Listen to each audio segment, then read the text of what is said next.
Ken.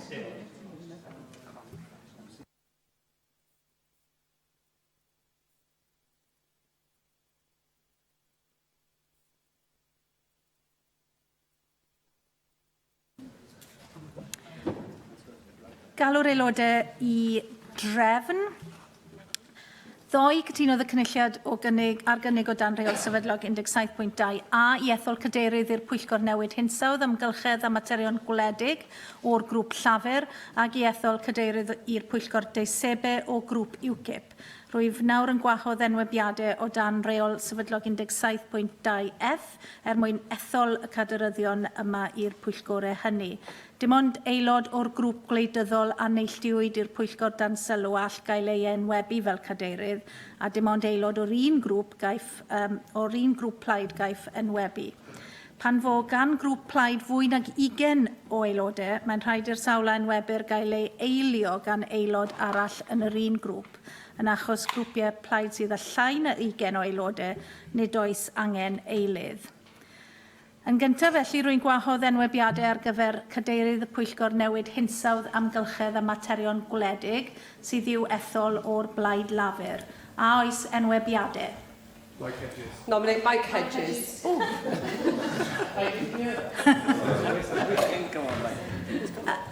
Mike Hedges wedi ei enwebu. A oes rhywun yn eilio yr enwebiad yna?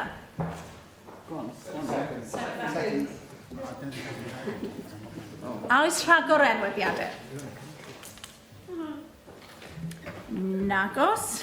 A oes unrhyw aelod yn gwrthwynebu'r enwebiad? Nagoes. Rwyf felly'n datgan fod Mike Hedges wedi ei ethol yn gadeirydd y pwyllgor newid hinsawdd amgylchedd a materion gwledig llongyfarchiadau iddo fe.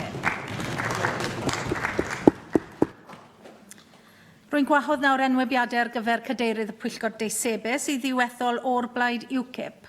A oes enwebiadau? I nominate David Rowlands. A oes unrhyw aelod yn... A oes rhagor o enwebiadau? A oes unrhyw aelod yn gwrthwynebu'r enwebiad? Nagoes. Felly rwy'n datgan fod David Rowlands wedi ei ethol yn gadeirydd y pwyllgor deisebe a llongyfarchiadau iddo fe.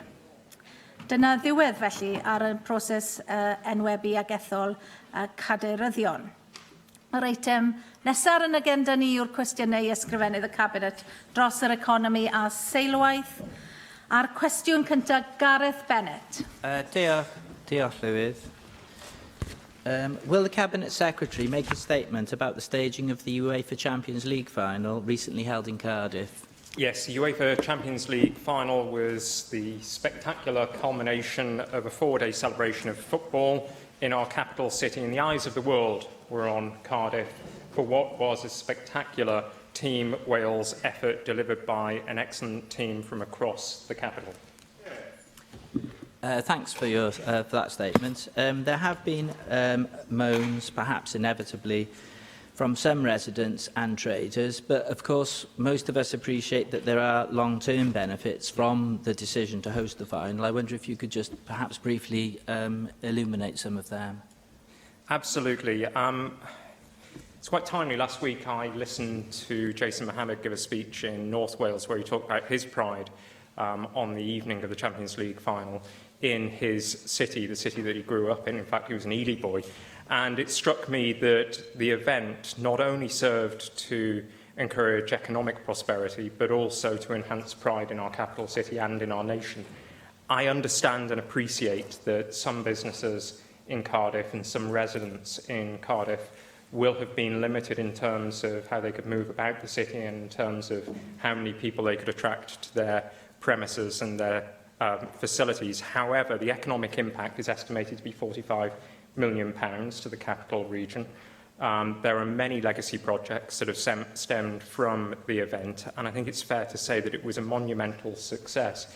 In the lead into the event, there were concerns expressed about transport, logistics, security, communications, but we delivered, and we delivered well, and it's now my hope that we can build on what was an unprecedented, actually the biggest sporting event this year anywhere on the planet, by attracting more world-class events to Wales and by ensuring that we celebrate what makes Wales great, which is our warmth and our welcome. Andrew Davies. Thank you, Presiding Officer. Cabinet Secretary, it was a huge success, the UEFA Cup final here in Cardiff, but obviously a series of events were built on top before that came to Cardiff to show that Wales and Cardiff in particular could obviously accommodate such a mega event. One thing that has been disappointing is obviously the Welsh Government's lack of ambition to bid for the Commonwealth Games here in Wales, and as we've proven that we can host some of the biggest, if not the biggest sporting event in 2017. I wondered whether the Cabinet Secretary was minded to maybe reconsider some of the options that might be available to a successful Welsh bid to host a future Commonwealth Games as we go forward, because surely that would be the pinnacle of bringing many nations into this part of the United Kingdom and show what a great country we are and an able country we are to host these major events. Can I thank the member for his question, but point out that it was not a lack of ambition that led to the decision not to bid for the 2026 Games. It was a lack of resource as a consequence of years upon years of austerity and budget cuts for this Welsh Government. That said, I've been very clear that we remain in a position where we would wish to examine every opportunity to bid, not just for the Commonwealth Games, but other major events. I'm on record as saying that for the 2022 Games, there is an opportunity for Britain to do something very different if the Commonwealth Games Federation is minded to allow the rules to be relaxed so that a multi-nation bid could be brought forward. At the moment, it does not seem as though those rules could be relaxed, but if they were, it's entirely possible that a Commonwealth Games could be spread out right across the UK. That would be one option. A further option is to bid for a Games in the future, 2030 or onward. Given that what's happened with the 2022 Games, it's now less likely that the 2026 Games will be hosted in the UK, which makes 2030 a possibility. We've already instigated a thorough review of all sports and major events facilities in Wales with a view of being able to identify what sort of investment would be required and where for the communities that would also enable us in the future to bid for an event such as the Commonwealth Games. But I'd also say that in bidding for and trying to seek opportunities on a global platform, we have to be very mindful of the need to return on our investment. And for that reason, we are very careful within government to ensure that we are bidding for those events that bring the taxpayers of Wales and the people of Wales the greatest benefits. Question 2, Joyce Watson. Diolch, Llywydd. Will the Cabinet Secretary make a statement on the Development Bank of Wales? Yes, I'm pleased to say that we're making good progress, particularly with regulatory matters, and we remain on course to announce and launch the Development Bank later this year. Thank you, Cabinet Secretary. And we all know that the clock is now ticking on our exit from the European Union. So therefore, building business confidence in Wales is more crucial now than ever it was perhaps before. So therefore, Cabinet Secretary, could I ask, do you have any further details on what the practical setup will be and how micro and medium businesses throughout Wales will be able to access finance and other services from the Development Bank once it's up and running? Well, the Development Bank's main purpose, of course, will be to seek out where there's market failure and to address it. And we know that micro, small and start-up finance is a particular problem in rural Wales, those areas of Wales that the member so brilliantly represents and serves. Now, I've charged Finance Wales to develop a location strategy that will take account of the emerging regional structure within the economy and infrastructure unit, and we are currently working on that restructuring exercise. The Development Bank of Wales will provide a physical presence across the whole of the country and will be established as a headquarters in North East Wales. But I'm also concerned that the Development Bank of Wales has an effective interface with Business Wales, and for that reason I've asked both Duncan Hamer from Business Wales and Giles Thorley from Finance Wales to work together in exploring how we can make sure that both organisations are able to signpost customers in the best possible way. Cwestiynau nawr gan lefarwyr y pleidiau. Llefarydd y ceidwadwyr Susie Davies. Diolch yn fawr, Llywydd. Good afternoon, Cabinet Secretary. And under the Historic Environment Act, from the 31st of May this year, local authorities can register a local land charge to protect their position in the recovery of costs and interests for emergency repairs to listed buildings. And obviously I have Swansea Palace Theatre in mind, as they've benefited from that in the past, but there are other buildings at immediate risk in other members' constituencies and regions as well. When councils were setting their budgets this year, did you receive or did you seek any indication that they were more willing now to proceed with emergency repairs, confident that this new power would help get the reimbursement? Well, this power was designed to enable local authorities to do all they can to protect the historic environment in those areas of Wales that they represent. I've not had an opportunity yet to ascertain whether it's been effective in the short period that it's been available, but it was our expectation, based on the consultation that we had with stakeholders, and in particular with the WLGA, that local government was satisfied that these tools would enhance their position in being able to protect the built environment. Well, thank you for that answer, and I hope that the confidence is justified, and maybe it might be worth, I don't know, 6 months down the line, asking whether they've decided to use those powers on the basis that they've got them and that they are there for their protection. Moving now to the National Library, obviously it's got an expanding role at the moment, taking on the BBC archive and helping this Assembly approach the huge task of archiving our own work. I think its outward reach is much more visible than it used to be. You know, the online services it's producing is burgeoning, and I'd like to just briefly draw members' attention to the new website, which allows free access to over 450 Welsh journals published since 1735. So, you know, if you've got 5 minutes today, you find that it turns into 5 hours, so watch yourselves. The library benefits, of course, from public investment, and I acknowledge the recent additional money that it's had in the last budget. But no investment is condition-free, and I understand that you're looking for the library to attract more visitors. By that, will you accept that more online visitors would count towards an overall total, or are you looking at visitors through the door? Because as we follow that new funding, and maybe it doesn't appear in next year's budget, we'd like to be absolutely certain as to the reasons why. The member raises a very good point, actually, because one of the key strengths of the National Library is the exemplary level of skills in digitisation that is so apparent at the Aberystwyth Library.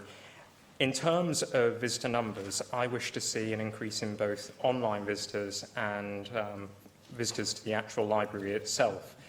The advantage of online visitors is that they can be used to push up the income that can be generated through the purchase of digital archives, and that is proving, I think, to be one of the primary areas of growth in activities for the National Library.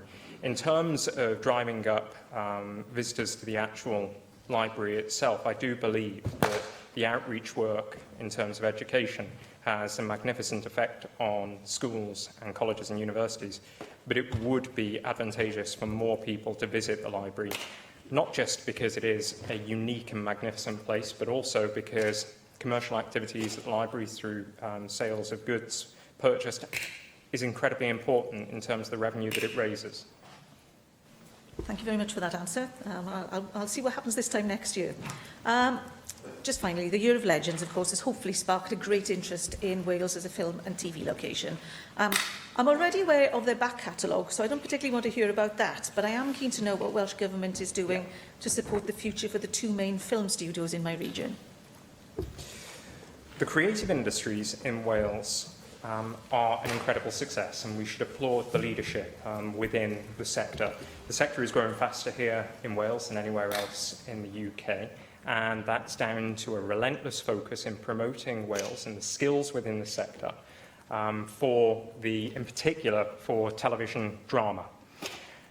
In the future, we are looking at a huge slate of activity through Bad Wolf. We are also looking at utilising some of the greatest outdoor facilities that we have across Wales as filming space. In terms of other studios, it's our understanding that there is considerable demand for studio space, but our particular focus now is on making sure that we have the crews available to meet the demand. Demand is exceptional. Right now, our focus is on making sure that we've got the individuals with the skills that can can ensure that television and film production is achievable. Llyfarydd UKIP David Rowlands. Diolch, Llywydd. Continue on the earlier theme of staging events, Cabinet Secretary. Would the Cabinet Secretary update us on his proposal for the construction of a multi-purpose arena with a capacity of perhaps 20,000 and which would host a multiplicity of smaller events? I believe that the facility the member refers to is the proposed Cardiff Arena. This is not a proposal from Welsh Government. I think there's been some mischief made by one of the opposition members, not in the member's party, regarding the proposal and who it comes from. It's actually a proposal that Cardiff Council is looking at the moment, and they're examining the potential of a number of options. It is my belief that as we seek to host more events, as we seek to attract more business events to Wales, we do require 21st century facilities. And I do not believe it's in the interest of our nation to have politicians turn the regions against each other when talking about what facilities we need. In my view, we need a major arena in the south, and Cardiff is perfectly situated as the capital city for an arena. But equally, I understand the need for upgrades to facilities across Wales, and for that reason, my officials met with Wrexham AFC officials just last week to discuss the racecourse grounds. They've met with a number of sports and cultural organisations across the length and breadth of Wales to ensure that we do have facilities fit for the 21st century. Yeah. Well, I understand that we do have arenas in Cardiff that host something like up to 8,000 people, but we're talking about major, say, musical events, etc. Would the Welsh Government be open to the possibility of helping to fund a major arena for this sort of thing? Because it can't be right that the Cardiff city, which is one of the fastest growing cities in Europe, and we have Welsh people having to go to Birmingham or Manchester or London in order to experience some of the best sort of musical entertainments available. We do already have a good number of facilities within the capital city, and of course we will soon have the biggest and best convention centre in the southwest of the UK. But there remains a gap in the market that a new arena could address and could fill. And my officials continue to work with Cardiff Council as they scrutinise various options, and in due course I'm sure that a clearer picture of what it is that Cardiff City Council would like to achieve for Cardiff will become apparent. Thank you. Llyfarydd Plaid Cymru Adam Price. Yeah, I was wondering, could the Cabinet Secretary update us on where we are in terms of a decision on the Circuit of Wales? The First Minister said on the 6th of June that he expected a decision to be made by Cabinet within 2 weeks, therefore by yesterday. If it hasn't proven possible already, could he give us a date for when that Cabinet discussion will happen, and can we still expect an announcement of that decision before the end of the month? And could he also say if he's decided whether he's prepared to share the external due diligence that has been conducted with opposition party spokespersons as we've requested? A positive decision will of course bind future administrations of different political colours potentially, and so it would only seem appropriate to involve other political parties in the decision making over this project. I understand from the company that they would have no objection to this being done on a commercial confidence basis. The decision will be taken by Cabinet next Tuesday, and it's my intention to ensure that members are informed of that decision as soon as possible thereafter. In terms of the due diligence reports, there's not just one, there are several. This is an issue that we are currently considering, whether the due diligence can be published, not just for members but for a wider audience. It is something that, of course, we would wish to discuss with the developers themselves. I'm grateful for that answer. Could the Cabinet Secretary set out the criteria by which you'll arrive at his final recommendation to Cabinet? I understand his demand of a 50% or less government guarantee and named investor term sheets has already been met. The external due diligence that we refer to has covered a wide range of areas, economic impact, fit and proper person test, various other issues. He's presumably now seen that due diligence. Can he say if it's identified any major issues which are a cause for concern? Does he now have an independently verified figure for job creation, and can he tell us what it is? Has the project been subject to any other review, external or internal, of which he has not previously informed us? And given that we've had 6 years of deliberation on this project, can the Cabinet Secretary assure us that when he gets up next week, it will be a case of not another delay or a deferral with a further change potentially in the government's evaluation criteria, but a final and definitive decision in relation to this project? I think the First Minister and I have been clear that in determining the Circuit of Wales, the project must stand up on its own 2 feet. It must deliver for the people of Blaenau Gwent and the heads of the valleys. It must meet the criteria that was set out last summer, where at least 50% of the finance comes from the private sector and at least 50% of the guarantees or the risk is shouldered by the private sector as well. We need to examine the value for money, the jobs that are likely to be created, and the viability and sustainability of the project, not just during construction, but for several decades. All of those are being considered as part of the work that's taking place right now in the lead up to the Cabinet decision next week. The project, as a member is aware, has evolved many, many times during the last 5 to 6 years, and whilst previous reviews have been carried out and appraisals have been carried out, they would relate to previous business models. If we could move finally to another major project, could the Cabinet Secretary update us on the compound semiconductor foundry and cluster project announced as part of the Cardiff City Region City deal?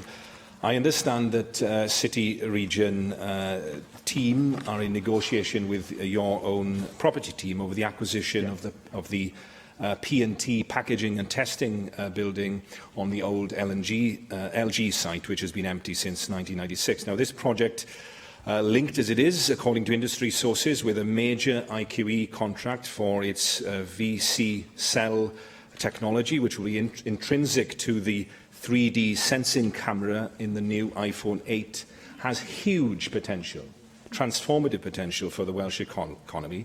I'm told that haggling and foot-dragging by government over the terms of the acquisition of this empty building has meant the company has now had to prepare a plan B, which would involve manufacture at its facilities in North Carolina, with the consequent loss potentially of thousands of jobs to the Welsh economy. The 14th of July, the next meeting of the Cardiff City Regional Cabinet, is the absolute deadline for a decision. So can the Cabinet Secretary assure us it's a deadline that we will absolutely not miss? And this is one of the most important projects on my desk at present. It's a huge opportunity, not just for Newport, not for the City Region, but for the whole of Wales.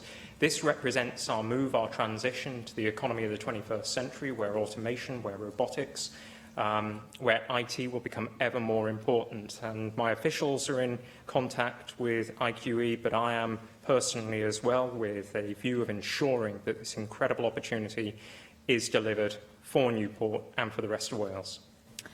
Question 3, Jane Bryant. Llywydd. Will the Cabinet Secretary provide an update on how his department is collaborating with the Office of National Statistics to increase economic development in Wales? We work closely with the ONS on a wide range of issues, including more recently discussions around the economic development potential of the new data science campus and the development of new data apprenticeships. Thank you, Cabinet Secretary. Last month, I attended the first ever Welsh Data Dive hosted by the ONS, an event where data scientists, developers and designers, in their own time, worked with charities to help them use data to analyse their projects and the communities they support. In this case, they worked with Safe Lives and Llamau. Building on this exciting work, there are many businesses, public and third sector organisations that will benefit from such cooperation in the future. Would the Cabinet Secretary and his officials encourage further collaborations in this area and explore ways it could support economic growth and improve local services? Well, there are considerable opportunities that could stem from collaboration in this particular field. Data is now a vital part of the global economy, and it's clear that innovative use of data drives economic growth. There are a number of challenges that we face, but with those challenges there are huge opportunities. The storage of data, the exploitation and use of data, and also security and making sure that the storage is appropriately managed. I do think that Wales is uniquely placed to lead the way in this area. I think Newport has an incredible story to tell. There's a great narrative about how it is building an economic future on emerging digital technologies, and I think that's something that we should all be applauding. There's also been a strong team ethic in and around Newport. I think the local council deserve to be applauded for their work in this field. It's been a great honour to be able to work with stakeholders and partners in driving forward this particular agenda. And I do hope that through this investment and the development of new skills in this area, Wales will become a world leader in ethical data management. David Melding. Cabinet Secretary, can I welcome the fact that ONS has now started to publish data at local authority level on two key measures of economic output and prosperity, that is gross value added and gross disposable household income. And I think there's great potential. I'd like the Welsh Government to say what they may do in this field to ensure that, say, the Cardiff City deal, but it applies to other city regions, use this information and can measure their success in leading to economic prosperity and increase of wealth across the whole region. I think these are going to be key indicators. That's absolutely right. This provides us with an opportunity to measure and to test our resolve to ensure that we improve wealth, not just in the aggregate, but also at an individual level, and also improve levels of well-being in both the aggregate and an individual level, so that we reduce levels of inequality in both as well. And the presence of the ONS in Newport, I think, can help to contribute to our understanding of this agenda, and also to holding us, not just Welsh Government, but all public services, and indeed our partners in the private and the third sector, to account as we move towards creating prosperity for all. Julie Morgan. Thank you, Presiding Officer. I know the Cabinet Secretary's department is aiming to increase economic development in Wales and move towards prosperity for all. But is he aware of the announcement made by Tesco's today that it plans to close Tesco House in Cardiff North, in my constituency, with a loss of 1,200 jobs? And the call centre work will be moving to Dundee, where they'll be creating 200 jobs. This affects a lot of people in Cardiff North and in surrounding constituencies. It's been there for many years. I visited it on many occasions. What can the Cabinet Secretary do with this dismaying announcement? Presiding Officer, I have received news from Tesco in the past 45 minutes, which is being acted upon immediately. I've instructed my officials to put together a package of support for those who could be affected, but we have also established a telephone conference call between Tesco, myself and the First Minister in the next hour. Question 4, Mohammed Ashkan. Thank you, Madam Presiding Officer. What plan does the Welsh Government have to improve the promotion of Wales as a tourist destination, please? Well, our very successful tourism strategy sets out our priorities to support the tourism industry across Wales. This includes marketing campaigns in the UK and overseas. It includes capital development funding for new and existing tourism businesses, along with revenue funding for regional projects.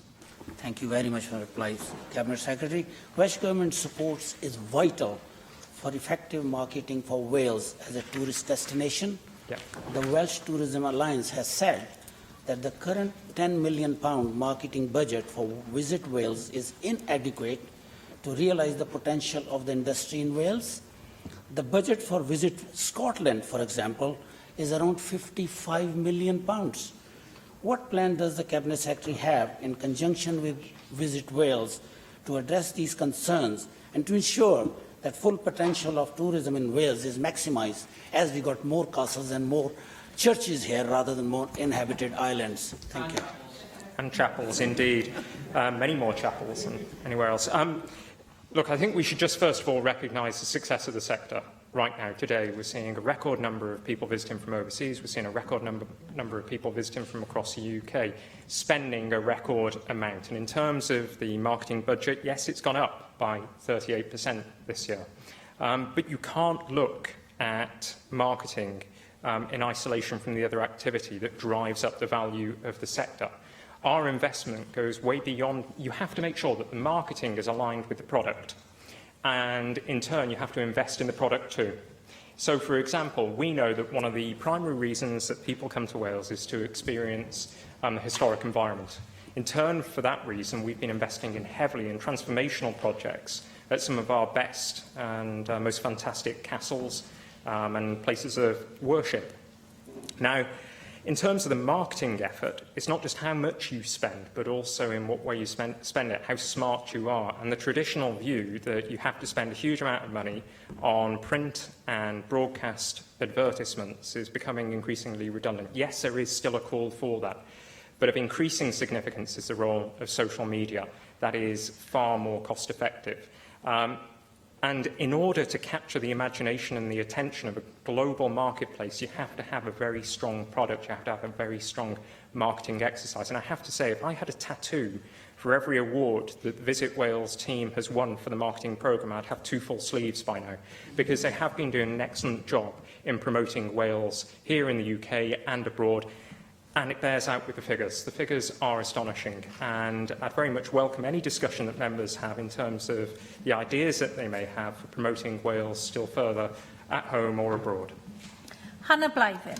Diolch, Llywydd. Cabinet Secretary, you'd be well aware that tourism is a vital sector when it comes to the economic development of North Wales, and I previously welcomed the Welsh Government's plans to create what's called a culture corridor across the A55, which will link key attractions on what is the gateway to North Wales. And as I understand it, a major part of this will be new enhanced signage, which will literally mark out the amazing heritage and tourism assets in our region, and including in my own constituencies such as Flint Castle, Theatr Clwyd and St Winifred's Well and Holywell. And on the latter, I think there's much needed replacement of those brown signage around the A55 as we come into Holywell, and it's been raised with me with the Town Council. So perhaps if we consider not only just bringing in something but enhancing it as well to make it much more interactive, and not only drive people to our tourist attractions, but actually to investment and to stimulate the local economy. So do you agree with me, Cabinet Secretary, that improved and enhanced signage that best promotes Irish tourism is really essential, and it needs to be put in place as soon as possible?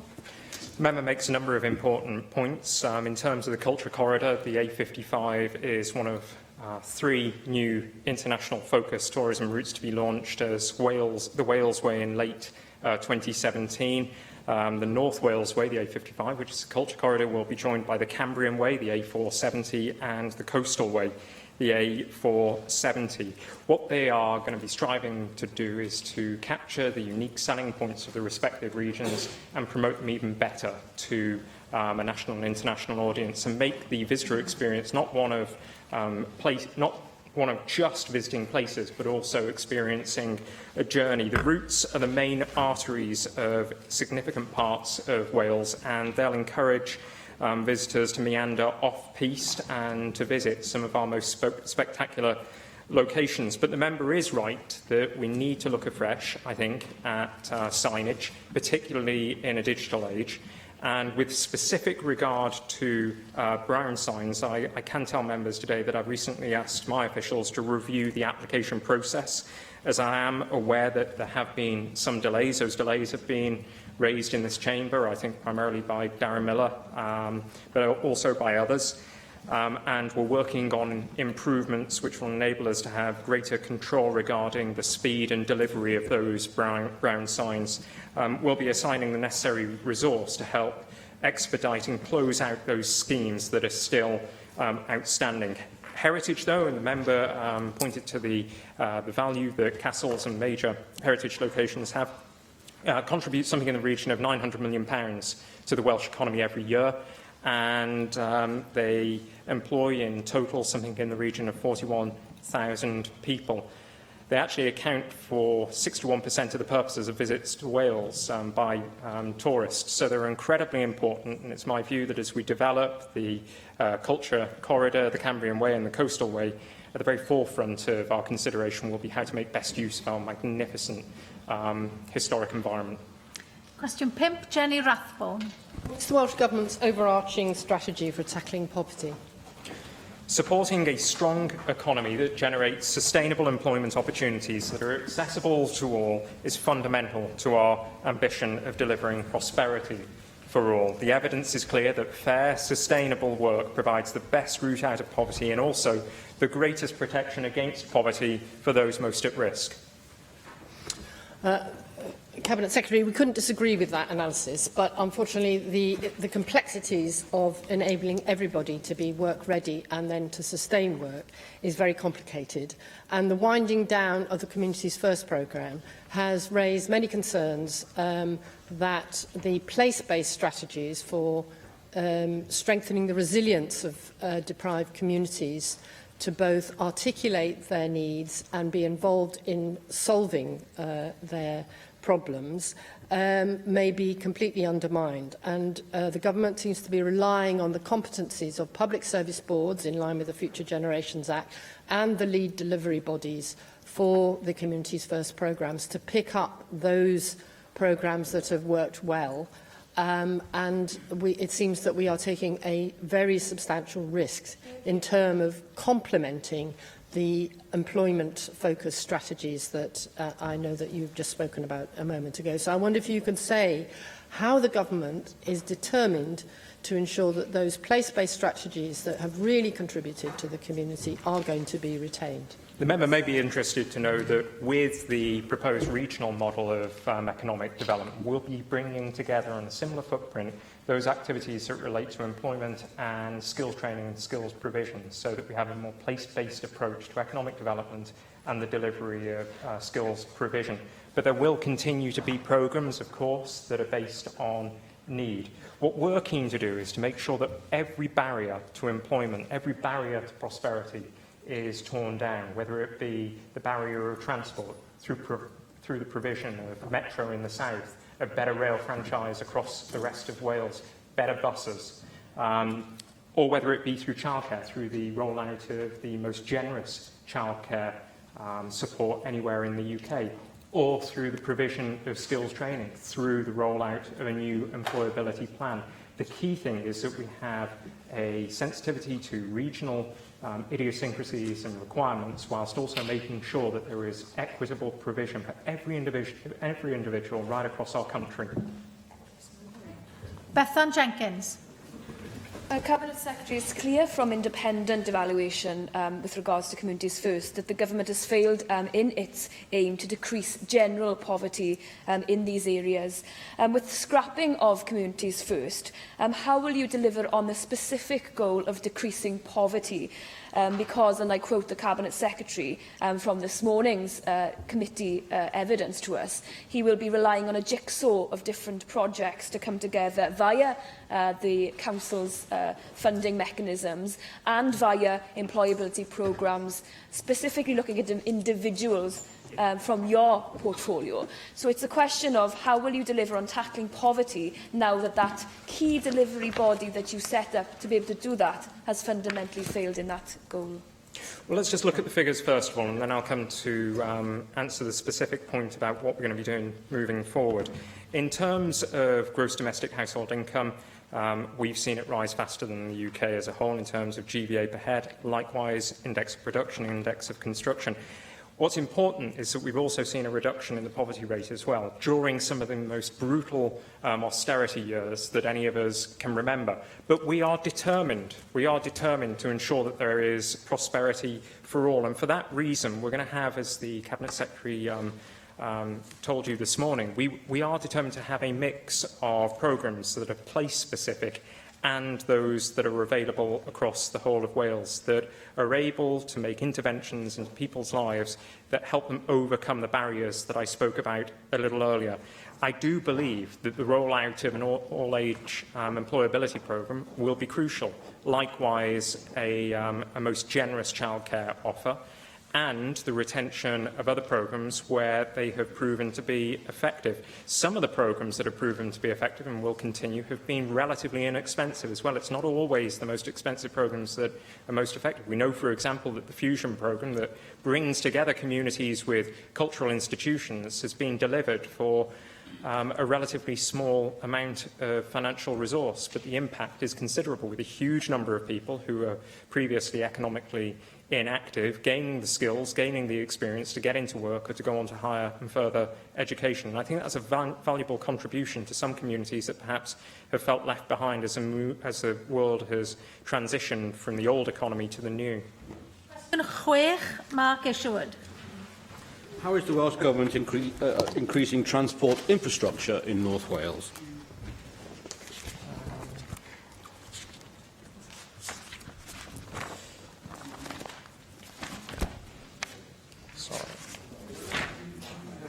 We are working closely and speedily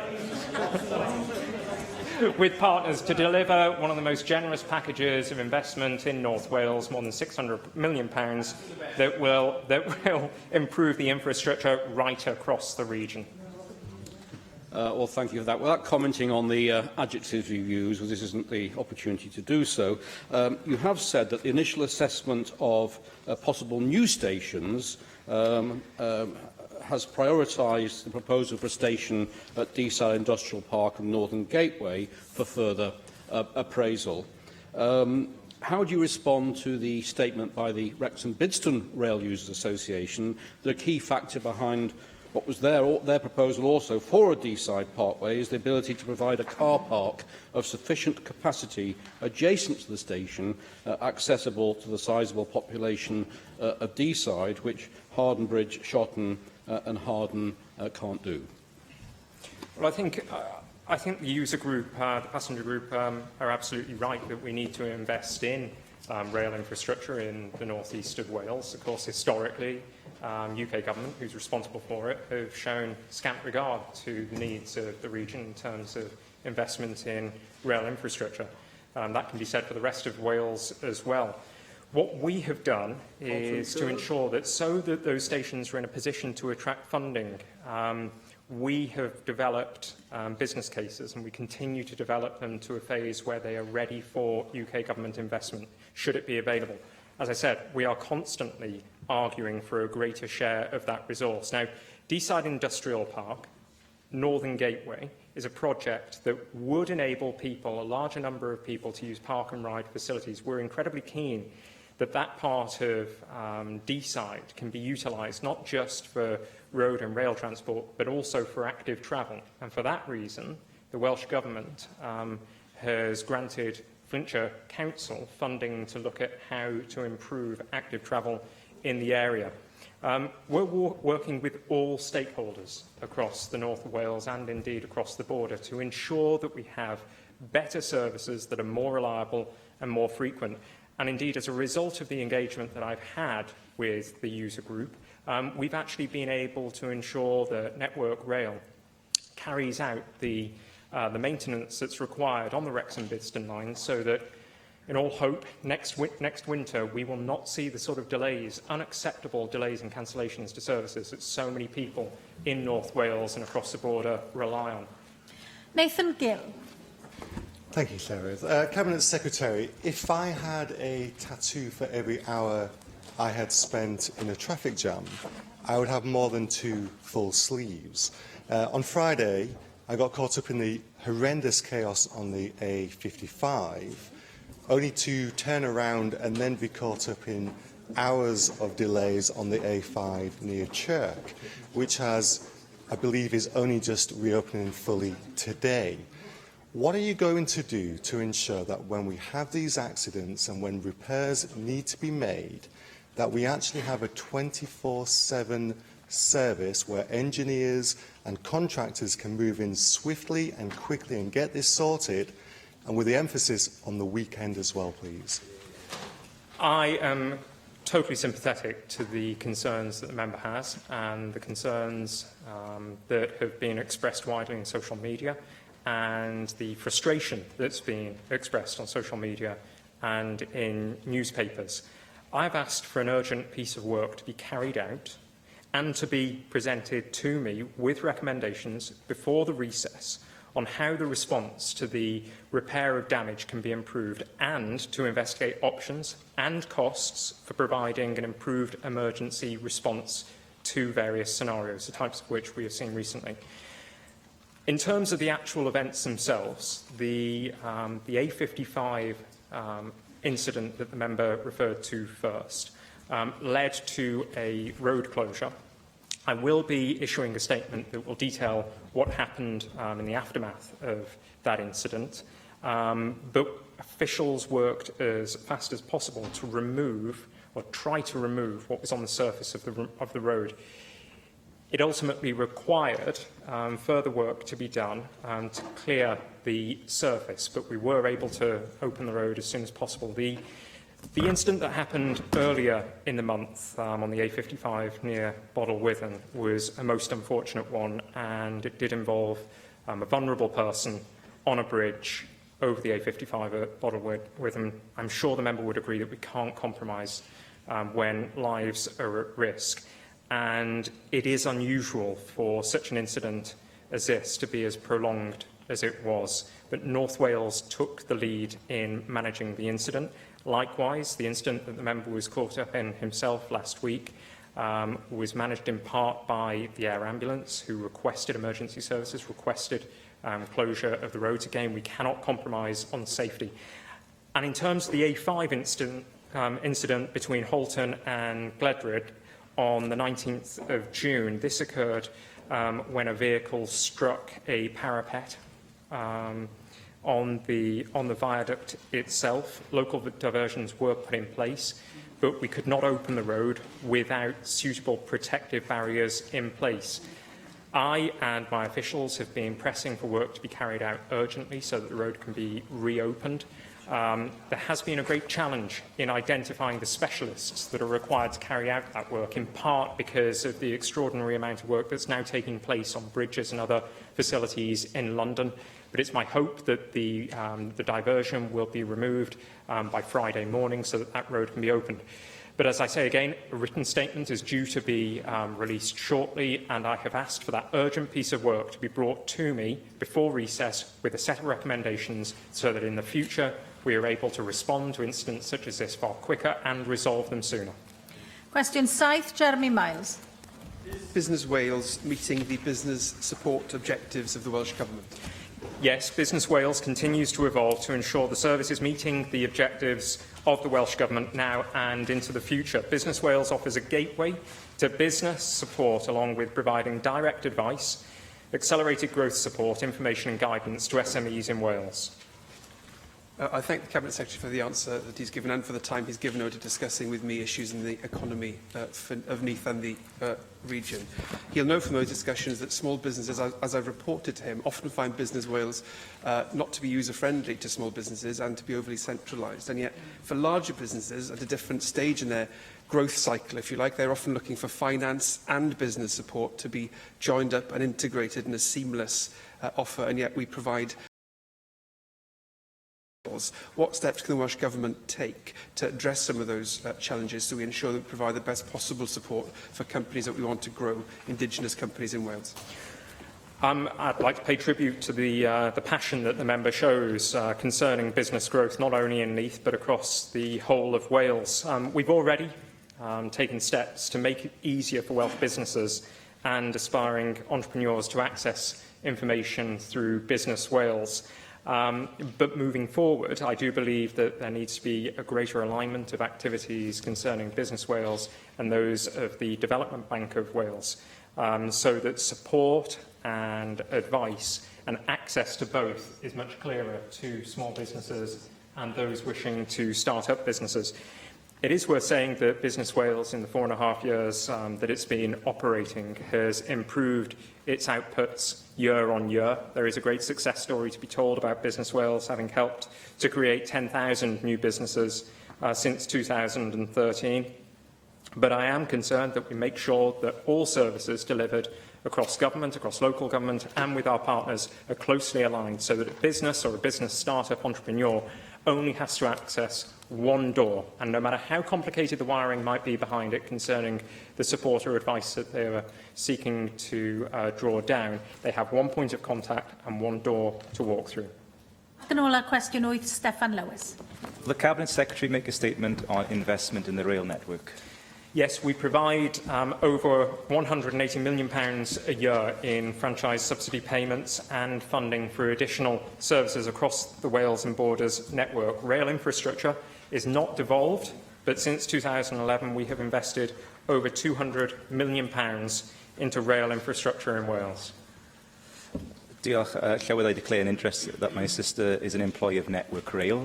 The Cabinet Secretary, as mentioned previously, has published his priority list for new stations to be constructed, and I was surprised that Crumlin was not among those priority stations, given the key location that provides for a multimodal interchange point and the potential as a cycle and long-distance walking hub as well. In the area, the Cabinet Secretary be aware that the street with the poorest air pollution outside of London anywhere in the UK is also located. Now, I understand his resources are finite and there are many competing factors, but perhaps the current criteria for deciding priority stations isn't as all-encompassing as it could be. Will you agree to meet with me to discuss and further explore the specific needs and potential that exist at Crumlin for a new station?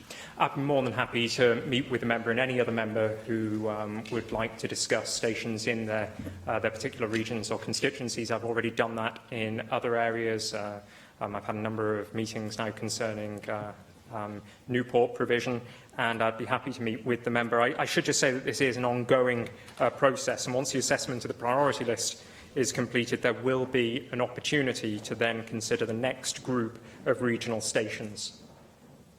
Diolch i'r ysgrifennydd Cabinet. Yr eitem nesaf yw'r cwestiynau ysgrifennydd Cabinet dros iechyd, llesiant a chwaraeon.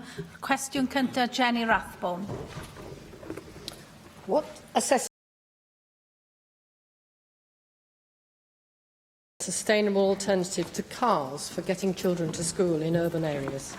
Thank you. The health benefits of sustainable transport modes are clearly evidenced.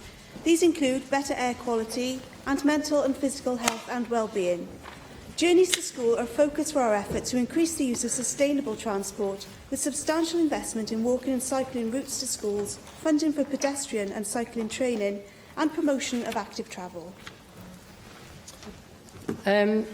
We're raising this issue, coincidentally, on the day when the air pollution in Cardiff is at dangerous levels because of the combination of ozone levels and the particulates from vehicles. Professor Sir David King, who's the former Chief Scientific Advisor to the UK Government, recently said that children sitting in the back seats of vehicles are likely to be exposed to dangerous levels of air pollution in a box collecting toxic gases from all the vehicles around you. Professor Stephen Holgate, an asthma expert at Southampton University and chair of the Royal College of Physicians Working Party on Air Pollution, said there's enough evidence to tell parents that walking and cycling exposes their children to less air pollution than driving. They're 9 to 12 times higher of risk of air pollution inside the car than outside. They're in the back of the car, mainly children, and if the fan is on, they're just sucking the fresh exhaust coming out of the lorry or car in front of them straight into the back of the car. And we know from the research that we've already got that this increases the risk of reducing the growth of their lungs, of becoming asthmatic, and there is also some growing concern that it may stunt children's ability to learn at school and may damage their DNA. This is pretty substantive evidence. So I wondered what advice your public health experts give to head teachers who can in turn pass it on to parents to make it clear to people that it is much safer for them to walk and cycle to school than it is to take their children in a car. Thank you very much for those points. And Jenny does paint a very stark picture of the dangers posed by air pollution and, by contrast, the benefits offered by active travel in terms of health, environment and financial benefits of walking and cycling as well. And we're making good progress now in the implementation of our Active Travel Act. I'm really pleased that our local authorities are on course by November to provide us with their integrated network maps. And those will, for the very first time, give us integrated plans for 142 of the largest places in Wales. And I think that this will be exciting news, particularly for those in Cardiff and in your constituency as well.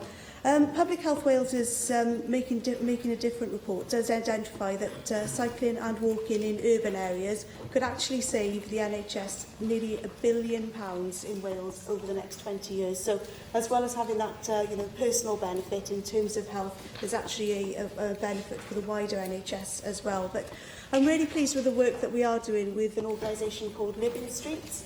The Welsh Government has funded them with pilot funding for 3 projects to look at the barriers to children and families walking to school. And they've just used what they've learned through that to provide a resource for schools in order to enable them to explore with the children themselves, but also with the families, what's preventing the children walking to that particular school.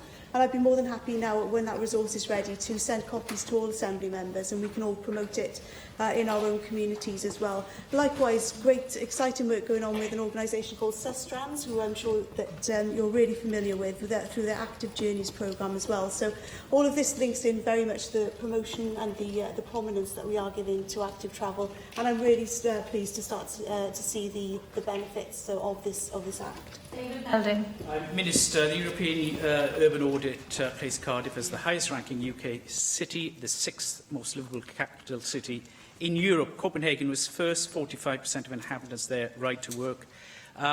As part of the Wellbeing of Future Generations Act, will you set targets for our cities and other urban areas for the number of non-motorised journeys? That would be a good action under the FGA.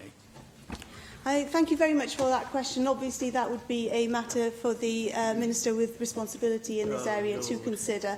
Although I am continuing with my answer to let you know that under the WFG Act, the Public Health Outcome Framework does have an indicator which specifically relates to making the average concentration of nitrogen dioxide at dwellings one of Wales's national wellbeing and public health framework outcomes. So it's very much at the centre in terms of what we would expect in terms of data collection and our ambitions in that area. But you can be as sarcastic as you like, but you wouldn't expect me to make commitments in a different. Minister, you wouldn't expect me to make commitments which relate to another portfolio.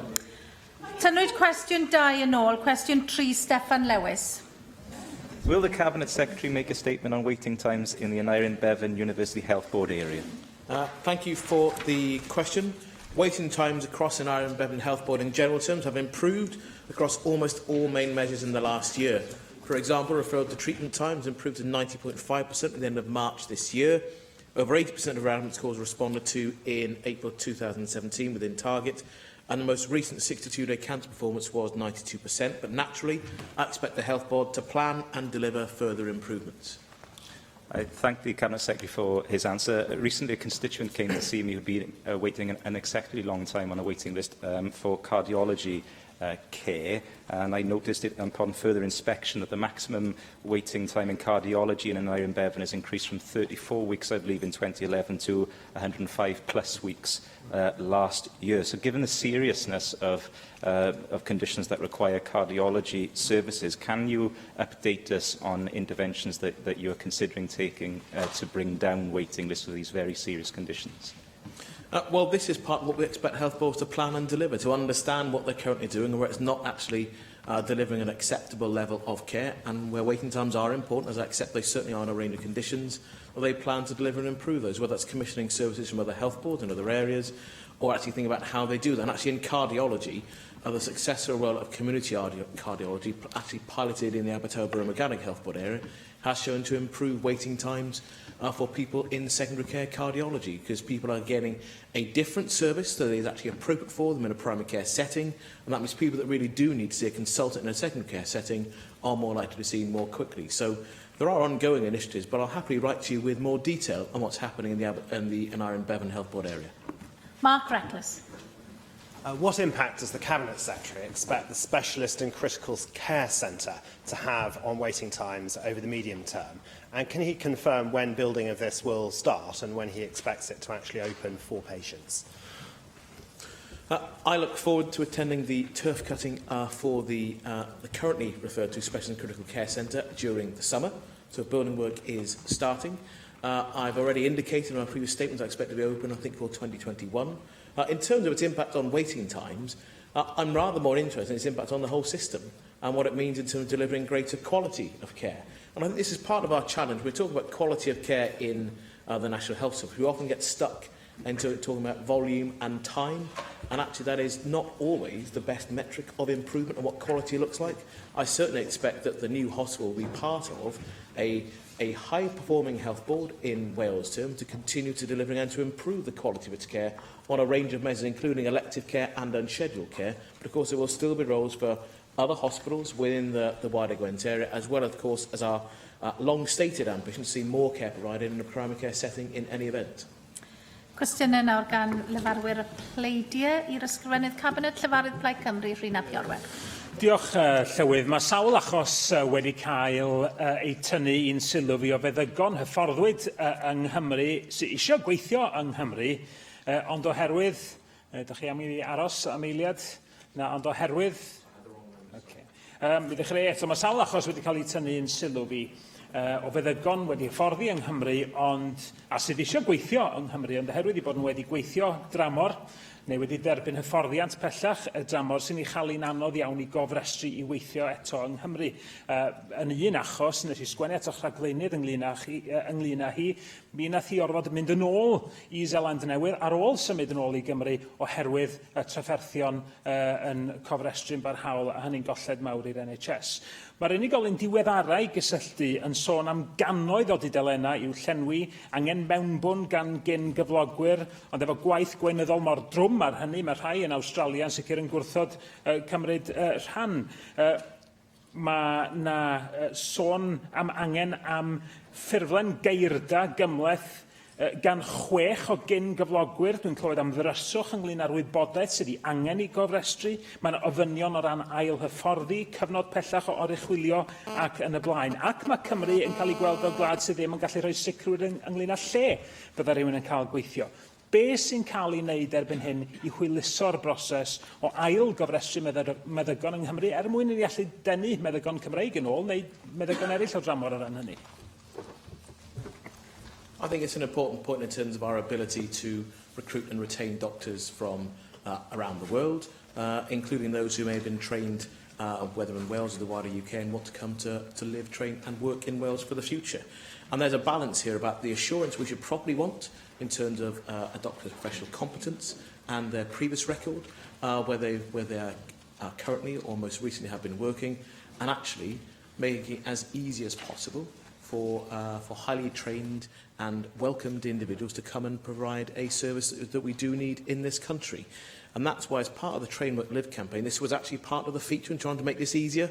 That's why we have a single point of contact created to try and make an easier process for that person or that group of people. Often doctors come with partners, and so to understand what we do to make it easy for them to come here and to work as well as to live here as well. So that's part of the work that we're doing. I'm always interested in specific examples where that doesn't appear to have been the case. So I'd be very happy to look at the detail of the issue that you raised to understand how that matches up to what we're doing now, and if it hasn't met our own expectations of how we make it easier with that appropriate assurance, what we can do to actually improve what we currently do. There's no point pretending that everything is perfect, it rarely is, but I'm always keen to learn what's happening at the moment. Ac yn sicr mi na i gysylltu efo chi yn y ffordd y gwnes i gysylltu efo'ch rhagflaenydd, nath hefyd ddeud geiriau mor gynnes a ddech chi wedi deud, ond yn anffodus mae'n amlwg bod na broblem yn blaenau ni o hyd. Mi symudai at yr her o ddenu meddygon o Loegr. Mae meddygon sydd wedi cofrestru'n Lloegr yn methu gweithio yng Nghymru nes i bod nhw wedi cael eu cofrestru, fel ydych chi'n gwybod, ar restr perfformwyr Cymreig. Mae yna restr cyffelib yn Lloegr. Mae'r BMA yn nodi fod anhawster trosglwyddo gwybodaeth rhwng y ddau restr, a cymlethdod cofrestru ar y restr Gymreig yn ei gwneud i'n anodd iawn i ddenu locums yma yn benodol. Ac yn 2015 mi nath y BMA argymell fod angen i Lywodraeth Cymru a'r Deyrnas Unedig weithio efo'i gilydd i wella yr symudedd gwybodaeth yma rhwng y ddau restr. Pa gama mae'r gweinidog wedi cymryd ers hynny i gwneud i'n haws i gofrestru meddygon o Loegr i weithio yng Nghymru, rhywbeth sy'n hanfodol, wrth gwrs, i gyd-fynd ag unrhyw ymgyrch recrwtio? Well, the single performers list is an issue of some frustration for people in the National Health Service in Wales and in government too, in that we have done what we could and should do to make it easier for people to register in Wales. The challenge is the willingness of the Department for Health and NHS England to do the same on a reciprocal basis. So actually, we make it easier for our doctors to practice over the border. It's really about their ability to do the same with us. And that's the honest challenge. There are times where I'll stand up and I'll say, this isn't perfect and I know we need to improve. This absolutely is an area where the challenge is NHS England and the Department for Health doing their bit. When we talk about making it easier for doctors to come here, part of what makes it easier and better for doctors to come here is that there is a real acceptance within the profession about the nature of the conversation that we are having, about the sort of relations we want to have with doctors, whether in primary care or in secondary care. And actually, it's the creation of that culture more so than incentives in many ways that is attracting doctors to come into Wales and we want to stay here. But the performers list is absolutely an issue, and it's something that we are still continuing to try and persuade the Department for Health and NHS England to move on to help all of us to recruit and retain doctors within the England and Wales systems. Dwi'n sicr yn croesawu unrhyw arwyddion yma yna, arwyddion positif o welliant yn nifer y rhai sy'n dewis dod i weithio yng Nghymru, cynnydd yn y nifer sy'n dewis y ffordd i fod yn feddygon teulu, ac mae cynnig cymhelliad ariannol yn gallu bod yn chwarae rhan yn hynny o beth, ond mae datblygu arbenigedd a chael cefnogaeth i ddatblygu yn arbenigedd yna hefyd yn rhywbeth sy'n apelio at feddygon ifanc. Ac o wybod bod yn ardaloedd gwledig ni yn wynebu her gwirioneddol o ran recrwtio, ydy'r gweinidog yn cytuno efo fi bod sgôp gwirioneddol i ddefnyddio ysgol feddygol newydd ym Mangor fel canolfan i ddatblygu arbenigedd, alla ddod yn arbenigedd byd-eang mewn meddygaeth wledig yn benodol, a hynny yn y sector gofal cynradd ag eilaidd hefyd. Ac y dyla hynny fel nod fod yn hwb i symud yn gyflym tuag at sefydlu addysg feddygol ym Mangor. I thank you for the further follow-up question. Look, I've been clear and consistent about the question of a medical school in North Wales. I'm awaiting final advice, and when that advice comes in, I'll make a decision. I'll also need to have a conversation with my Cabinet colleague, the Cabinet Secretary for Education, because the budget isn't in one particular area of government, it spreads across budget pressures for both of us. Whether that is a new medical school, or whether it is expanding the numbers of doctors we want to train and recruit here in Wales. So there's honesty and, I think, consistency in the questions that you and other colleagues have asked again, and I don't have any difficulty with you asking the question. When I get the advice, I'll be clear about what the advice is, I'll be clear about what the government response is, and what we then expect to do. But I do recognise there is a clear aspiration for more people to be able to undertake their medical training in different parts of Wales.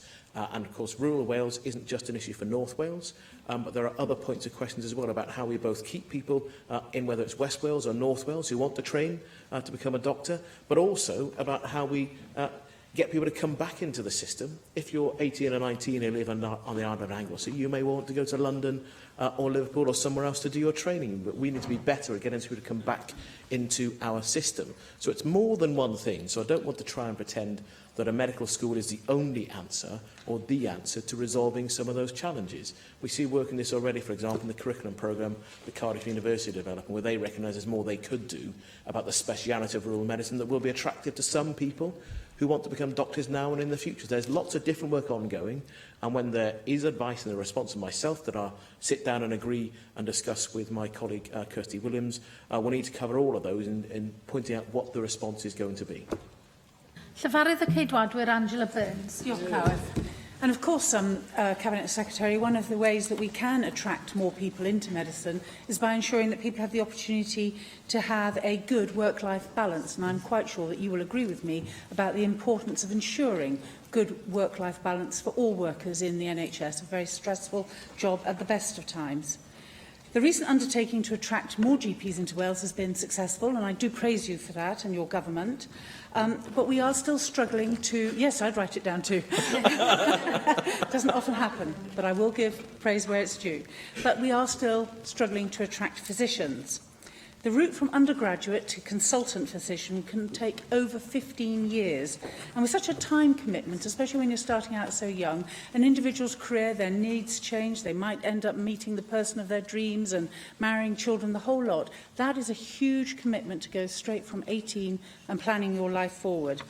What plans do you have to ensure that leadership and management pathways are open during these 15 years, that there might be opportunities for sabbaticals or for them to undertake some research while still keeping on that very valuable training course? So I think that would help to improve an offer that we could have here in Wales that might attract more people to us than other parts of the UK. I think that's a fair point to mention. It's certainly part of what we discuss in the run-up to the recruitment campaign. And equally, what lots of our junior doctors are very keen to positively sell about Wales. Because at the BMJ Careers Fair, where we launched the Train What Live campaign for doctors last autumn, what was really encouraging was not just that people are involved in the profession already in Wales at a more senior level, involved in promoting the opportunities of working in Wales, but actually junior doctors who attended, who'd agreed to come and be part of having that conversation with peers in that particular event, came back after their allotted time, spent more time doing it because they believe there's a really positive offer here in Wales. And it is about that mix of understanding, about the balance and the different opportunities. You can be a doctor who wants to work in an urban setting, you can work in the middle of a city like Cardiff, or you can work in Pembrokeshire or in Gwynedd with a very different sort of approach. And it's about selling all those different opportunities. That's why we talk about training, working and living in Wales. It isn't just one of those things, it's a range of different parts. And there's also got to be the recognition that people's careers won't simply be to go into one job and to stay in that one job for the whole of their career. People do already move around, and that's more likely to be the case in the future. So that point about having generalists as part of who we need to attract and retain here in Wales, but also to think about the whole career path they have and how to make it easier to move in different parts of their career, because that is part of what we need to do successfully in the future. And that, of course, is a common challenge right across UK systems. We face many similar challenges. We can always learn what is done successfully or unsuccessfully in other parts of the UK. And I'm keen that we have an open-minded approach to that conversation in the future. Well, I mean, that's great news. The doctors have been saying this and the undergraduates have been saying this now for a number of years. So I really hope that this time they are heard and those actions are taken. And you mentioned, of course, that doctors like to move around. And I understand that it's very difficult to track doctors who want to take a break or leave their training, decide to, perhaps after their core medical training, to go out on locum for a few years. And I think that these figures would be useful to establish what path those individuals follow, whether it's in this country, whether it's abroad, or whether, in fact, they've decided to step away from frontline medicine because they can't get the work-life balance that they need. And I've tried to investigate how we can track individuals who start training here in Wales. One way of doing this would be for every doctor to retain their national training number throughout their career. Now, I understand that actually if they step out of training, they have to surrender that national training number. And I wonder if you might take this idea forward with the Welsh Deanery, because what we need is data. We need to know who's joined us, why they don't want to stay, where they've gone, because that way we can learn even more about what we need to do to ensure we have the right offer in our NHS. Yeah, I think that's an interesting point to make, and one that I'll certainly discuss with officials, not just in the deanery, but of course as we move to the creation of Health Education Wales, and to understand what that will look like. And I think I've indicated that I'll update members on the progress of that and the creation of a shadow body to lead to its coming into being in the future. And these are subjects we do talk about regularly with both the BMA and other stakeholders as well. I met them this week, in fact, and met their representative from the Junior Doctors Committee as part of that conversation about what the current position and the challenges over the different contracts in England, the feeling of juniors in England, how that affects people in Wales, what that means for choices we want to make here, not just about the contract, but on the different offers that we have on working here as well, because those different working patterns won't just be about people going in and out of medicine, it will also be the people want a different work-life balance we started off by saying. Not just women, but actually lots of men will want a different work-life balance. There's a very different, and I think very welcome attitude to what it is to be a parent. And that means that people will want to work different hours and try to manage and to have other things outside their life. The way that people trained in the past isn't something we want to reinvent, where people work crazy hours as part of what they were doing. Now, that means that we have to think more about the resource we have in financial terms, if I use a human resource of the doctors we're getting through training and then how we do our best to keep them. So I'm interested in how we could usefully track the choices that they make and the feedback they give us, and that's part of what we're able to do with the current campaign as well. And I'm happy to make sure that we share more information with Assembly members as we get that through the campaign as well, about the level of real attendance we're getting back from people who either decide not to come to Wales, because that's important too, as well as those that do decide to come here as well. But I certainly take up the particular idea of whether the national training number could be something useful as part of that. Now, I know that you are going to be starting the nurses recruitment training programme as well, and I think recruitment drive. I think the thing is we can't do these in a linear order. We have to do them all in tandem because we have enormous gaps throughout the NHS. And recent statistics are very clear that we are only fulfilling 49 of placements for core medical training. We are running out of doctors in our NHS, you know, and they are going off onto locum or just leaving, or we simply don't have them. So that means we've got a 51% vacancy rate, and I'd like you to consider addressing how we might be able to make up for that shortfall. Because, of course, on round 2, when we might fill up a few of those, A, we won't get all of the 51% because we would have got them the first time round. And, of course, secondly, we're getting people for who Wales is not their first choice, which means they may be less likely to stay here in the long run. We're, frankly, getting people who may not have made the grade the first time around. So we're having, you know, people who are not the top of their cohort, and we want to grab all the excellent ones first if we possibly can. So I wonder, Cabinet Secretary, if you can tell us what discussions that you are having with organisations such as the Hospital Trust, Royal College of Physicians, in order to increase the number of physicians that we can recruit to the Welsh NHS on that first and very important attempt. 51% is a big, big shortfall. Yeah, and I recognise core medical training is a real concern. And just because it's a real concern in other parts of the UK, it doesn't mean that we don't have a problem here, because we do. And it's a very real challenge for us to take on board. And actually, it's part of the conversation that we have had, a very constructive conversation with the Royal College of Physicians, as well as other partners and stakeholders. And then part of the honest and the mature conversation we have to have is that, given that we all know this is a big problem, how do we look at what we can positively do, given that we know those shortages exist in other parts of the UK too? Some of that is, if you like, the competition between different parts of the UK to try and recruit and retain the same people, as well as part of the Royal College of Physicians' concern has been that the way in which the Health Service is often talked about makes it a less attractive career for other people who might otherwise have wanted to go into a career in medicine. There are different things that we need to look at and do. So I won't pretend to you there is a single answer that I have hidden somewhere in my pocket to reveal and to resolve the whole of the problem. That would not be a smart way to go about this. I couldn't pretend to you that everything will be fine within 6 months' time, but what I can say is that I think we have the right partners having the conversations with us, with officials here in the government, with health boards, and as I said earlier, leading into the creation of health education Wales, to have a more joined up and intelligent conversation about who we want and how we get them. And it's how we get them that I think is a more challenging part, rather than trying to understand in workforce terms who would ideally like to be working in the service. Llywydd UKIP, Caroline Jones. Diolch, Llywydd. Cabinet Secretary, we all know that early detection of cancer is vital to patient survival, which is why screening programmes are so important. If bowel cancer is diagnosed at the earliest stage, more than 9 in 10 people will be successfully treated. Screening should reduce the number of people who die from the disease, which kills around 1,000 people in Wales each year. Many people find the current test too complicated, which is why I congratulate you for introducing the simpler and more accurate facial immunochemical test, or FIT. Cabinet Secretary, can you please provide an update on how the rollout of the new test is progressing? Thank you for the question. There are, I think, 2 broad points I'd make. The first is, I think it's too early to talk about the rollout, but we expect to provide information through this year on the rollout of the new, simpler and easier to administer test. And it's part of the challenge in the past about bowel cancer rates, because broadly it was a difficult and unpleasant test to administer by the individual. And so there were lots of people who just put off and didn't comply. And the fact that actually it's potentially about detecting earlier potentially fatal condition didn't matter to people enough. So we know that there's something about improving testing rates, and the new test should help us to do that.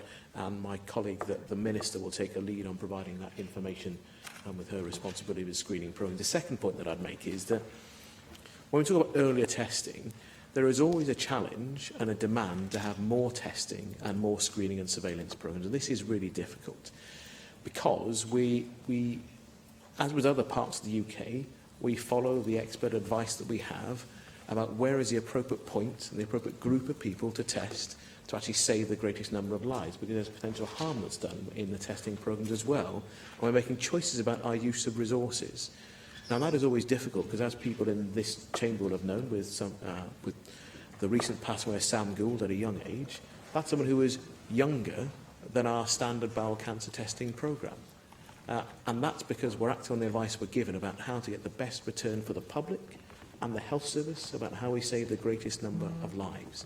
So whilst I understand that members will often want to come and say, expand the screening programme, test more people, it often isn't as simple as that. And I'd ask people to think and to try and engage with us on the level of where the evidence takes us and why it's there, and whether we actually want to run this sort of campaigning, a campaign around the testing programme led by evidence, or led by who's going to have the loudest voice about what to try and change. This isn't an easy choice for anyone to make.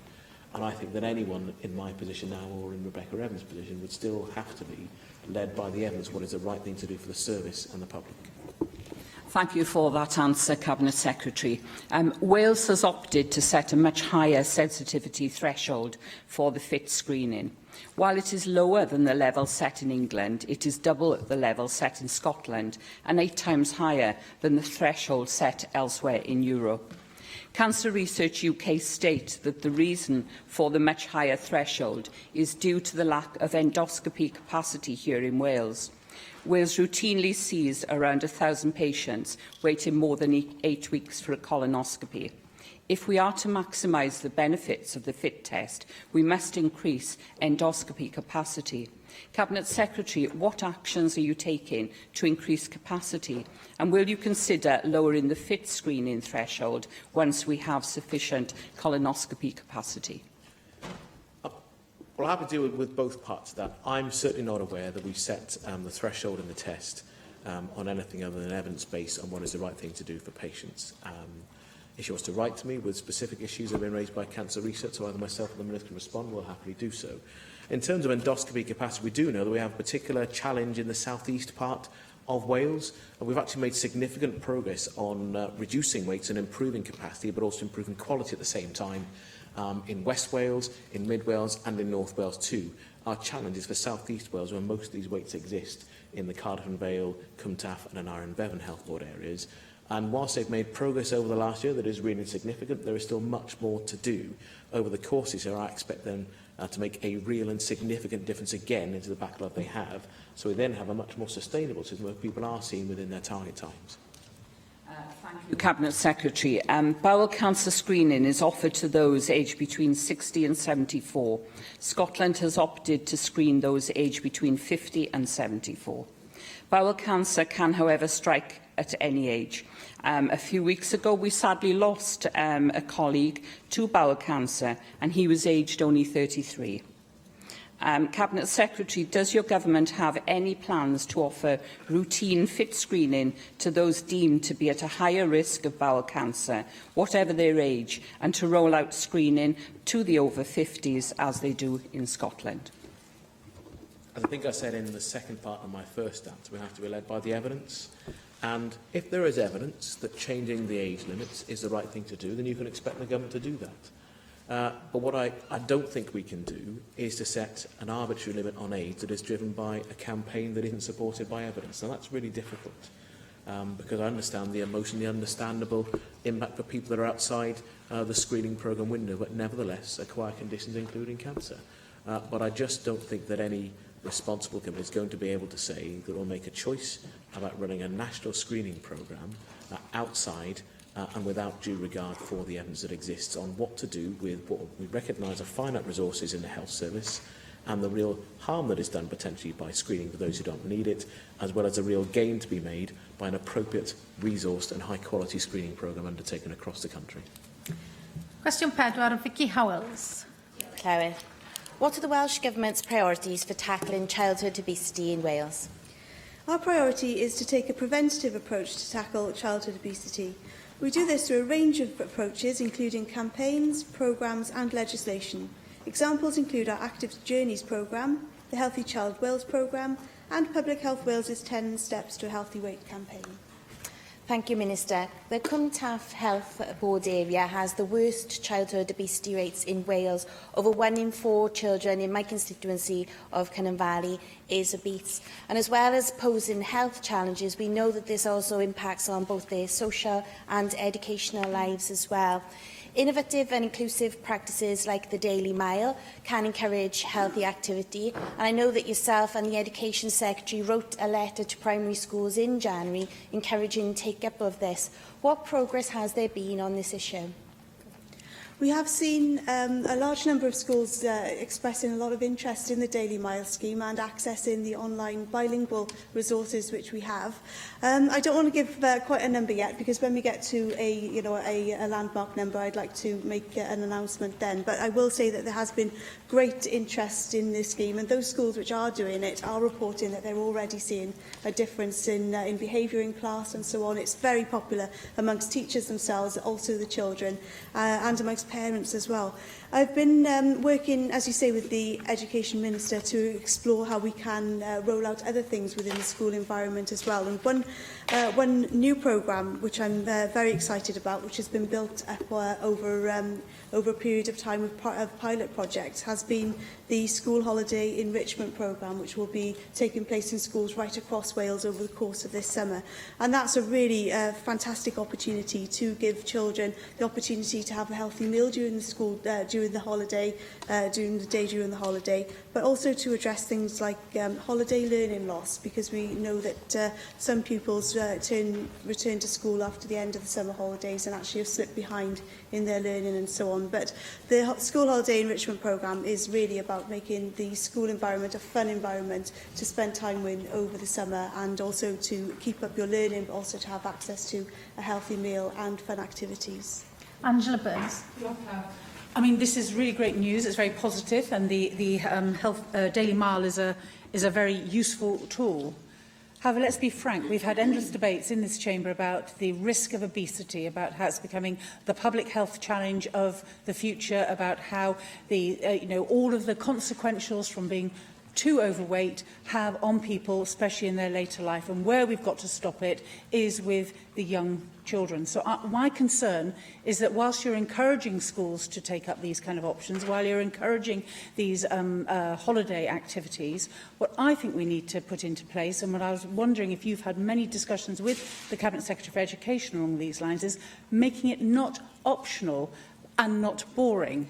We need to have exercise in school that children have to undertake, but that is fun, isn't judgmental. It can be dancing to one direction. It doesn't matter. They're still getting fit. And I think that it's really important that you do not give schools the opportunity to opt out of some of this stuff, because it is these kids who could, as Vicky's mentioned, who are growing up and will have all of those health problems in the future. And I think we've got to be really, really strong on this subject. Thank you very much. And this is the subject of ongoing discussions which I am having with the Education Minister as well. It's worth noting that actually nearly 3/4 of 4 to 5-year-olds are of a healthy weight. However, we want to concentrate our efforts on the remaining quarter who aren't of a healthy weight. Levels of obesity amongst children has levelled off in recent years, but again, things need to be moving in the right direction. It's important to note as well that we must support children who are already overweight at a young age, and I'm really pleased that Public Health Wales has been working with health boards and has now developed an agreed service specification for level 3 services for childhood obesity. So this will help us in terms of the efforts we're making to make a fully integrated obesity service at all tiers of support in Wales. So I think that this is an exciting and new and important step forward in terms of supporting children who are already overweight, but if we take action at an early age, then certainly they can look forward to being of a healthy weight as adults. Question 5, Caroline Jones. Diolch, Llywydd. Will the Cabinet Secretary outline the Welsh Government's plans to improve the Welsh NHS IT infrastructure? Thank you for the question. Informed health and care is our strategy for implementing new ways of delivering care through exploiting IT to improve outcomes for people in Wales. Based on Once for Wales principles, it is underpinned by major national solutions and architecture designed to enable safe and secure use of information. Thank you for that answer, Cabinet Secretary. Information technology has the potential to transform how we deliver healthcare in the future, from telemedicine to interactive health apps. The benefits to patients are enormous. Unfortunately, our current infrastructure is not able to meet today's demands.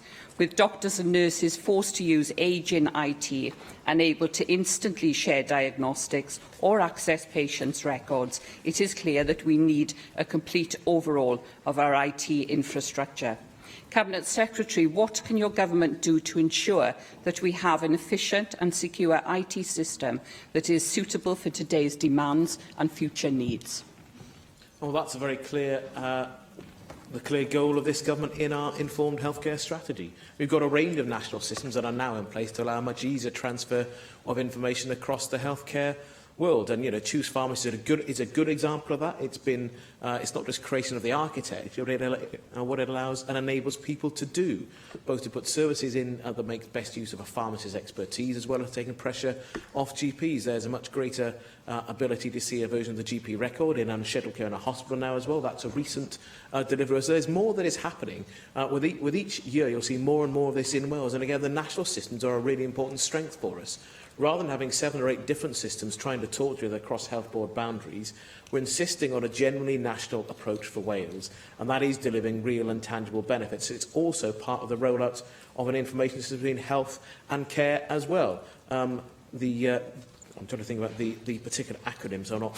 The Welsh Care Information Service, that is being rolled out at present in Bridgend and Powys, should allow that safe and secure transfer of information between health and social care professionals. So there are steps being taken, but I recognise this is an area where these 2 big blocks of the public sector have not, up to now, been able to keep pace with the demand and the reality of the change in people's lives. The way we live with smartphones, smart technology, the health service is still catching up. There's a challenge to do that safely and securely, but there's huge potential and huge gain to be made from people in doing so, but also in healthcare professionals in the way they work with each other and others in the social care field. Russell George. Wales has a largely good record in investing in NHS IT infrastructure. Now, the Welsh Government has outlined aims for 180 million All Wales Digital Services Framework. Can I ask the Cabinet Secretary to outline his vision as to how the NHS IT infrastructure will be improved by the scheme, what safeguards you have in place to protect patient confidentiality, especially in regards to breaches in other parts of the UK, and what assessment has been made on the overall savings which the new framework will provide in terms of monetary value for clinicians. I'm happy to write you with the detail of the points you've raised, rather than trying to reach into the depths of my memory to do so. But what I will say is that the broad points you raised about the potential for improvement, about the safety and security of patient information, and understand the trade-off between that and the benefit that can be gained from the sharing of that information, are significant features in every single development that we undertake. Because we actually recognise a risk to patients in not having a more seamless transfer of information between health and care professionals. And actually, most members of the public expect this information to be provided in that way already. The challenge really is how the service catches up in actually meeting that expectation and the clear desire for the public to do so. There's also a cultural change as well, and in understanding that the patient records are patient records, not healthcare records that they hold about people. And actually, in the past, there's something about how we shift that culture. So actually, then citizens take more control over their own healthcare information and are able to make different choices as a result of it. So there's a big cultural challenge both for the members of the public to participate in the healthcare in a different way, but also for healthcare professionals to do so as well. But I'll happily write you on the 3 specific points that you mentioned in the question. Question 6, Llywydd Morgan. Will the Cabinet Secretary make a statement on hospital food standards in Wales? Thank you for the question. Directions and guidance are in place in hospitals for patients, staff and visitors in relation to healthy eating. These include mandatory food and fluid nutrition standards for patients, mandatory healthy food and drink vending standards and guidance for food and drink to serve to staff and visitors. Diolch. In October 2016, Hywel Dda University Health Board threw away more than 7% of the food it was providing. That's the worst performing board in Wales. And the real shame of this, of course, is that Hywel Dda Health Board is set in an area which is rich in fresh food produce. I wondered, Cabinet Secretary, how much further you think you can go in terms of cooperating with public sector procurement agencies in Wales to ensure that more tasty Welsh local food can be put on the menu in our hospitals. Now, these larger purchases by the NHS in Wales could have a significant impact on the Welsh food industry, and we're going to be proposing this in the rural development plan that we'll be publishing next week. To what extent do you think you can cooperate much closer with, in particular, the Economic and Agricultural Rural Secretary on this issue? Thank you for the question. And it's fair to, on the food waste point, we've actually changed our target from getting down to 10% in waste terms, actually down to getting to below 5% as well. So there is a point about waste within hospital sector, about making sure that we have a continuing journey of improvement. On the specific point you mentioned about how we procure for the National Health Service, we're actually undertaking an exercise already with the National Procurement Service, and they're actually working with the whole Welsh public sector. And I'm happy to say that we, as part of what we've asked for, we've actually asked for Welsh Protected Geographical Indication status to be contained within the specification. So we're actually asking for produce from Wales to be part of what we wish to procure. And it's also about trying to understand how we make it easier for small and medium suppliers to actually be part of providing that produce as well. There's a consultation that's been undertaken with people in the food business to understand how we make it easier for them and at the same time get good value for the public, because there are the twin points here about the economic value from the procurement service, but also not compromising on the nutritional value of what we want to provide in our settings. But I'm happy to say that tenders for the current framework across the public sector are due in this week, and there's a scheduled awards against that framework in this summer as well. So you should, I hope, see a greater number of Welsh producers taking advantage of the opportunities available, good value in economic terms of Wales, but also good value in terms of nutritional standards as well. Jonathan Saunders. And I thank the member for bringing this really important question to this chamber again. Cabinet Secretary, there are 2 deaths per day as a result of malnutrition and dehydration in the NHS across Wales and England. The Older People's Commissioner has recently highlighted food remaining uneaten on trays, patients struggling to eat, and little or no encouragement on the ward. I can resonate with this experience. Patient diet plans and weight checks not always undertaken. Appropriate nutrition and hydration for the sick is equally as important as medication, treatment and care, and yet is often overlooked. What steps are you taking to make sure that any patient admitted to hospital receives the appropriate nutrition and hydration they require in order to assist in the overall care and treatment back to good health? Thank you for the question. I don't think that's really about hospital food standards. It's more about how the hospital food standards lead to dignified and compassionate care. And whilst there is always an issue for improvement, and I accept that there are parts of our National Health Service we do need to improve on the way in which food and nutrition is actually provided to make sure people have food and drink appropriately and aren't left without. I think to say that that's often overlooked, I think goes beyond what is reasonable and factual. There is always, though, a need to understand wherever there is a shortfall, where there is a failing in the care that we would all wish to see for ourselves and our own loved ones, and alone our constituents that we represent, that we understand why that has happened. Again, reiterating the importance of food and nutrition, either to get people ready for and healthy for treatment, but also to make sure that they don't suffer greater harm if they're in a hospital setting, for example. And alongside, we're actually not having appropriate food and nutrition and particular fluids can be a real difference, not just in their recovery from an intervention, but the state in which they then leave hospital to go on to the next setting for their care or recovery at home. So these are really important. As again highlighted last week during Dietitians Week, we recognised the key importance of dietitians right across the health service in a whole range of different settings. So this absolutely is part of what I think about, the way we think about planning the future for our health and care services, both in primary care, in residential care, and of course in hospital settings as well. Diolch i'r ysgrifennydd Cabinet. Yr eitem nesaf yn agenda ni yw'r cwestiynau amserol. A'r cwestiwn cyntaf, Darren Miller. Diolch, Llywydd. Will the Cabinet Secretary confirm what the Government's targets are for the 2018 PISA assessment? Thank you, Darren, for the opportunity to discuss the 2018 PISA assessment today, after yesterday's questions on the 2021 assessment. I'm clear that I expect to see improvement in Wales's 2018 PISA score, but in particular I want to see progress in the performance above the 75th percentile. I'm very grateful for that response. Cabinet Secretary, you know that the PISA results which were published last year showed that Wales has suffered a decade of decline in international league tables, with worse scores for literacy, maths and science in 2015 than they were in 2006. And those poor scores have prompted your predecessors to announce all sorts of Welsh Government targets, the most recent of which, of course, were in 2011. We had Leighton Andrews setting a target to be in the top 20 in the international league tables by 2015.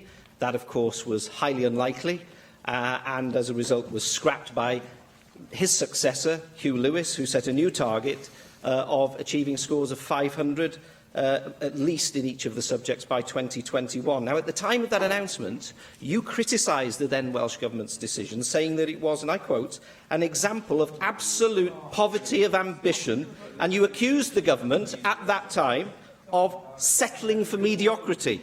Last week, you told the Children, Young People and Education Committee... I want the question to be heard, please. Diolch, Llywydd. Last week, you told... I don't say these things and expect to be ignored. I want the question to be heard. Diolch, Llywydd. Last week, you told the Children, Young People and Education Committee that the 2021 target was, and I quote, not my target, and you signalled that you were moving away from it. Yesterday, we saw the First Minister slapping you down for what you said, restating the commitment to the 2021 target, a particularly unedifying performance from the First Minister, given that today is Stand Up to Bullying Day. Now, that makes the Welsh Government look something of a two-headed beast pulling in different directions, a bit like the push-me-pull-you of Dr. Dolittle fame. So can I ask you, you've clarified your unambitious target for 2018. If the 2021 target is not your target, can you tell us what is your target for 2021 in particular? When can we expect to achieve that target? And what is your strategy for actually getting Wales there? Because I don't see one. Thank you very much, Darren. I regret your unfortunate phraseology, which I don't think is called for in this situation, especially when referring it to a male and a female member of this Assembly. It has unfortunate connotations.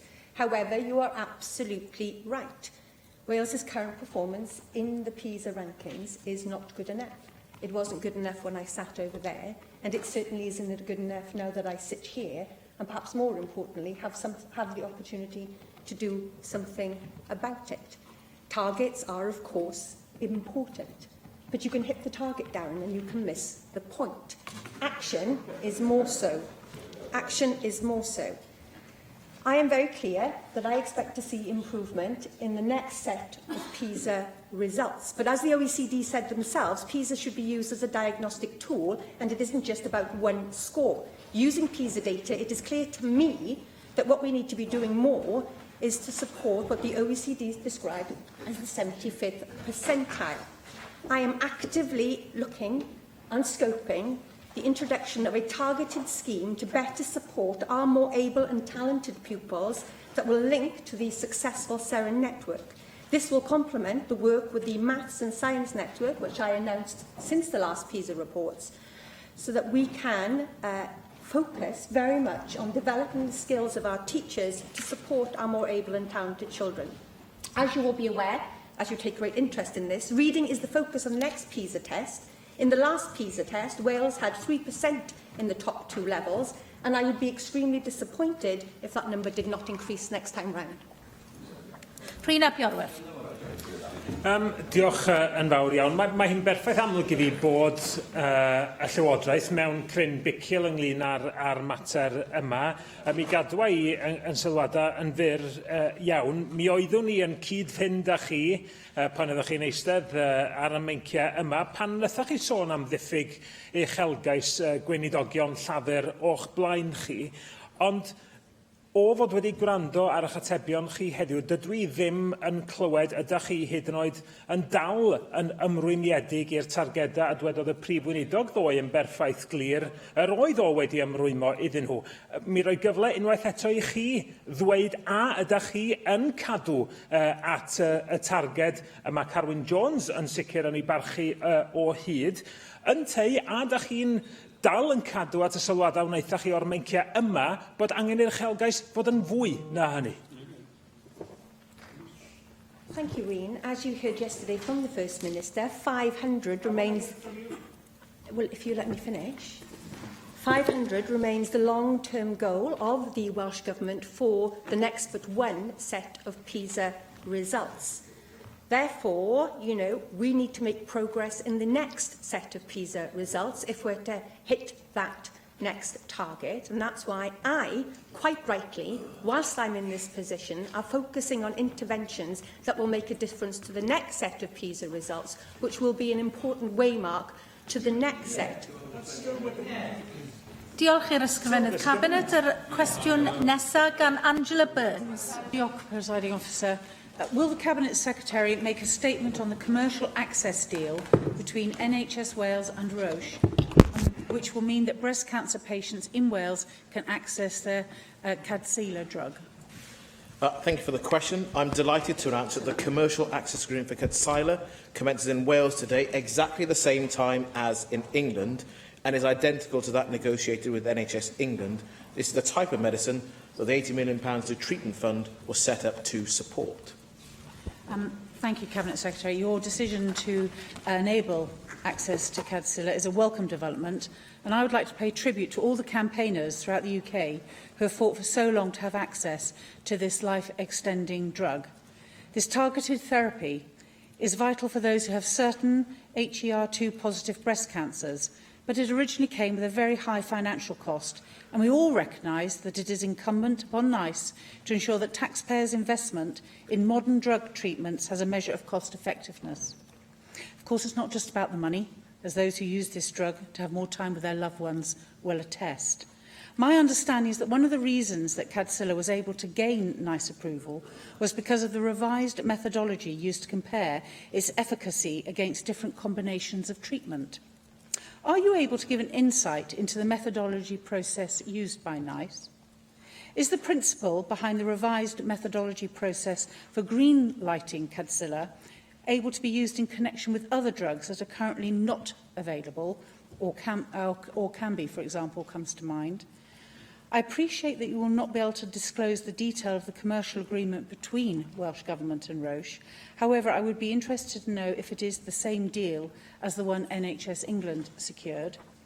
And finally, what lessons are we able to take from this in order to exploit new drug therapies to help our sickest people, whilst preserving an appropriate margin window for developers and manufacturers, and at the same time ensuring taxpayers' money is spent wisely?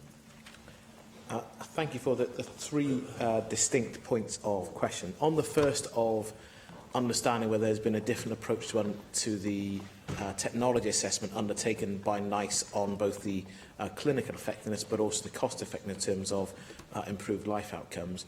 I couldn't obviously tell you about the detail of that. I'll happily have a conversation with officials and people in the Always Medicine strategy to understand whether there is any difference, but I'm certainly not qualified to give you an answer whether there was a different approach. But I'll happily have a look at the process and the manner in which that's been undertaken and come back to you. On the second point about whether we have the same deal in Wales, yes, we do. We have the same terms applying in Wales at the same time. That's been part of the negotiation. I was actually in the audience at the NHS Confederation conference in England when Simon Stevens announced the deal from the stage, which set a few hairs running about whether there was an England-only deal or not. So I'm really happy to have been able to confirm it's an England and Wales deal with no differential in terms of the availability of the treatment here in Wales. And then for the future, I think this really does tell us something about not just campaigning, but actually about the grown-up relationship we need to have, both with the public, with decision makers, but also with people in the pharmaceutical industry. Because it's easy to run a campaign based on the emotion of people potentially having a life-extending or a life-saving drug. But as you rightly recognise, there has to be a balance for the public person, for all of us together, about how much we are collectively prepared to pay for individual treatments and to understand the genuine efficacy of those treatments. We've seen in the Cancer Drugs Fund, the independent review, that recognised that of the £1.27 billion, about £1 billion couldn't really have been said to have been spent on improving outcomes. Now, that's a poor way to go about this, and I don't think a great use of public money. So we do have to understand a process that is genuine, that is expert and evidence-led, provides proper reassurance about the value and the efficacy of treatments, and equally that more grown-up conversation with the pharmaceutical industry, what they can expect and what the public purse can and will deliver, and the evidence we require on that efficacy and the cost and value of it. Rhina Biorwerth. Diolch yn fawr iawn. Gai na groesawu y cam yma sydd wedi cael ei gymryd. Mae'r egwyddor wedi sefydlu o ran y cyffyrdd yma. Yr ymarferol, wrth gwrs, sydd yn bwysig i ddioddefwyr y canser yma sy'n gallu mae'r cyffur yma wedi gynllunio ar ei gyfer o. Felly, dau gwestiwn syml, pa bryd rwan yn ymarferol fydd y cyffur yma ar gael yng Nghymru a faint o amser fydd yn rhaid i gleifion aros i gael presgripsiwn i'r cyffur yma. A un cwestiwn pellach ynglyn â chyffur arall, yma breast cancer 9 yn codi pryderon ynglyn â fo, tra'n croesawu'r cytundeb ar Godzilla. Mi ddyfynnau gan Delyth Morgan, Prif Breast Cancer 9. This news comes at a time when there is a real possibility that Perjeta, excuse me if I haven't got the pronunciation right, the first-line treatment for this group of patients could soon be removed from NHS use with a decision imminent. Perjeta's benefits are extraordinary, offering nearly 16 additional months of life to women with incurable breast cancer, and it is imperative that a solution is found to save this drug at a cost affordable to both the NHS and the taxpayer. Felly, tra da ni'n croesawu'r cam ar Godzilla, allwch chi'n diweddaru ni ynglyn â'r cyffur arall hefyd. Yes, and the point about Consider is that initially the manufacturer had a cost price that was simply too high for the health service to pay. And that was the advice that health ministers were given. That's why the drug wasn't available. There's now been a reconsideration, and that's very welcome.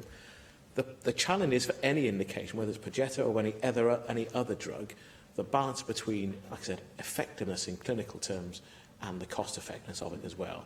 And in the IPFR process that we collectively agreed to run through, that came back very clearly as a unanimous point from the panel about not losing sight of the fact that there is a cost to this, and every penny we spend on one particular treatment is a penny in a pound that we don't spend on other treatments as well.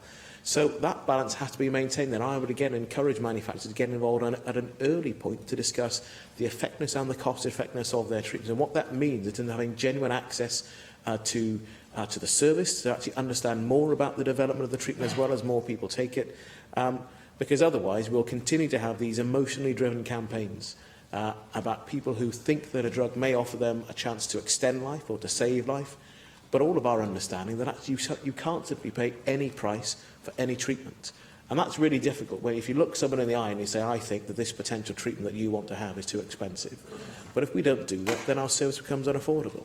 And if we're not prepared to do that, potentially risk the whole service that does so much good and so much positively as well. So if we can't hold the line about having an evidence-led approach to this, then I think we actually risk and undermine the whole service. That's a difficult point, but I think it's absolutely the right one, and it's certainly the unanimous with the IPFR panel that the recent reports to all of us in the last few months. Elaine Jones. And thank you to my colleague Angela Burns for bringing forward this important topic. Cabinet Secretary, the deal between NHS Wales and Roche is terrific news for breast cancer sufferers in Wales and a perfect example of what we can achieve when we work in conjunction with the pharmaceutical industry. This deal and the new treatments fund means that women with HER2 positive tumours can gain a few valuable extra months of life and avoid the issue we had with Herceptin. These new innovative treatments are targeted at relatively small cohorts and are much more expensive. What is the Welsh Government doing to ensure we are aware of drugs in the pipeline? And will you work with your colleagues in England, Scotland and Northern Ireland to achieve commercial access deals on other initiative treatments in future? Yes, I'm happy to respond. Of course, this particular drug has an average 6 months of extra life. And it's about the value and the cost of that. And again, these are really difficult assessments to make, which is why, frankly, politicians are often the worst people to try and make that assessment. However, on the broader point about the understanding of what is in the pipeline, I actually had, in recent months, a very sensible conversation with the Association of the British Pharmaceutical Industry and their Wales Rep board member, who happens to work for Roche, and which is a matter of coincidence, but about the manner in which we have conversations as drugs are being developed, and at what point in time the pharmaceutical industry can have that conversation with governments and with appraisal bodies. Because the sooner you know something is potentially available, the earlier you are able to plan. And actually, that sort of grown-up approach is really important for us, because the NHS has to be able to try and budget for new treatments coming on board. It has to be able to try and plan the infrastructure around those, as often more important than the cost of paying for the medication cost. And it's then also about the industry understanding that it has an interest in being open at a slightly earlier stage with us about what is coming down the line. Otherwise, we're not having these sort of fights on a basis that isn't good for them as an industry partner, isn't good for the health service, but ultimately isn't good for the individual citizens who are then caught up in a campaign between different parts of the public sector and the industry who are trying to offer a treatment that they are saying will provide a real benefit for them. So I'm optimistic that we are continuing to have that grown-up and necessary conversation about the way in which we work together and understand our competing interests. I don't try to sell the pharmaceutical industry. They should not be entitled to make a profit in the way they run their business and what they put into developing new treatments. But it has to come at a price that is affordable for the taxpayer and with real value in terms of improving outcomes for the individual citizen as well. Diolch i'r ysgrifennydd. Cabinet yr datganiadau 90. Eiliad yw'r eitem nesaf ar yr agenda. Datganiad cyntaf, Rhina Piorwerth. Diolch yn fawr iawn, Llywydd. Mae nifer ohono ni wedi bod ar gefn beic heddiw wrth i elusen Leonard Cheshire Disability wahodd aelodau i reidio cyn bellad y gygallwn ni ar feic ymarfer corff mewn 100 eiliad. Mi oedd hi'n braf bod ar frig y tabl am un cyfnod byr, ond dyna'r fantais sy'n dod o gael bod y cyntaf i gymryd rhan. Tynnu sylw oedd yr elusen at bwysigrwydd ymarfer corff ar gyfer pobl sy'n ag anabledda. Ac am siarad efo chi ydw i am gamp arall sy'n rhoi cyfle i rai sy'n ag anabledda, gadw'n heini a chystadlu ar y lefel ucha. Wales will be taking part in the Wheelchair Rugby League World Cup in France next month. They take on Australia in their first match. The last time they met at the World Cup, they beat them 25-16 on their way to an overall third place in the tournament. And that's the first time Wales has beaten Australia in any form of full international rugby league. Managed by Mark Andrew Jones, they're based at Deeside, but draw players from across Wales. Their current Celtic Cup champions were runners-up in the 2017 Four Nations. But apart from the sporting challenge, it's quite a task raising enough funds to represent Wales at this level. Earlier this year, it was feared they wouldn't be able to go to the World Cup for lack of money. Through self-funding and donations from local businesses and the North Wales Crusaders, they're just about able to do it. But they need backing and sponsors, and disability sport deserves and needs this backing. And after all, we're hoping that this World Cup could be as expensive as it could possibly be for them, with Wales hopefully staying in France right till the competition ends. Good luck. Pob lwc. Neil Hamilton. Last Saturday, the 1st Battalion, the Irish Guards, trooped their regimental colour before Her Majesty the Queen for the monarch's official birthday parade. Crowds lined the Mall to catch a glimpse of the sovereign's escort, whilst millions watched worldwide, marvelling at the military precision of the spectacle and reflecting on Her Majesty's continuing lifelong service to the nation at the age of 91. The Queen is renowned for her attention to detail and knowledge of the more complex manoeuvres performed, and as always, after weeks of training, the parade proceeded with absolute perfection. At home and abroad, Her Majesty has been a symbol of stability in times of political, economic and social turmoil. She has undertaken her daily duties with apparent ease for 2/3 of a century and has guided our constitutional monarchy from the steam age of the 20th century to the digital age of the 21st. The Queen remains the constitutional centrepiece of our society as head of state, head of the Commonwealth and Commander-in-Chief of the Armed Forces, and her role, transcending party politics over 3 generations, is reflected in a bond of affection between sovereign and people, unparalleled in any other world leader or politician. Her Majesty is respected by billions around the world for her dignity and unwavering service to our nation in a living historical tradition stretching back more than 1,000 years. Today, she continued her service in the state opening of Parliament as she opened our Assembly a year ago. The monarchy has never been more popular in modern times, and it remains a priceless asset, vastly enhancing our prestige around the world and enabling our small island to punch well above their diplomatic weight. Let no one underestimate the personal contribution of Her Majesty Queen Elizabeth II to the United Kingdom's preeminent place in the world. Long may she reign, and may we say, God save the Queen. Yr eitem nesaf yw'r cynnig I ddiwygio rheolau sefydlog 16, 19, 20 a 27 mewn perthynas â phroses y gyllideb a gweithdrefnau cyllid, a'r cynnig hefyd I gymeradwyo protocol y gyllideb a gytunwyd gan y Pwyllgor Cyllid a Llywodraeth Cymru. Yn unol â'r rheol sefydlog 12.24, cynnigiafod y ddau gynnig o dan eitemau 5 a 6 yn cael ei grwpio ar gyfer y ddadl. Oes unrhyw wrthwynebiad I hynny? Nag oes, felly galwaf ar aelod o'r Pwyllgor Busnes I wneud y cynnig arweinydd y tŷ, Jane Hutt. Galwaf ar gadeirydd y Pwyllgor Cyllid I wneud y cynnig o dan eitem 6 ac I siarad i'r ddau gynnig, Simon Thomas. Diolch, Llywydd, ac wy'n falch I gynnig hwn ac I siarad ar y ddau gynnig. Ac I eglifo, mae'r cymrydwyo reol y sefydlog a'r protocol gysylltiedig heddiw yn y gyfarfod llawn yn ffwyth llafur a gychwynnwyd gan Bwyllgor Cyllid y Pedwerydd Cynulliad. Mae datganoli pwerau cyllidol wedi golygu newid proses y gyllideb, gan olygu y byddwn ni fel Cynulliad yn ystyried sut mae Llywodraeth Cymru yn codi peth o'r arian mae'n bwriadu I wario gyda pwerau trethu newydd. Canhaliodd y Pwyllgor blaenorol ymchwiliad a nododd yr arferion gorau o ran craffu ar y gyllideb. O ganlyniad I gyhoeddi'r adroddiad hwnnw, mae swyddogion y Cynulliad a Llywodraeth Cymru wedi bod yn gweithio'n agos I ddatblygu proses newydd ar gyfer craffu ar y gyllideb sy'n ddibyniol ac yn ymarferol i'r ddwy ochr. Dylai broses newydd y gyllideb sicrhau gwaith craffu manylach a mwy o amser ar gyfer gwaith craffu gan y Pwyllgor Cyllid a'r Pwyllgorau Polisi fel ei gilydd. Dylai'r amser ychwanegol hwn alluogi'r Pwyllgor Cyllid I ystyried manylder strategol y gyllideb drafft. Rwyf am I ni ar y Pwyllgor Cyllid ystyried dyfaniadau gwafiant cyffredinol, sut y caiff y cynigion gwafiant I hariannu fel y symiau o grant bloc, trethiant, benthyca, cyllid prifat, cyfyngau dielw ac unrhyw ffynonellau eraill, lefel y benthyca cyfalaf y ddyled, y resymeg dros lefel y trethiant, ystadegau gwaith dadansoddi a fagolygon economaidd y mae Llywodraeth yn ei defnyddio wrth baratoi I chyllideb, ac wrth gwrs raglen neu dylanwad deddf llesiant cenedlaethau dyfodol.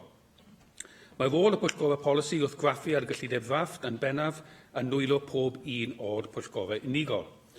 Ond mae'r broses hon yn caniatáu mwy o amser ar gyfer gwaith craffu gan y Pwyllgorau Polisi, a'r gobaith yw y bydd hyn yn golygu bod modd cymryd tystiolaeth gan fanddeiliaid a bod pob pwyllgor yn gallu cyflwyno ei adroddiad ei hunan.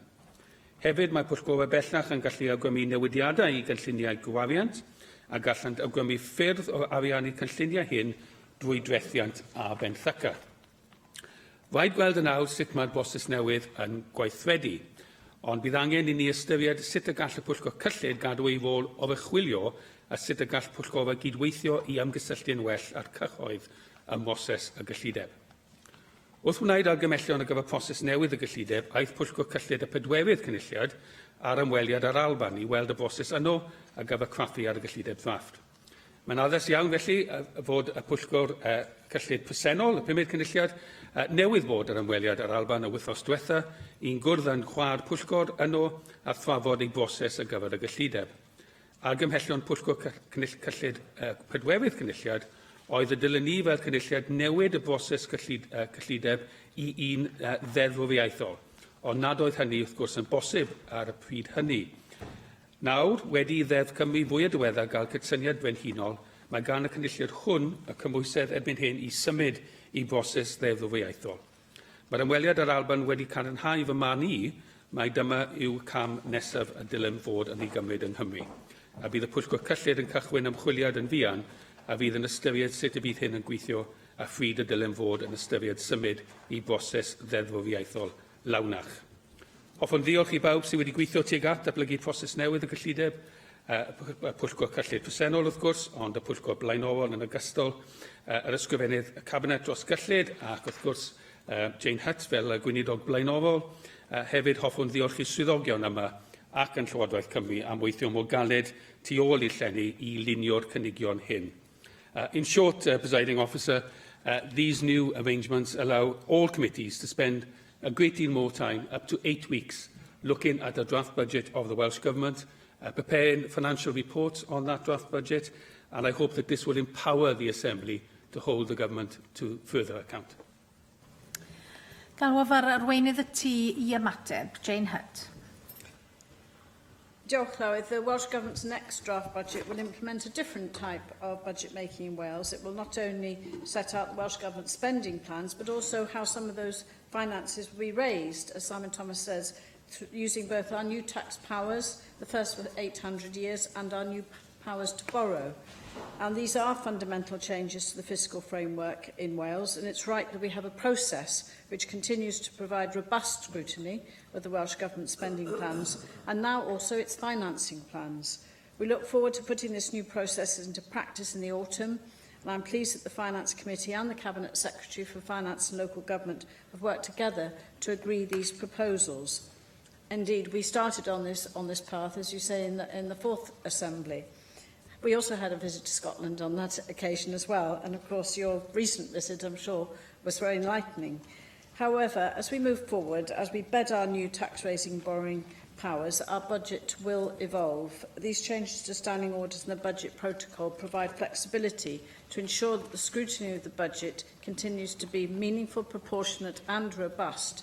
The Cabinet Secretary is keen to continue working with the Finance Committee as these new arrangements are established. We also welcome the Finance Committee's work looking into a legislative budget process. As Simon Thomas has mentioned, we look forward to hearing the outcomes from that work in due course for the inquiry that you're undertaking. Overall, we support the proposals. Diolch. Y cwestiwn yw felly a ddylid derbyn y cynnig o dan eitem 5, a oes unrhyw wrthwynebiad? Nagos, felly derbynir y cynnig. Y cwestiwn yna yw a ddylid derbyn y cynnig o dan eitem 6, a oes unrhyw wrthwynebiad? Felly derbynir y cynnig yna.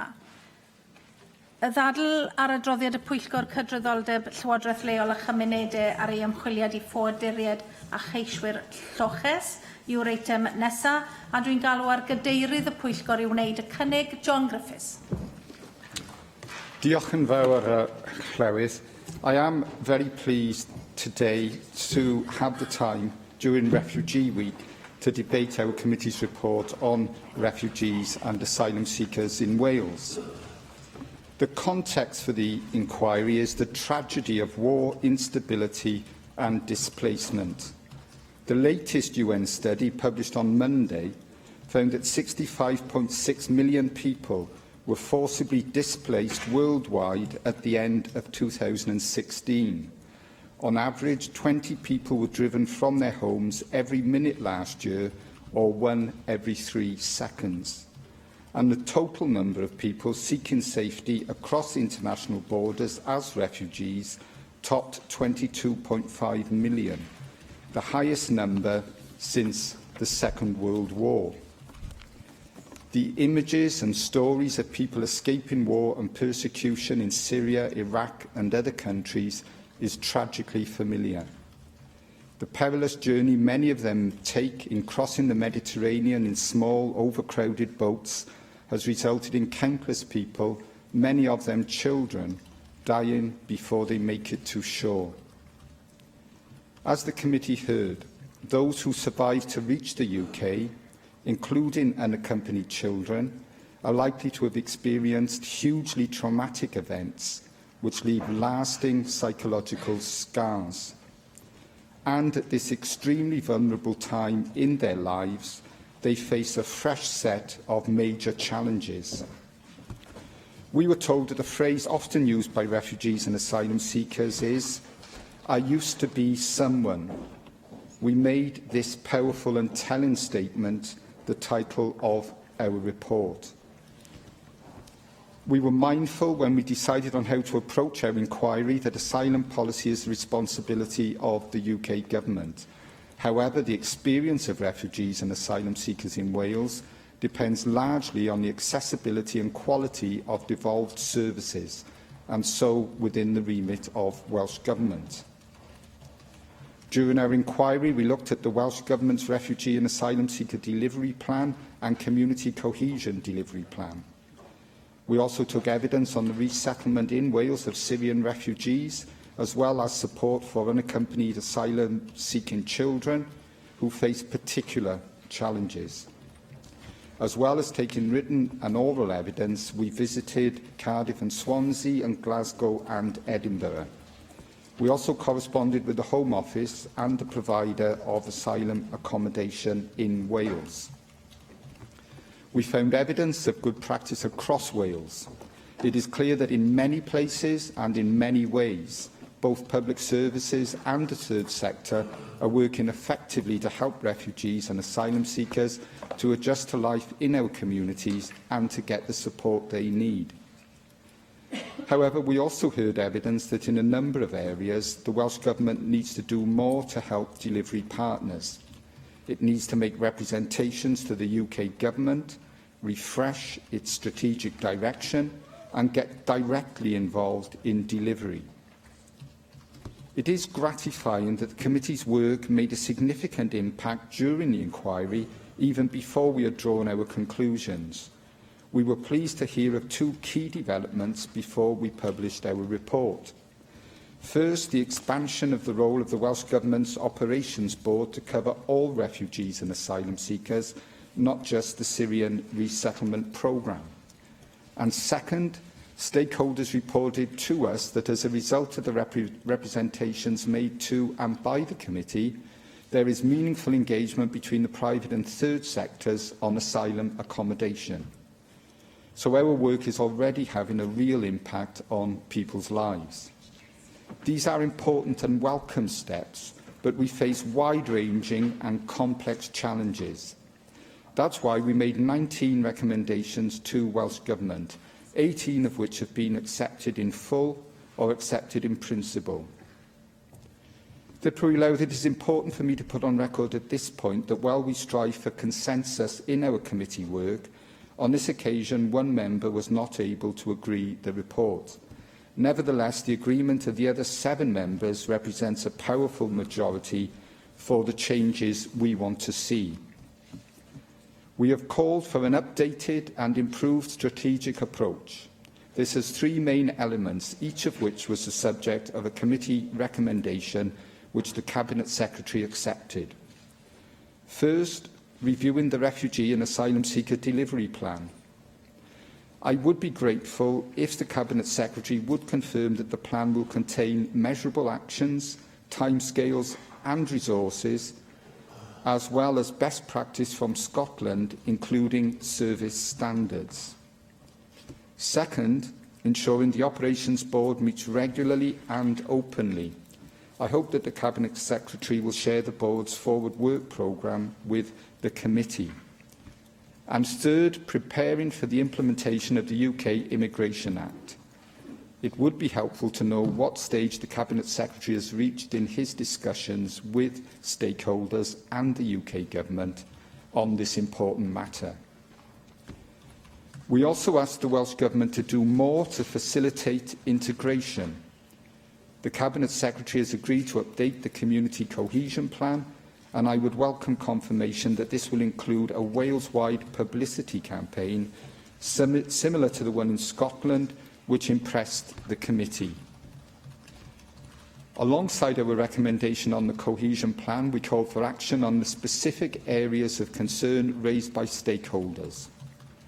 The Welsh Government has accepted the role of community cohesion coordinators should be expanded beyond only supporting Syrian refugees. The Cabinet Secretary's response suggested that the role of the coordinators in supporting refugees and asylum seekers is not permanent, and I would welcome clarification on this. We agreed with stakeholders that another key barrier to integration is transport. We recommended that the Welsh Government consider extending concessionary transport schemes to refugees and asylum seekers. The Cabinet Secretary has rejected this recommendation. It would be helpful if we could hear more detail this afternoon about the reasons for that and if the Cabinet Secretary may be able to address this issue in other ways. An area of particular focus for the committee, following the evidence we received, was the provision of teaching of English for speakers of other languages. We wanted to see improvements for the academic year starting in September. I appreciate that the tight timescales for doing so have led the Cabinet Secretary to accept this recommendation in principle for implementation over a slightly longer period. I would welcome confirmation of the timescales and reassurance that the detailed points made by the committee will be addressed. Asylum accommodation was another key area of interest for the committee. We call for better monitoring and resolution of complaints about asylum accommodation. We recommended revising the asylum accommodation contract before its next renewal. The Cabinet Secretary has accepted these recommendations in principle, and I look forward to hearing what this means in practical terms. We also wanted asylum seekers' landlords to be registered and inspected. I am pleased that the Welsh Government has fully accepted this recommendation, and I would welcome some detail on how it is to be implemented. The committee also called for improvements to advice and support during the asylum process. This was accepted in principle. Effective support after the asylum process is essential, both for refugees and those whose asylum applications are not successful. So also accepted in principle were our recommendations on this, calling for more help for refugees to find accommodation, better access to education and employment, and action to prevent destitution. On the specific needs of unaccompanied asylum-seeking children, the committee was convinced by the evidence we heard that we need more proactive support, and that's why we called for a guardianship service. We also wanted to ensure there is capacity and capability across Wales to undertake age assessments, and we received powerful evidence of the need to set minimum standards for mental health support. Again, the Cabinet Secretary has accepted in principle our recommendations about support for children, and again it would be helpful for us and for stakeholders to hear more from the Cabinet Secretary about how he will ensure that he meets in full the thrust of our recommendations, even if he is unable, for reasons I am sure he will explain, to commit to every detail. Llywydd, I'm sure members of the committee, as well as other members in the chamber here today, will wish to address some of the detail in what is a wide-ranging and comprehensive report. But before I finish, I'd like to highlight the final recommendation the committee made, which the Welsh Government has accepted in principle. The Welsh Refugee Coalition drew our attention to the 7 steps to sanctuary. These have been developed by over 20 organisations and are reproduced in our report. We share the Coalition's view that Wales should take these steps and become the world's first nation of sanctuary. Diolch yn fawr. Susie Davis. Diolch, Llywydd. Can I thank the committee? Obviously I'm not a member of the committee, but I thought this was a really focused and forthright piece of work, because I'm not surprised it's been influential already. And thank the Cabinet Secretary as well, because judging by the quoted evidence in the report, you certainly took a very open and responsive approach to the evidence that was heard there. With regard to support for Syrian refugees in particular, I think it would be fair to observe that any government, and we're talking about more than 2 governments in this, there are several just across the continent of Europe, they had a very short time to try and manage a major displacement of people, and we're faced with a huge challenge. And with the best planning in the world, I think the sort of early and very urgent days when demand was outstripping the capacity to meet it is, obviously it comes as a shock to us, but we need to understand that that's almost inevitable. But even so, John, you might remember me asking you back in September if you were going to have a look at why Wales had taken in only 112 Syrian refugees and 13 local authorities at that stage hadn't taken any at all. I can see in the evidence that Unison told you that the preparedness of local authorities effectively dictated the pace of response. But I was just wondering if the committee really got to the bottom of that, really, to establish why councillors like Torfaen, who deserve great congratulation in this, were able to get their acts together far more quickly than other councils. Because that will certainly have affected the ability of the UN and the ancillary workers to match individuals that they verified before they left Syria with the local authorities in Wales. From the report, though, it seems that once the streamlined system kind of got going, it seems to have proven to be a much better experience for those that went through it. And I can certainly see the attraction of removing the distinction between the Syrian Vulnerable Persons Resettlement Scheme and the Standard Asylum Route. I appreciate that's not a matter for this place.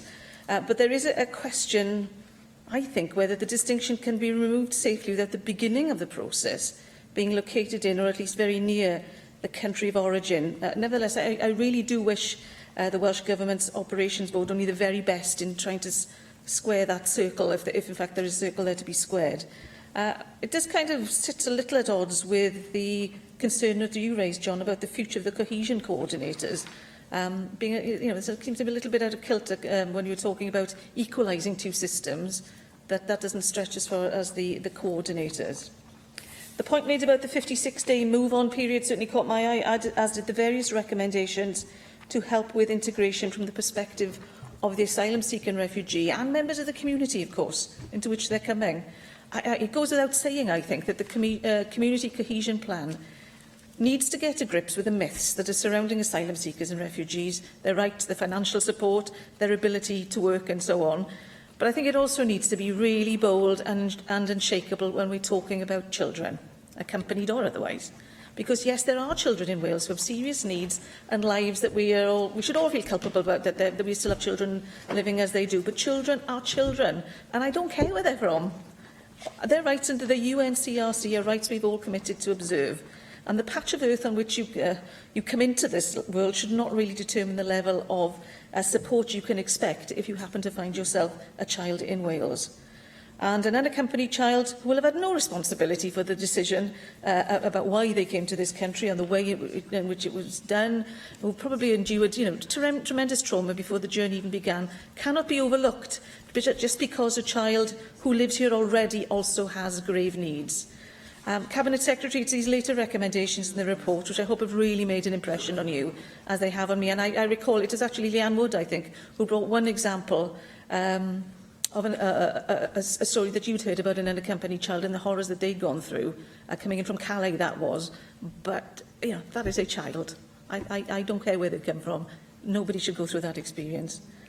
I thought it was very telling, actually, that people coming to this country in chaotic circumstances often saw the acquisition of functioning English to be just as much of a priority as decent housing and access to social and financial support. The inability to communicate has to be the most isolating experience in the world. And I know this is expensive, Cabinet Secretary, and I appreciate it'll take time. But there are recommendations in this report about using students and volunteers under professional guidance that really might just help speed this up a little bit. And of course, co-production. Let's use some of those refugees and asylum seekers who've acquired some skills themselves, because their volunteering, more generally, is also key to improving their communication skills, but their confidence, their networking and other skills which improve mental resilience, which I know we've spoken about before. I have plenty of other words of congratulation for you, John, and the committee, but I'll leave those for another day as I'm out of time. Thank you. Thank you very much. Bethan Jenkins. Thank you. Well, we're praising another committee this week then, Susie. There's a theme appearing here, and I'd like to thank the Chair and the other members of the committee, most of the members of the committee, for agreeing to this report. And it's actually one of the most rewarding experiences that I've had in a long time. Quite often we may go to outreach events where there's a decent number of people attending, but it's not as many as we might have anticipated sometimes. I turned up at the YMCA in Swansea, and the place was reeling with people falling out of the doors because there wasn't enough room for them to engage with myself and Joyce Watson, who are there on behalf of the committee. And for me, the biggest thing was that they wanted to be heard, and they wanted to make a difference in the country that they had arrived in, which was Wales. And they wanted to impress upon politicians that they deserved to have that voice and that they were worthy of that voice. And I pledged from that day on to make sure that I would try and represent them to the best of my ability. And the area that was the biggest issue of concern for them in that particular public meeting was housing.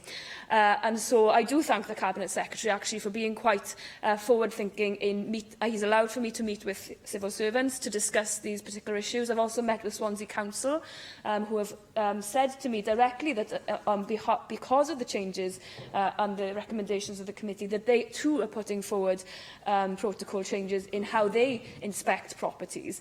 But what we could see loud and clear was that some of the properties that people were living in were abysmal, utterly abysmal, and nobody should have to live in a house like that, whether they're from Syria, whether they're from Iraq, or whether they're from Aberfan. They should not have to live in those types of conditions.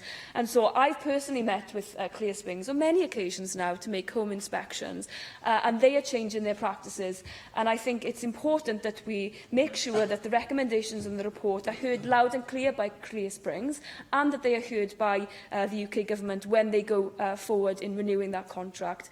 We need to have stiffer monitoring. We need to have equalities training for staff, because we heard from asylum seekers that they were not treated fairly in many instances by those who entered their properties. And we need to make sure that there's an independent complaints procedure, if not an independent complaints mechanism. Many people didn't feel comfortable in ringing Clear Springs because they were the company that had alienated them the most when they first arrived in the UK. And I hope those are things that the Cabinet Secretary will carry forth and pursue. We also had lots of evidence from those who came into the committee that they actually wanted to devolve this responsibility to the National Assembly for Wales. And I would also hope, therefore, that the Cabinet Secretary would push to be able to do that. I know that the housing sector here say that they are competent and able to do that, and so why not devolve it when we have all of the other housing responsibilities here in this place?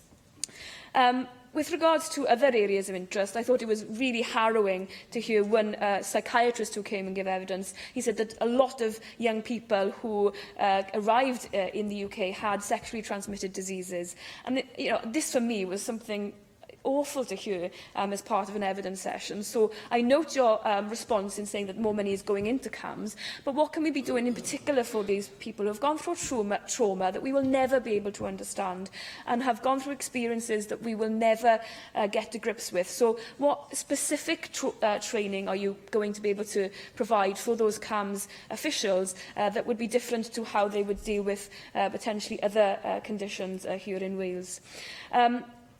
Another issue for me, I've got so many on this agenda, as you can see. I've met asylum seekers and they've said, yes, I want to learn English or Welsh, but I want to be able to do that in a way that is relevant to me. So I've met a plumber from Syria who lives in Neath, and he says, well, I want to learn English, but I don't want to just go into a room and sit there. Academia and sitting at a table actually is really intimidating for me. So can I do an apprenticeship course in plumbing or electrical appliances, but through, and can I do the English learning through that particular course, because he said there's nothing available for him to be able to do that at the moment. So I hope that's something, again, that if not directly reflected in the report, that now that I've said it, you can look into it further, Cabinet Secretary. In the time I've got left, I think it's important that we address the cultural and integration issues, and I think it's important that we don't see this as just a responsibility for the refugees to integrate amongst us, that we need to change our attitudes also towards refugees and asylum seekers. And it's really unfortunate that we had one member of the committee putting out some document that did not represent the views of what we heard in committee. We are proud as a nation to welcome refugees, and we are proud to support those refugees, and we should not shy away from doing so. Thank you very much. Jenny Rathbone. Diolch, Deputy Llawrydd. I met an Iraqi refugee last week who had lost every single member of his family as a result of the conflict in Iraq. Getting rid of Saddam Hussein seemed a good idea at the time to many in 2003, but the words of caution were not heeded that this would lead to a conflagration of sectarian conflict that most people in this country quite rightly had little understanding of the complexity of it. And the sectarian strife, this turf war that has erupted in this sectarian strife, he could not have paid a higher price. Did we have a duty to offer asylum to this individual and others like him? Of course we do. When asylum seekers are first dispersed to Wales, most of them arrive at Links House on Newport Road in my constituency. And after 3 or 4 weeks in hostel accommodation, they are then placed in temporary accommodation, which may be in Cardiff, it may be in Newport, maybe in Swansea, or maybe further afield. Most asylum-seeking families are destitute, arriving with little more than the clothes on their backs. And our inquiry highlights that children make up between 13% and 20% of the local destitute population. It's a sad fact that asylum seeker benefits are too low to actually meet the basic needs of this community, and one of the biggest problems faced by families is that they simply don't have the bus fare to get to services, so they have to walk or go by bike. And so it's particularly important that services are available near to Links House, because obviously that is where there is a concentration of asylum seekers.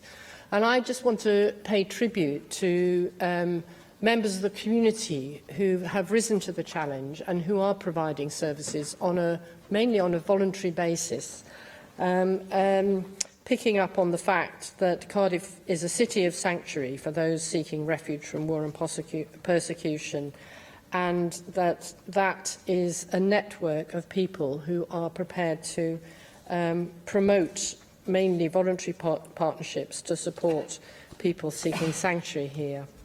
For example, the Oasis Refugee Centre, which the committee visited, is based in a former Methodist church in Splot. Set up in 2008, Oasis Cardiff has helped hundreds who have fled war and political persecution from a huge range of countries which have been overcome by war and conflict, many of them which our government has helped or failed to avoid. And it's got 9 part-time staff and literally dozens of volunteers, because at least 150 people walk through the door every single day. And when we visited, there were at least 35 people in an upstairs room, all being given ESOL lessons from one individual volunteer. It was an incredible sight. Within my constituency, which is not that far away from Oasis, there is the Trinity Centre, which is based in another former Methodist church. They have, for the last 5 years, they provided a home for at least 3 voluntary organisations. Spaces for You operates a drop-in offering information, English lessons, a food and clothing bank, craft sessions, as well as food and drink and friendship. There's a parent and toddler group linked to Space for You, held twice a week, and that's open not just to asylum seekers and refugees, but to members of the local community as well. And so it's a great opportunity for people to interact and practice what little English they may have. And there's also something called Home for You, working closely with Space for You to offer temporary accommodation in empty properties which have been lent to the project. One of my constituents plays a strategic role in overseeing these services, undeterred by the fact that he's been struck down by Parkinson's, and I was deeply honoured to nominate him and his wife to attend the Queen's Garden Party in recognition of his contribution to the community despite his disability. In light of the heinous terrorist attack allegedly committed by another of my constituents this week, I thought it was really important to put on record that most of my constituents in Cardiff Central are more than happy to offer the hand of friendship. I thank you for listening to my contribution. Thank you very much. Gareth Bennett. Thank you, Deputy Presiding Officer, and thanks to the Chairman for laying the committee's report before the Chamber. The report is concerned primarily with improving conditions for refugees and asylum seekers once they have arrived in Wales, and to that end it is a worthy effort. There was a lot of painstaking evidence heard relating to refugee conditions in Wales, and several of the committee members were skillful in bringing these conditions to light. And in itself, the desire to improve conditions for refugees is a laudable aim. However, there are bound to be potential pitfalls in making such a report. One such pitfall is the danger of providing services to refugees which go beyond the services provided to ordinary members of the public. For instance, we can try to improve housing conditions for refugees, but this may not seem palatable to large sections of the public if it means that they have to drop behind the refugees in the queue for social housing. The housing issue is perhaps the most obvious pitfall, and one that is discussed quite frequently among people I encounter in the course of normal life when refugee issues are raised. Relating to the issue of housing provisions is one of funding. During the evidence sessions, we were at one point strongly advised by the relevant Minister, Carl Sargent, not to lobby for extra powers without first securing a guarantee of extra funding. He warned that this had been done in the past and problems had arisen as a result.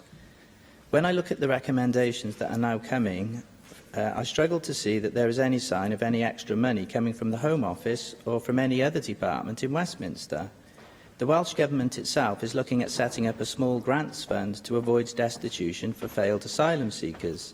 But as far as I understand it, this is money coming from the Welsh Government's own budget. So what services will have to be cut from elsewhere in the budget to allow for this? And in any case, we don't know if any of the money is going to be forthcoming. One of the points which kept recurring in the evidence sessions was that destitution was inevitable among failed asylum seekers, as there was no welfare payment for them once they had failed their initial claim. But there is also no settled method of repatriating them to their country of origin.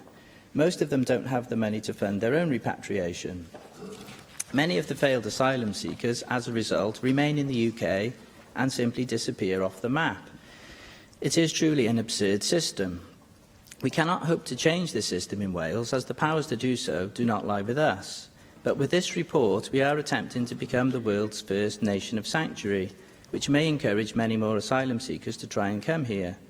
The inevitable effect of more coming without any prior reform of the asylum system will, I fear, be more destitution. Thank you. Thank you. Joyce Watson. Diolch, Llywydd, and I want to actually disassociate myself, as I'm sure everybody else here of a reasonable mind would do, with the comments of the previous speaker. But however, as is set out in the report's introduction, this was the committee's first major inquiry, and it was undertaken at a time when we are experiencing the worst global refugee crisis since the Second World War. And politically, it was launched in the months after the Brexit vote, and the refugee crisis, without a doubt, shaped some of those Brexit arguments around the EU's stability and sustainability. But more widely, it appeared at that time that nationalist movements were sweeping the continent, though following recent defeats for Eurosceptic populists at elections in France, Austria and Netherlands, and reverses in Finland, Italy and Germany, maybe the tide has turned. Nevertheless, at the time, there were people who argued that the committee should not prioritise the plight of refugees and asylum seekers in Wales. My UKIP committee colleague refused to endorse the report, despite having not raised any objections whatsoever during the actual inquiry. But I'll move on from that. I, for one, am proud of this report, and I think it reflects well on this Assembly and on Wales that we undertook this work. In the same vein, I think that Gareth Bennett's alternative paper titled Wales's Refugee Problem reflects poorly on his party, light on evidence, but heavy on prejudice. But for the most part, there was lots of support for the inquiry. Groups like the Hay, Brecon and Talgoth Refugee Support provided real insight into what is happening on the ground. And one of the issues that they did identify was a perceived disconnect between those voluntary groups and the professional-led services. I think the Powys Group represents the best of our nation's generosity and goodwill.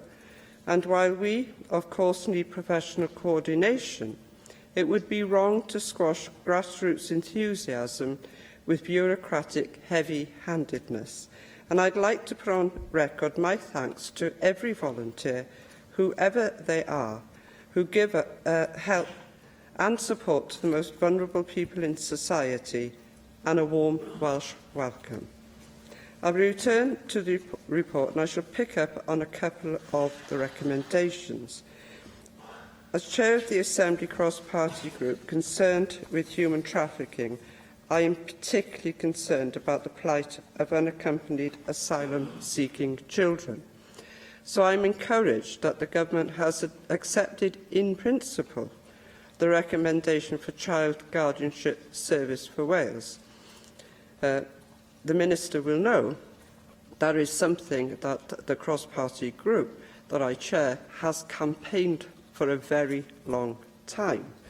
I want to really focus on this because I know that children under the UN Convention on the Rights of the Child will have access to advocacy. But I really want to separate out the difference between advocacy and guardianship.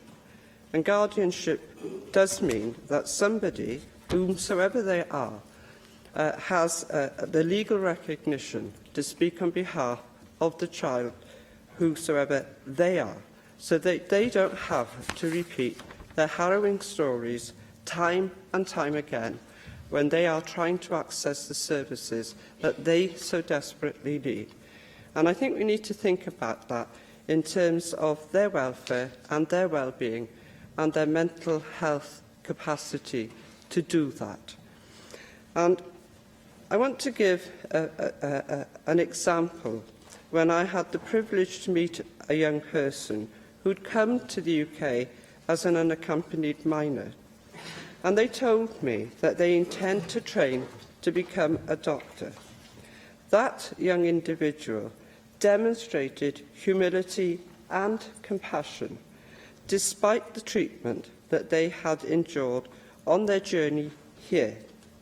I have no doubt whatsoever that those qualities will be used when they do qualify by that individual to whoever may need them. It may well be the case that they use those qualities when they become a GP or a doctor later in life, that they actually show a little bit of humility and compassion to some of those who speak against them. Thank you. Julie Morgan. Thank you very much, Deputy Presiding Officer, for calling me to speak in this very important debate. I'm not a member of the committee, but I'd like to congratulate the committee and the Chair on the extensive work that has gone into this report, and I think it's very good that we're able to debate it during Refugee Week, and I welcome the fact that the Welsh Government has accepted many of the committee's recommendations.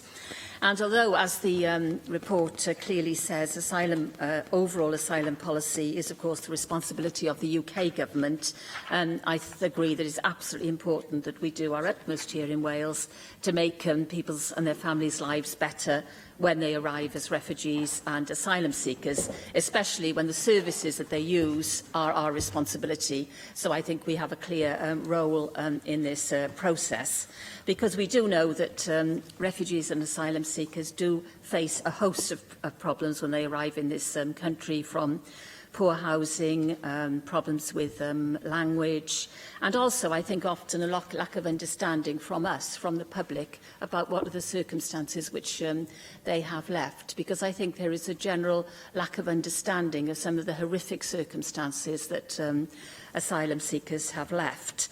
And it's already been mentioned today, the good work that is going on in terms of welcoming refugees and asylum seekers. And I'm very proud that Cardiff has 52 organisations dedicated to working together in a City of Sanctuary networking group. And I know that there are other groups in Swansea, Hay-on-Wye, Brecon and Talgarth. And I welcome the recommendation in the committee about that there should be these 7 steps adopted by the Welsh Government to becoming a nation of sanctuary. But some of the issues that do affect the asylum seekers in particular most profoundly are issues that are part of the UK government's decision, but they do affect them profoundly here. And one of the biggest issues that's been raised with me from asylum seekers over the years, really, is the fact that they're not able to work. And I think that that is one of the big problems that has caused major difficulties in them being able to integrate easily, because many obviously have the qualifications and skills that we desperately need. Towards the end of the last year, I attended an event in the Pierhead, which was a joint event between the BBC World Service and Radio Wales. And people came to the Pierhead who'd come to this country as asylum seekers, and they desperately wanted to work. And it wasn't just for financial reasons, but because they wanted to give something back to the country which had taken them in. And many of the asylum seekers that I have met over the years have had skills that we really need. I've met doctors, teachers, people who could really help us as a country. But as things stand, they can only apply for permission to take up jobs on the UK's official shortage occupation list if they've waited for more than 12 months for their claim to be decided, and they are not themselves considered to have caused the delay. So I know that this is a decision of the UK government, but I just feel that we should air this here in the National Assembly of Wales, because it is having such a profound effect on people who are here living in our country. So I wanted to flag up that.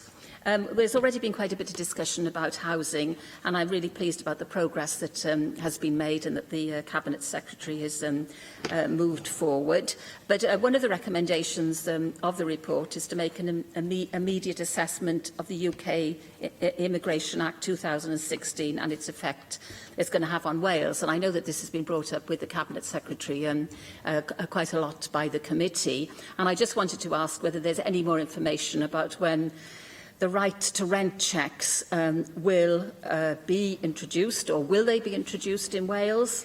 How will it affect families? Will it affect families with children? And is this likely to lead to more risk of destitution? I know the Cabinet Secretary, I believe, is trying to get clarification from the Home Office, so I wondered if there was anything he could tell us today in response to that.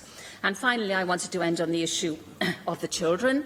I think it is absolutely to our shame as a nation that we're only allowing in a very limited number of unaccompanied asylum seeker and refugee children, despite all the efforts of Lord Dubs in getting that amendment passed in the House of Lords. And we understand from the report that the UK government has now quietly closed the scheme, with only 350 having been brought to Britain.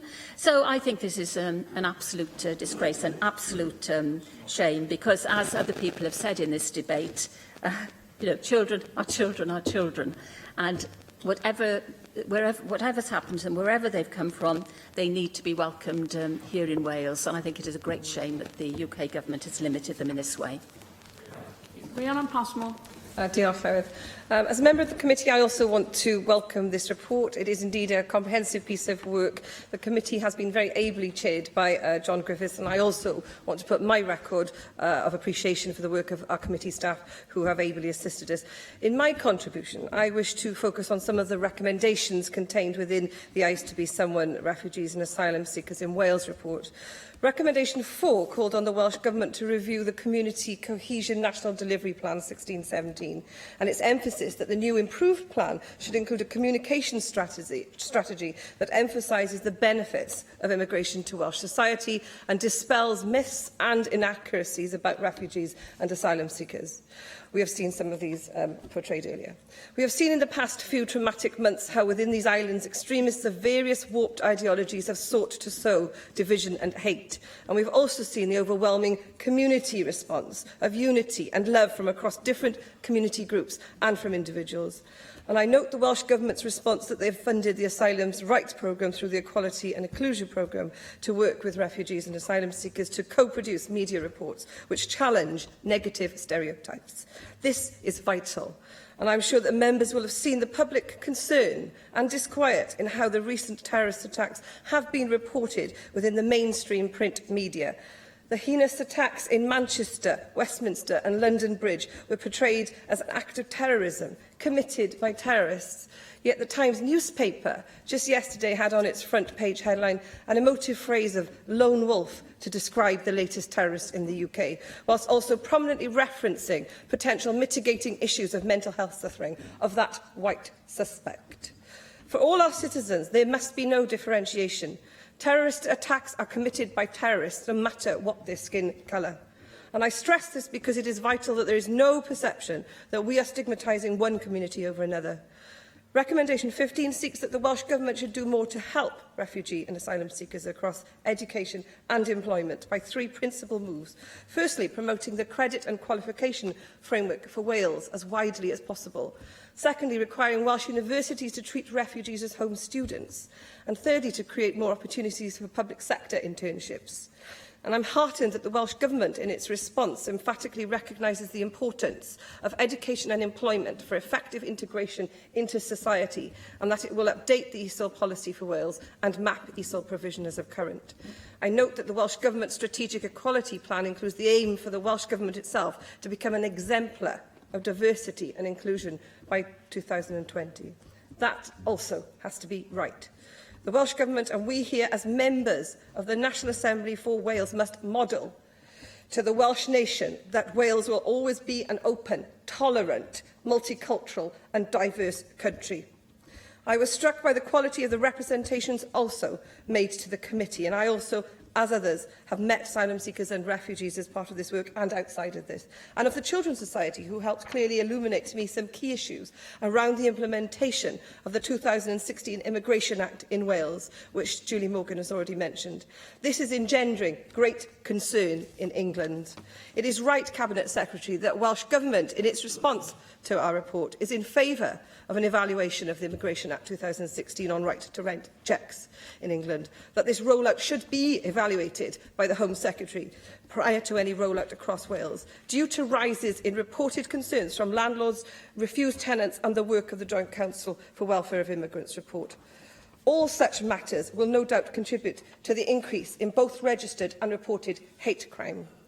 Finally, here in the National Assembly for Wales, I would like to say that we all here in this place, I would like to say that we have the will, the desire and the impetus to take on these many challenges, as it is in the interest of all of our citizens, and it is the humanity, values and decency of the Welsh people which drives us as representatives in this regard and in this report. Thank you. Thank you very much. Call on the Cabinet Secretary for Communities and Children, Carl Sargent. Thank you, Deputy Llywydd. I'd like to thank the Equality, Local Government and Communities Committee for their considered report on refugees and asylum seekers in Wales. I'm also grateful for the time and effort given by those working in public services and refugee support organisations to ensure this process was as comprehensive as possible. The Welsh Government is committed to ensuring refugees and asylum seekers who have fled war, violence and persecution are able to fulfil their potential. Wales has a proud history of providing sanctuary for refugees from across the world, and this tradition will continue. We will continue our focus on supporting refugees by developing an updated refugee and asylum seeker delivery plan, taking full account of the committee's report and recommendations. And John Griffiths, the chair, ably chaired the committee, asked the question, when will this happen?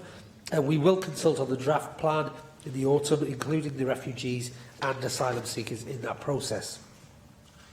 So, as we cannot ignore the fact that much of the responsibility relating to asylum policy is reserved to the UK Government, and this means the solution to some important and challenging problems raised by the committee must be implemented by the UK Government. We will work with them to achieve this, for example, by discussing possible solutions to improve conditions here in Wales. And this includes the standard of asylum accommodation and independent complaints process, the availability of increased funding for transport, health screening reminders and ways to avoid destitution for asylum seekers and new refugees. And indeed, Bethan Jenkins, we had much correspondence regarding the state of some of the accommodation, which was absolutely shocking in terms of people expecting to live in there. We're also taking action ourselves on investing significant support for refugees and asylum seekers here in Wales, and this includes approximately £1 million over the next 3 years under the Asylum Rights Programme. And this work, led by the Welsh Refugee Council and their partners, will provide quality advice and support for refugees and asylum seekers in a wide range of circumstances.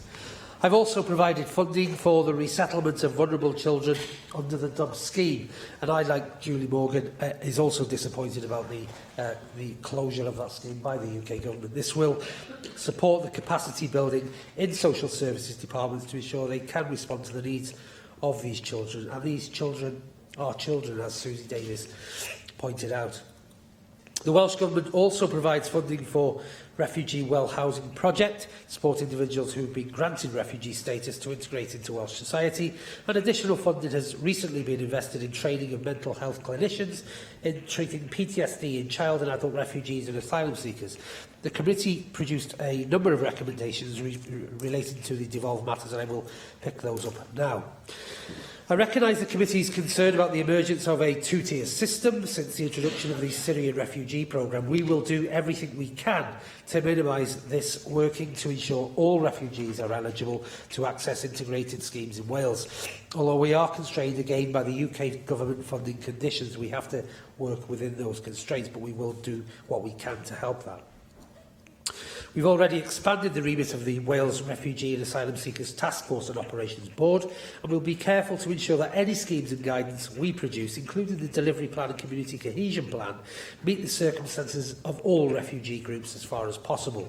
We recognise that the provision also of English for speakers of other language is critical for the integration of refugees and asylum seekers, and we will update the ESOL policy by March of 2018 and work with the Wales Strategic Migration Partnership, ESOL's coordination, to map formal and informal provision and identify barriers and the solutions indeed to accessing learning. 1 second, I will. Of course, where appropriate, we will also encourage refugees to access Welsh for adults provision to Welsh in that principle. And on my visit to one of the centres in Cardiff, I did see volunteers working very hard, including refugees, supporting other refugees in the ESOL programme. I'll take the intervention. Can I just ask why it's 2018? Because we heard from some witnesses who were saying that they were having to volunteer because there was simply nobody else to do it. Can we have some urgency in relation to potentially looking at this earlier? Because at the moment they're so overstretched that I think this is something that Warren's looking into. I will take note of the member's contribution, and I will write to the member in terms of the detail of why we picked up the 2018 date. It is something to do with the funding streams around that, but I will look at that more carefully. I also accept the principles behind the committee's recommendations regarding guardianship, guardianship service and a destitution fund. We will explore if these schemes are available and desirable with reference to developments in other parts of the UK and the distinctive Welsh context around that also. I haven't picked up members' contributions in detail today, other than I wanted to pick up the contribution by Gareth Bennett in his contribution. I was surprised by his contribution, where he said other people will be forced down the list to support housing refugees. Can I say this is a myth? It's complete rubbish, and I would hope that the member would not use that contribution again. Generalisation of refugees, as Gareth Bennett has done today, is dangerous, is ill-informed and offensive. And I must say, Llywydd, do we think these children that find themselves in rubber dinghies moving across the oceans of most dangerous seas take this lightly? They go by choice, often fleeing conflict, war and genocide. They have to look for a safe haven, and I'm surprised at the member's contribution here today. Finally, Llywydd, I strongly support the concept of developing Wales as a nation of sanctuary. However, without control of immigration policy, it will be extremely difficult to achieve some of the 7 steps to sanctuary. But in terms of this set out by the Welsh Refugee Coalition, I will work with them to see what we can do to try and overcome some of those issues. It's not through not wishing to participate. Nevertheless, as part of the process of developing our new delivery plan, we will explore issues further to determine what progress can be made. We've already made significant progress towards meeting these recommendations and will continue to do so in the coming months. Just picking up finally on one of the points in regards to the right to rent checks in Wales. I share the members' concerns, both Julie Morgan and Rhiannon Passmore. I've written to the UK Government to ask them to evaluate the scheme. I am still awaiting a response from my letters from the UK Government, and I will pursue that up with my diary team. Intervention. I'm really concerned about the relationship between the Welsh Government and the UK Government about this private contract for housing and the lack of regulation of these landlords because it's not a landlord-tenancy contract. And I just wondered if you can say a little bit more about that. Following on from the discussions I'd had previously with Bethan Jenkins in terms of whether we could include these within the Rent Smart Wales scheme, I've asked my team to give me some further advice about where this might just fit in, to see whether there is more regulation that we can impose on this principle. But as Bethan Jenkins did mention, we have had discussions with some local authorities who are now pursuing this about the issues of acceptable places to live, and I will update members when I have some more information regarding that. Llywydd, finally, Wales is enriched by the diversity of cultures being resettled here, and we will continue to embrace that. Diolch. Thank you very much. And I call on the Chair of the Committee, John Griffiths, to reply to the debate. Diolch yn fawr, Prif Llywydd. I will not be able to deal with all points as only a limited amount of time is available to me.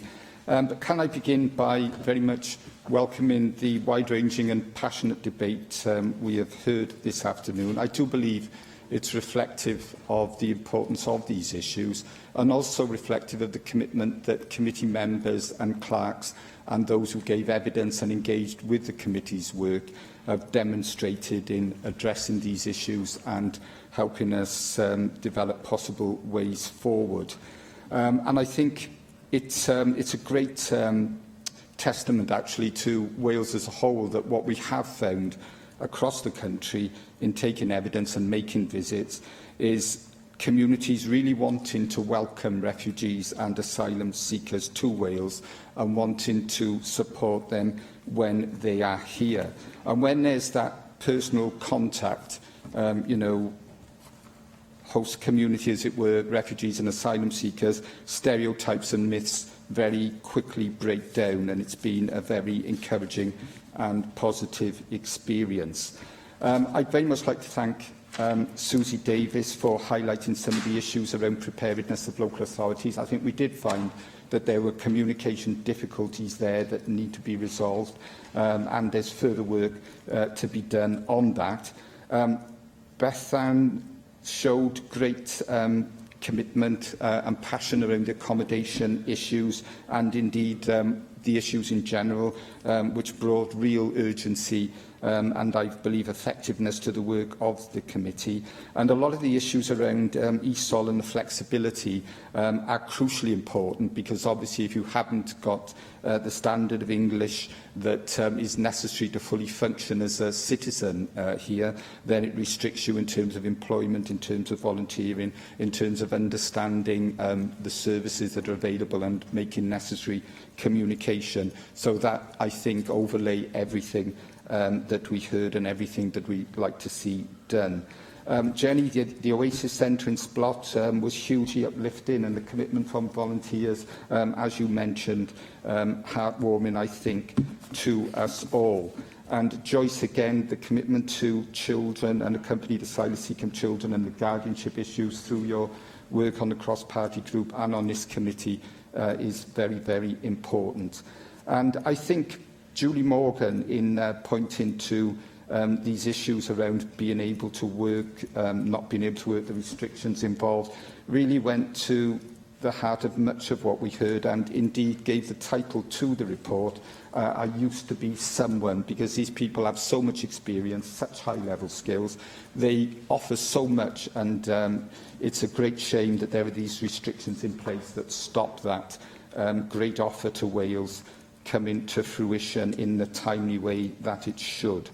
Rhiannon, on communication strategy, I think we were very impressed with Scotland and what they are doing to break down these stereotypes and myths, and the way that they refer to asylum seekers and refugees coming to Scotland as new Scots. I think was very, very positive, and they have built so much around that. Gareth, I too, as the Cabinet Secretary, regret Gareth Bennett's remarks. I think the idea that we should somehow ensure standards of accommodation are lower than those generally available in Wales is wrong-headed in all ways. And the idea that people, experiencing war, persecution, displacement, researching policies in countries around the world to choose which one they may go to on the basis of the largesse available and those perceptions is far-fetched in the extreme. Deputy Llywydd, I can see that my time has come to a close, but can I just thank all members who have contributed and the Cabinet Secretary for his response. The committee now looks forward to working with the Cabinet Secretary over the months and years to come and all the stakeholders to make sure that commitments made by Welsh Government are delivered and help our community support people seeking safety in what I hope will become our nation of sanctuary. Thank you very much. The proposal is to note the committee's report. Does any member object? Therefore, that motion is agreed in accordance with Standing Order 12.36. We move on to item 8 on the agenda, which is the Plaid Cymru's debate on Brexit in the National Assembly for Wales. And I call on Steffan Lewis to move the motion. Steffan. Diolch Deputy Llywydd, and I formally move the motion in the name of Rhynap Iorwerth. This is a timely debate coming as it does on the day in which we've had a Brexit-heavy Queen's speech and in the week where formal negotiations between the UK and EU begin. It is also the week where the Welsh Government has elaborated further on proposals first announced in Securing Wales's Future, the joint white paper between Plaid Cymru and Welsh Government on upholding devolution and creating shared governance structures between the devolved nations and the UK Government following our withdrawal from the EU.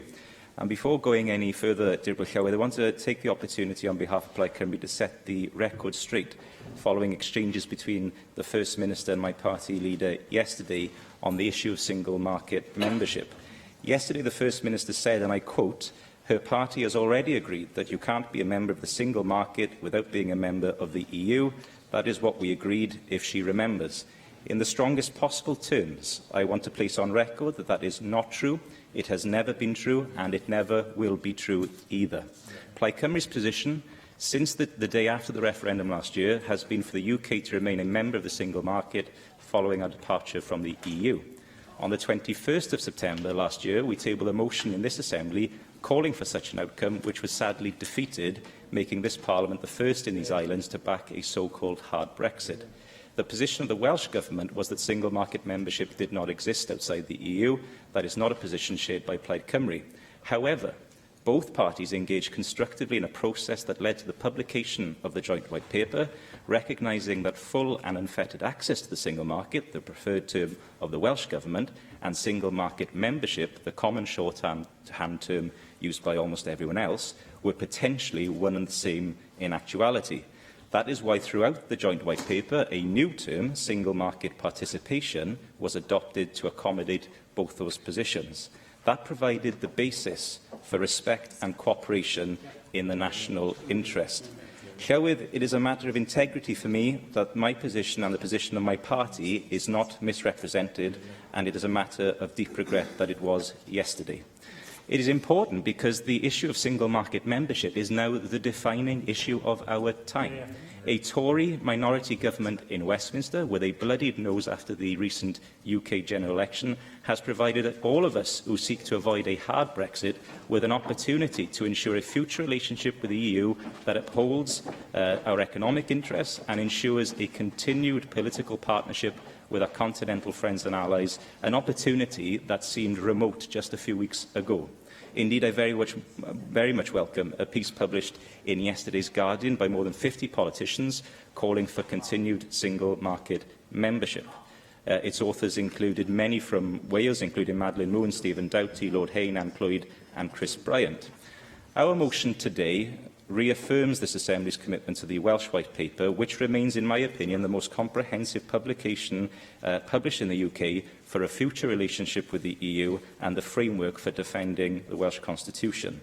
We note with deep regret that the UK Government to date remains unwilling to properly engage with devolved governments and parliaments for a Brexit that works for all, and indeed it is a reflection of the imbalanced nature of this over-centralised and unequal union that the most important peacetime negotiations in history have commenced without full and proper negotiations between the nations of these islands have even been attempted, let alone concluded. The UK government's wait-and-see approach, I believe, will be exposed very soon as being unsustainable, unfair and unsatisfactory to the people of Wales. They cannot afford to wait and see when the fate of their jobs and their communities hangs in the balance. Thank you very much. I have selected 2 amendments to the motion, and I call on Mark Isherwood to move amendments 1 and 2, tabled in the name of Paul Davies. Mark Isherwood. Diolch. Well, we celebrate the fact that the National Assembly for Wales is the national parliament of Wales, and I'm pleased to move amendments 1 and 2, noting that the UK government's February 2017 policy paper, the United Kingdom's exit from and new partnership with the European Union, states we have already committed that no decisions currently taken by the devolved administrations will be removed from them, and we will use the opportunity of bringing decision-making back to the UK to ensure that more decisions are devolved. And that the Prime Minister has been very clear that she wants a bespoke deal that works for the whole of the UK, embracing the most tariff and barrier-free trade possible with our European neighbours. As the Prime Minister said in her January Lancaster House speech, being out of the EU but a member of the single market would mean complying with the EU's rules and regulations that implement the 4 freedoms of goods, capital, services and people. She added it would therefore be, to all intents and purposes, this would mean not leaving the EU at all. And that is why both sides in the referendum campaign made it clear that a vote to leave the EU would be a vote to leave the single market. Instead, she said, we seek the greatest possible access to it through a new, comprehensive, bold and ambitious free trade agreement. More recently, she's also said we need to ensure that we get the right trade deal so farmers can continue to export their produce to the EU but also trade around the rest of the world. It is this and not hard Brexit which has been the UK government's stated goal throughout. Although, as the Prime Minister stated, if we threw away our negotiating position at a stroke by rejecting the idea of walking away with no deal, Brussels would think Christmas had come early. As the Chancellor said last weekend, no deal would be a bad deal, although one purpose-built to punish would be worse. As negotiations now move forward, it is in the interests of both sides to recognise that there can only be 2 winners or 2 losers. The UK is the EU's largest export partner, guaranteeing millions of jobs. It is overwhelmingly in the EU's interests to agree a friendly UK-EU free trade deal. The UK is Ireland's second largest trading partner in terms of value and largest in terms of volume. In meetings with Irish Government representatives on Monday, the External Affairs Committee heard that the common travel area issue should be resolved without any real problem, and that Brexit would not close the time advantage of using the UK land bridge to access continental markets. As the Foreign Secretary said last weekend, we can and must deliver on the will of the people. We can reflect the mandate of the more than 80% of MPs whose manifestos pledged them to support Brexit. If we get it right, he said, and he said there is much more goodwill on both sides than you might think, then we can end up with a deep and special partnership with the EU, a strong EU buttressed by and supporting a strong UK, and still trading and cooperating closely with each other too. We are going to deliver, he said, not a soft Brexit or a hard Brexit, but an open Brexit, one that ensures that the UK is still turned outwards and more engaged with the world than ever before. Well, the First Minister was correct. You can only be a member of the single market if you are a full member. Although both Jeremy Corbyn and John McDonnell have insisted that Labour is formally committed to taking Britain out of the single market and the customs union, Labour's shadow Brexit secretary said last weekend that the option of retaining UK membership of the EU customs union should be left on the table. This is counterintuitive because it would prevent the UK from negotiating international trade deals outside single market membership and, as we also heard in Ireland on Monday, you can leave the customs union and still have customs arrangements afterwards. To restate, Welsh Conservatives want agreed UK-wide frameworks which respect the devolved settlement as funding schemes and initiatives are returned from the European Union.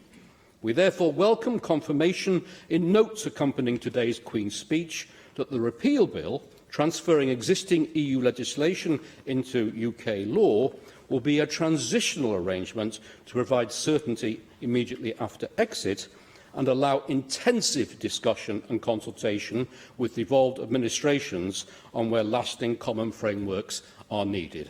I emphasise we believe those frameworks must be agreed. Thank you. Thank you very much. Lynyd Morgan. Diolch, Llywydd. A diolch i Blaid Cymru hefyd am ddod â'r drafodaeth bwysig yma i'r adwy heddi. Mae'r drafodaeth wrth gwrs yn dilyn o'r trafodaeth ddoe ar Brexit a datganoli. Ac wrth gwrs mae hefyd yn rhoi cyfle ni heddi i ystyried rhai o'r pwyntiau sydd yn araith y frenhines. Mae bron yn flwyddyn ers i bobl Cymru pleidleisio i adael yr Undeb Ewropeaidd. Penderfyniad dwi'n meddwl fydd yn dal i greu canlyniadau andwyol dros ben ar yn economi ni ac ar swyddi yn ein gwlad ni. Now, we'll be discussing some of the consequences of Brexit a year on at a conference that I'm hosting in Hay-on-Wye this weekend, where we'll hear a whole range of experts, including Sir Keir Starmer, Lord John Kerr, the author of Article 50, and Neil Kinnock, the former Vice President of the European Commission, along with lots of other business and trade union and academic experts. And there are a few tickets left if anyone would like to join us.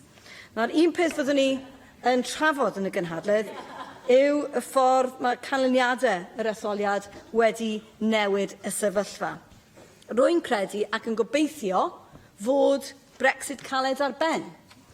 A dwi'n mynd i ddiffinio Brexit caled, achos dwi'n meddwl bod hwnna'n un o'r problemau. Sneb cweit yn deall beth yw Brexit caled. A dwi'n meddwl Brexit caled yw un sy'n rhoi rhwystro mewn fido yn flaenoriaeth o flaen pob penderfyniad arall yn y drafodaeth. Dwi'n obeithiol nawr byddwn ni yn symud tuag at Brexit sy'n hwyrol i'n meddwl sydd yn rhoi swyddi ar economi yn flaenoriaeth dros popeth arall.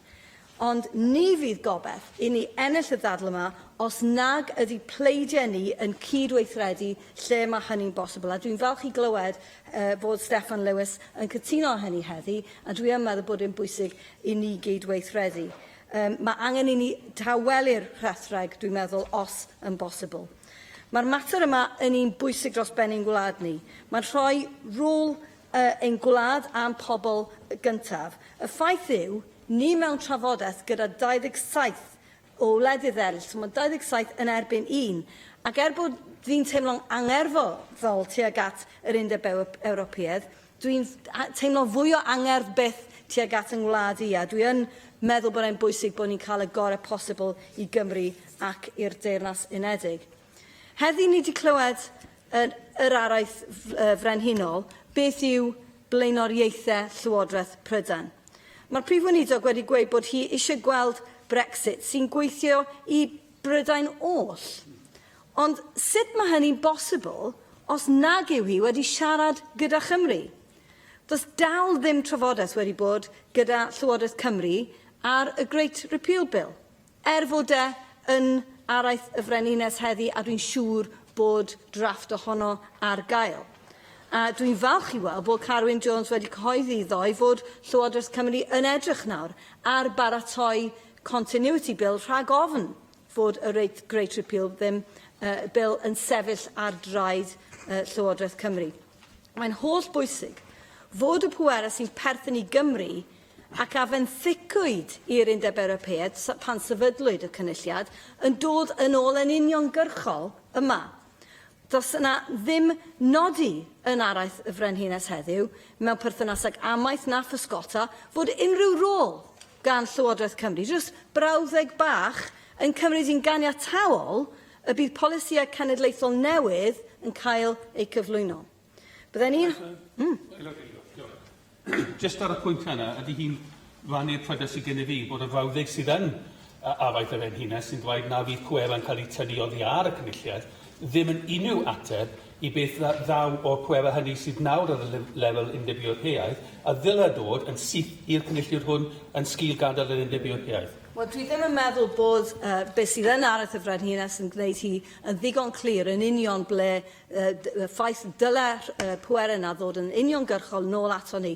A mae'r ffaith bod hi'n sôn ac yn gymryd yn ganiataol bod na'n mynd i fod polisi amaethyddol dros Prydain, heb unrhyw ymgynghoriad, dwi'n meddwl yn cymryd y Siambr yma yn ganiataol. Dwi ddim yn dderbyniol. A bydden ni'n hoffi gofyn i'r aelodau mwy goleuedig yn y blaid toriedd sydd yn y Siambr heddi i gael gair bach tawel i egluro i Theresa May sut mae datganoli yn gweithio. Mae'n ddiddorol i weld fod bil tolle a bil fydd yn golluogi Prydain i ffurfio'u cytundebau masnach ei hunain yn mynd i gael eu cyflwyno. Fe fydd dim ond angen y biliau yma os ydyn ni'n gadael y Customs Union. Ond dwi ddim yn meddwl dyle Theresa May cymryd yn ganiataol y bydd yna fwyafrif yn y Senedd i adael y Customs Union. A dyma pam dwi'n poeni rhywfaint, a dwi wedi addo i Steffan Lewis na fyddai'n gas, so dwi ddim eisiau gwneud rhyw pwynt mawr am hyn, ond mae trydydd pwynt Plaid Cymru yn y cynnig Gerin Bron ni heddi, tra bod fi'n cytuno'n llwyr dyle'r cynulliad cael rôl mewn cytundeb masnach gyda'r Undeb Ewropeaidd, gan wrth gwrs byddai'n cael effaith arno ni, dwi ddim ar hyn o bryd yn gyffyrddus gyda'r geirfa yn y cynnig sydd yn derbyn y ffaith y byddwn ni yn gadael y Customs Union gan sôn am gytundebau gyda gwledydd eraill yn y ffordd mae wedi sgrifennu.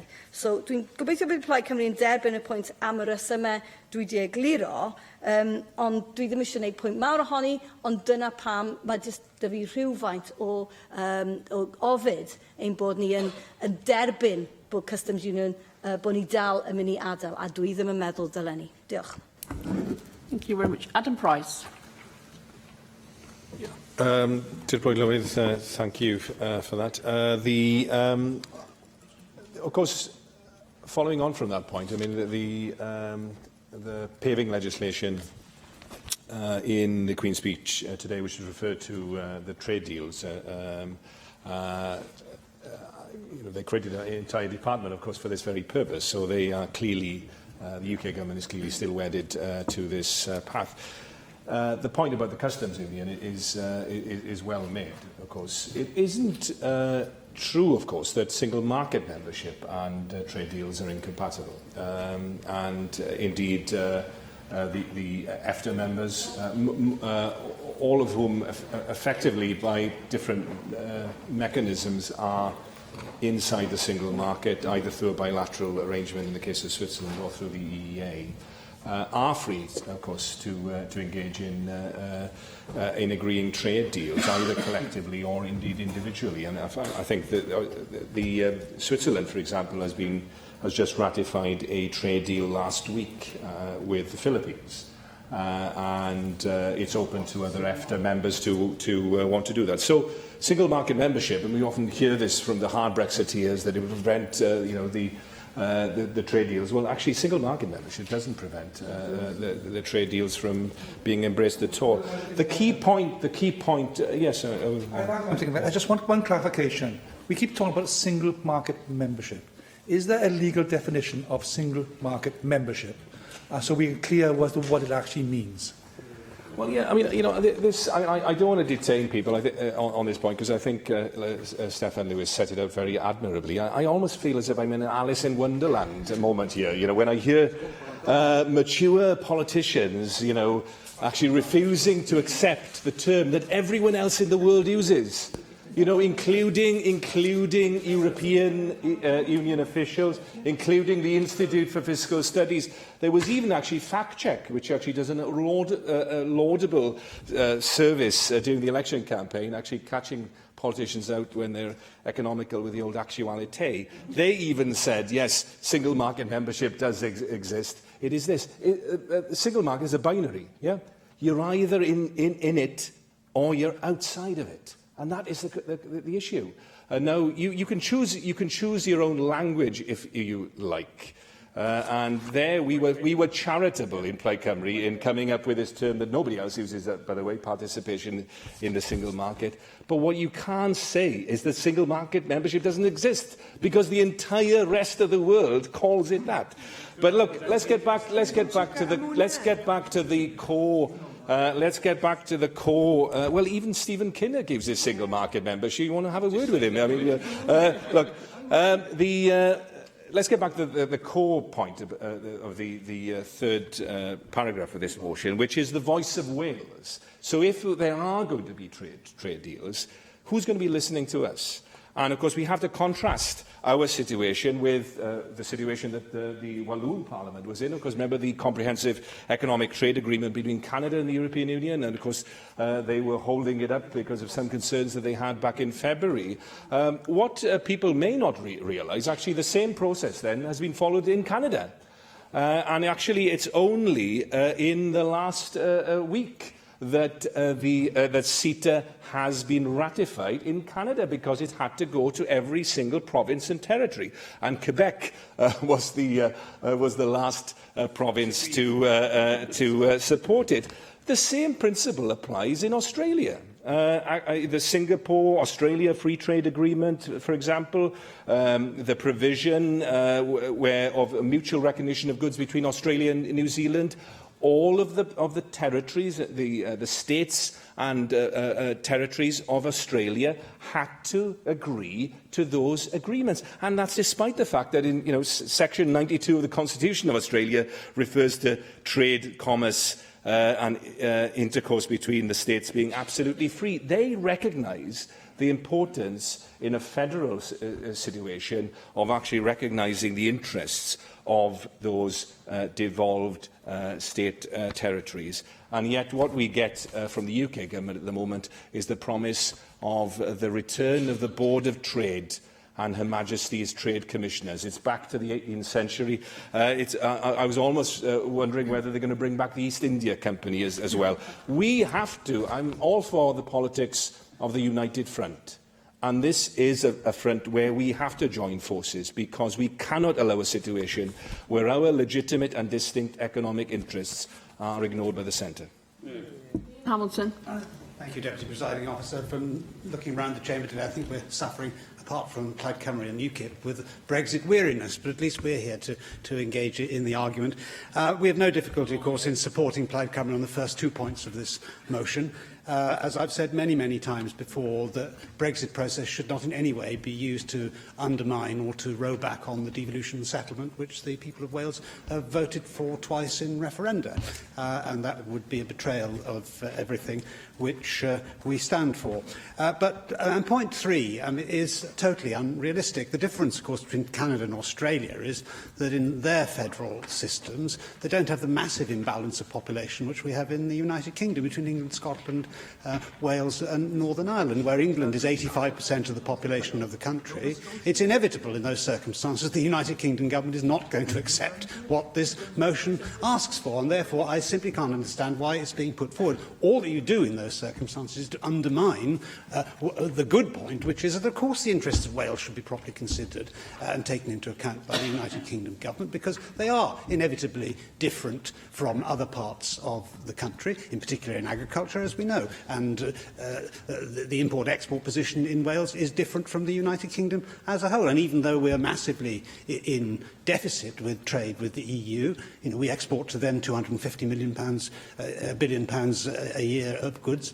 They export to us well over £300 billion. So 7% of our UK GDP is accounted for, only 7%, 93% is trade either internally or with the rest of the world. Let's keep it in perspective. I should say that to Lynette Morgan. Then there's a bigger percentage of our gross national product which is consumed by what we purchase from them. That is our bargaining counter with them. Yes, sure.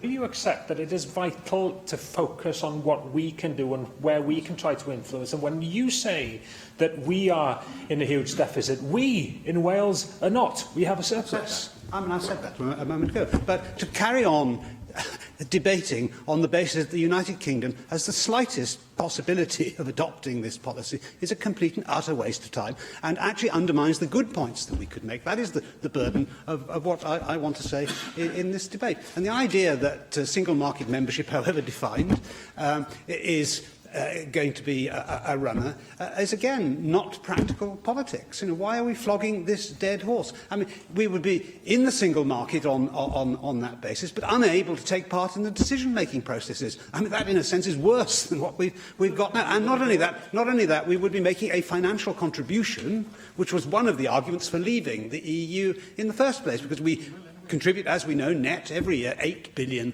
and a very significant part of that would continue to be paid if we were members of the single market, even on the basis of the Swiss model or the Norwegian model, both of which are very different, of course. Switzerland is free to, and has done, in fact, enter into a free trade agreement with China.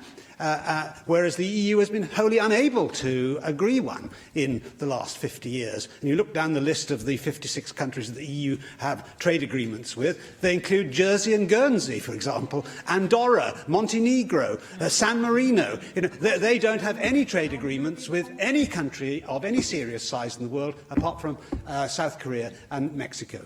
And the great I don't think I've got time, I'm sorry. The great opportunity that lies for us in being outside the customs union is that we can enter into trade agreements with the major players in the world. It is difficult, it takes time, obviously, to enter into free trade agreements. We don't have that possibility when the details of those agreements have to be agreed with 27 other member states, which is why the EU has been incapable of entering into these. And Canada is coming up, but how long has it taken to negotiate that? There is now not going to be a trade deal with the United States, but we can agree one. And the United States is vastly important to the Welsh economy because they're our biggest single national export destination. So this is the freedom that we have as a result of being outside the EU. I'm surprised that Plaid Cymru continues to fight this battle, which was lost a year ago. Because, yes, of course, the British government should talk meaningfully on a regular basis to the Welsh Government. But if all the First Minister does is to carry on banging on about something which the British Government is never going to agree to, what is the point of those discussions? If you want to succeed, go with the grain and not against it. And I've urged him, therefore, to involve Andrew R.T. Davies and myself in a common approach to the United Kingdom Government, because, after all, this is a battle that we have fought and won. I mean, I've been fighting this battle since before most of the members opposite there were born, having joined the Anti-Common Market League in 1967. And of course, I want the outcome for Wales that they want. But at least the method that I employ is one which has a ghost of a chance of success, whereas theirs has none whatsoever. Thank you very much. Dai Lloyd. Diolch yn fawr, Dirprwy Llywydd. Nawr gyda referendum Brexit, erthygl 50, bil dyddym i mawr, Deddf Cymru 2017, mae yna gryn dipyn o ansicrwydd gwleidyddol y dyddiau yma, a pheryglon i ni fel cenedl yn hyn oll. Mae pawb yn sôn am barchu canlyniad referendum, ond ar goll, mae'r angen i barchu referendum 2011, a phenderfyniad pobl Cymru i gael mwy o bwerau i'r Senedd yma. Mae pobl Cymru wedi pleidleisio i golli pwerau o Gymru. Ond efo Deddf Cymru 2017, ni wedi colli grymoedd. 193 o faterion wedi eu cipio yn ôl i San Steffan fel materion cadwedig iddynt hwy, ac yn ogystal â phob peth sy'n berthnasol i'r rheini hefyd, pa bynnag mor wan ydy'r cysylltiad, heb anghofio pwerau Harri'r Wythfed hefyd, lle gall gweinidogion y Deyrnas Unedig newid deddfa fan hyn heb ddweud wrthyn ni. A nawr, efo'r bil dyddym i mawr, y papur ymgynghorol na, efo'r clawr glas yn wreiddiol, yn dweud yn paragraff 4.2 bod Stan Steffan yn mynd i gymryd. Fel cyd-aelod o'r Pwyllgor Materion Cyfansoddiadol y Deddfwriaethol, dwi'n siŵr bod hi'n sylweddoli nad oes ddim modd cyflwyno unrhyw is-deddf yn San Steffan sy'n effeithio ar bwerau lle yma heb i'r Pwyllgor hwnnw wybod a ni allu drafod o a chyflwyno'r adroddiad y cynulliad hwn. Pwerau Harri'r Wythfed, mae angen darllen nhw mewn manylder yn amlwg. Nôl i'r beth mae papur ymgynghorol bil dyddym i mawr yn deud, paragraff 4.2, San Steffan yn mynd i gymryd y pwerau nôl o Frwsel, gyda'r peryg y byddant yn cadw rhywna dros feisydd datganoledig. Ar ôl colli pwerau yn Nedd Cymru, byddwn falle mewn peryg o golli pwerau hefyd dan y bil diddymu mawr. Amaethyddiaeth, amgylchedd, trefnidiaeth, environment. As species champion for the grey seals, lunchtime again, my new aquatic friends are very concerned about Wales losing environmental powers that we've had here for years and we want to stay here for years. That's what I'm hearing from the rocks of Worm's Head. Yn y meysydd yma felly, mae'r trafod efo Ewrop ar sail Cymru, Alban, Gogledd Iwerddon a Lloegr. Dyna beth sy'n digwydd mewn materion datganoledig. Y pedair gwlad, wastad wedi digwydd a dyle gario mlaen fel yna. Ac efo'r bil diddymu mawr, mae'n y gymenshiwn o San Steffan yn ymgynghori efo'r Alban a Chymru mewn meysydd datganoledig cyn deddfu. Ond efo Cymru a Dedd Cymru, mae defnydd o'r gair normally yn allweddol, achos gellir dadle efo'r bil diddymu mawr nad yw yn achos normal. Felly, nad oes rhaid i San Steffan drafod efo ni. Ac fe ddwedodd Theresa May i ddyfynu, I would not be held to ransom by any devolved administrations or divisive nationalists, whoever they may be. Hydref diwetha oedd hynna. Mae'r tyrlun gwleidyddol yn amlwg wedi newid yn frawychus iddi hi, ers hynny, ac ers yr etholiad gyffredinol. Disgwylion iddi weithio efo'r gwledydd datganoledig nawr a pheidio llusgo pwerau nôl o fan hyn i San Steffan. Enillyw'r pleidlais yma yn y Senedd yn ddiweddar i gael bil parhad yma mwyn cadw gafael yn holl ddeddfwriaeth Ewropeaidd y meysydd sydd wedi datganoli a'i cadw yma yng Nghymru. Cadw y morlo llwyd yn hapus, parhad o'r sefyllfa bresennol felly. Mae amaethyddiaeth, amgylchedd a'i rheoleiddio eisoes yma yn y Senedd nawr. Mae angen parhad o hynny, nid ei colli i San Steffan, bil parhad amdani felly. Diolch yn fawr. Thank you. Call on the Cabinet Secretary for Finance and Local Government, Mark Breakford.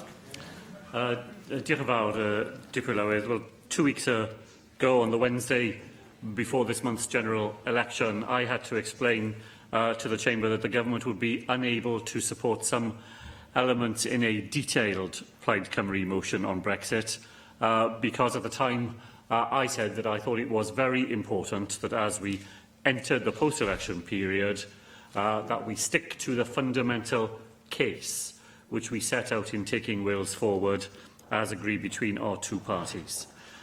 Today, the Government side will vote for this much tighter motion because we believe that it articulates some shared Welsh interests.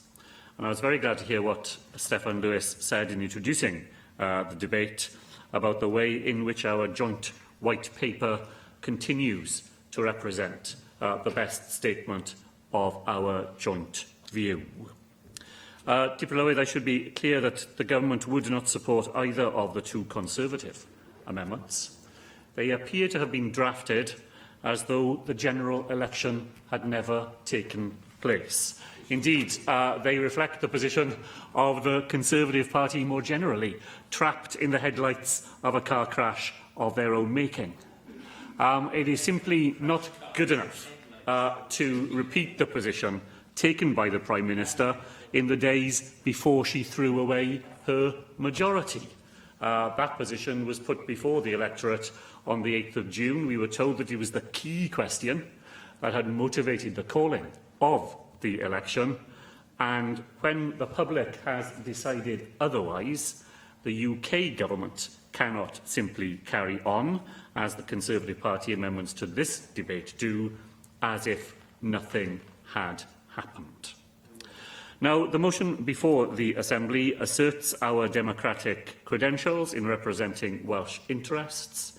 It reaffirms our long-held position that devolved competencies exercised at the EU level remain, as Dr Dai Lloyd just articulated, and with all the authority that he brought from his friends at the end of Worm's Head, that those competencies remain here in the National Assembly once Brexit has taken place. Last week, the First Minister published our paper on Brexit and devolution.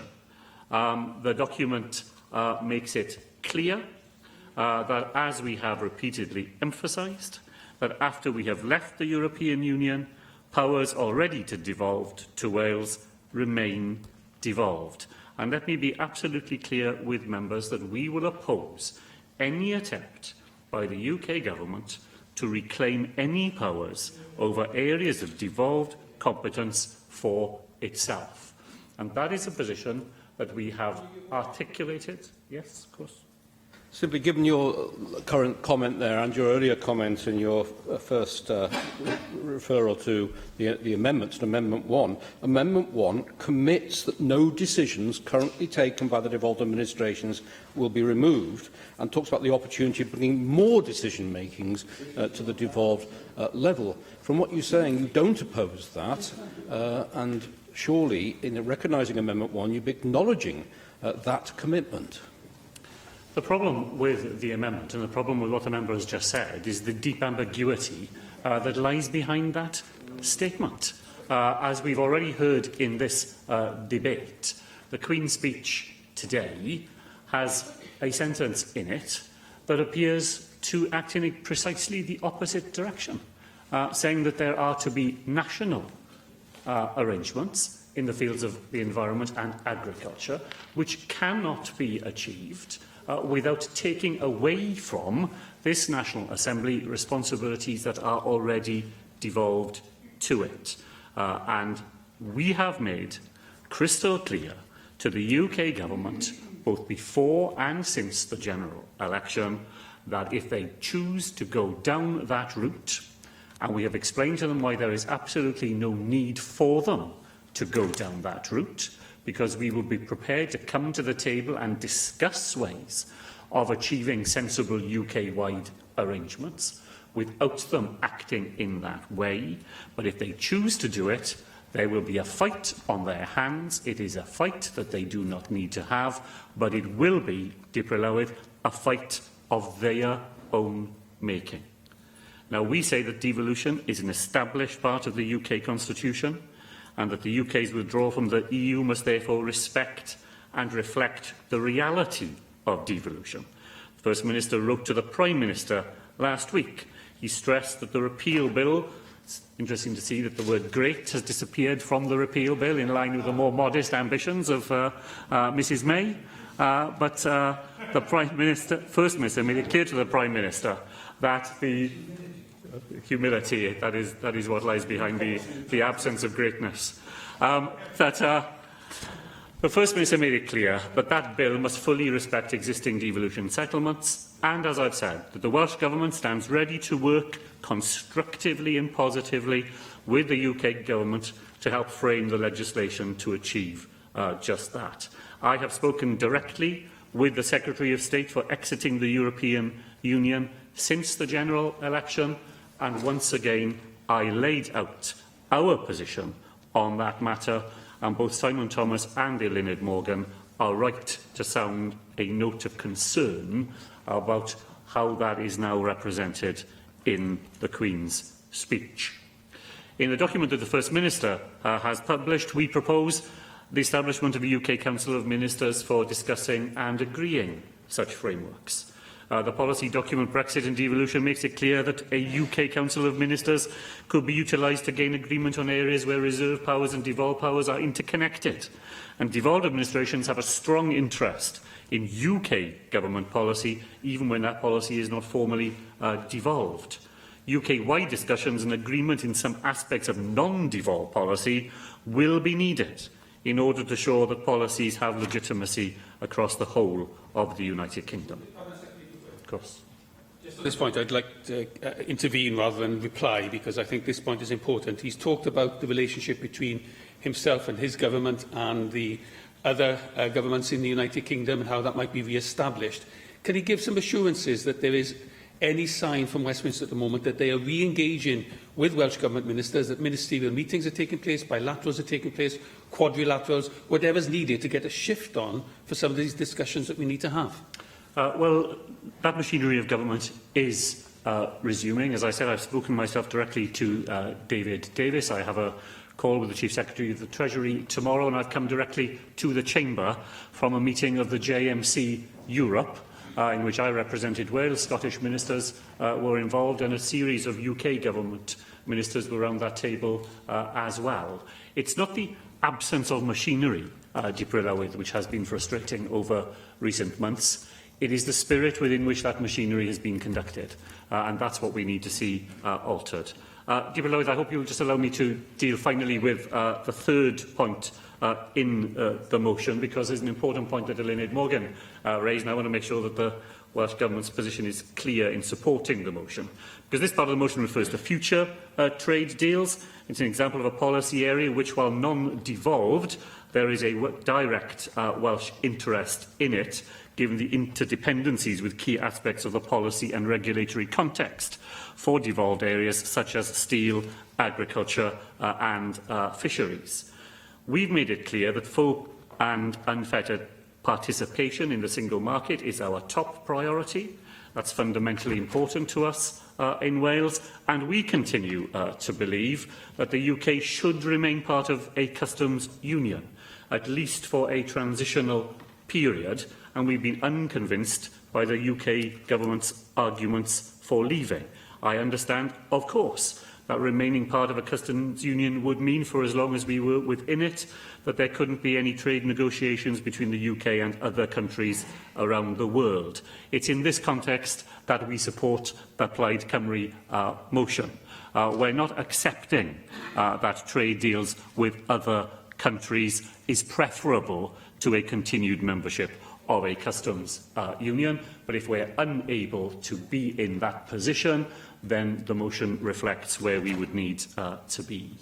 So let me end by saying that I want to stress that I believe the position we outlined in the White Paper, Securing Wales's Future, continues to represent the right approach to secure the best outcome for Wales. It's a document that has not simply stood the test of time. I believe it is more relevant today, even than on the day that it was published, and its ability to influence events is stronger today than it was back when we first published it. I look forward to continuing to argue for it with others in this chamber who are of the same mind. Thank you very much. And I call on Simon Thomas to reply to the debate.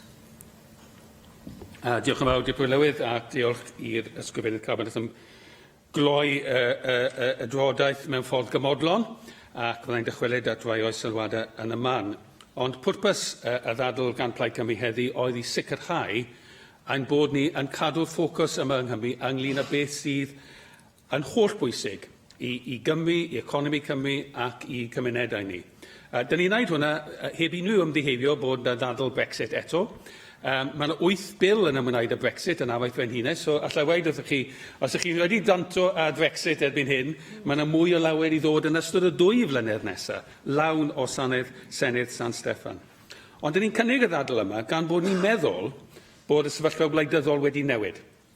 Gan fod Llywodraeth San Steffan a Blaid Gedwadol yn benodol wedi mynd i'r wlad.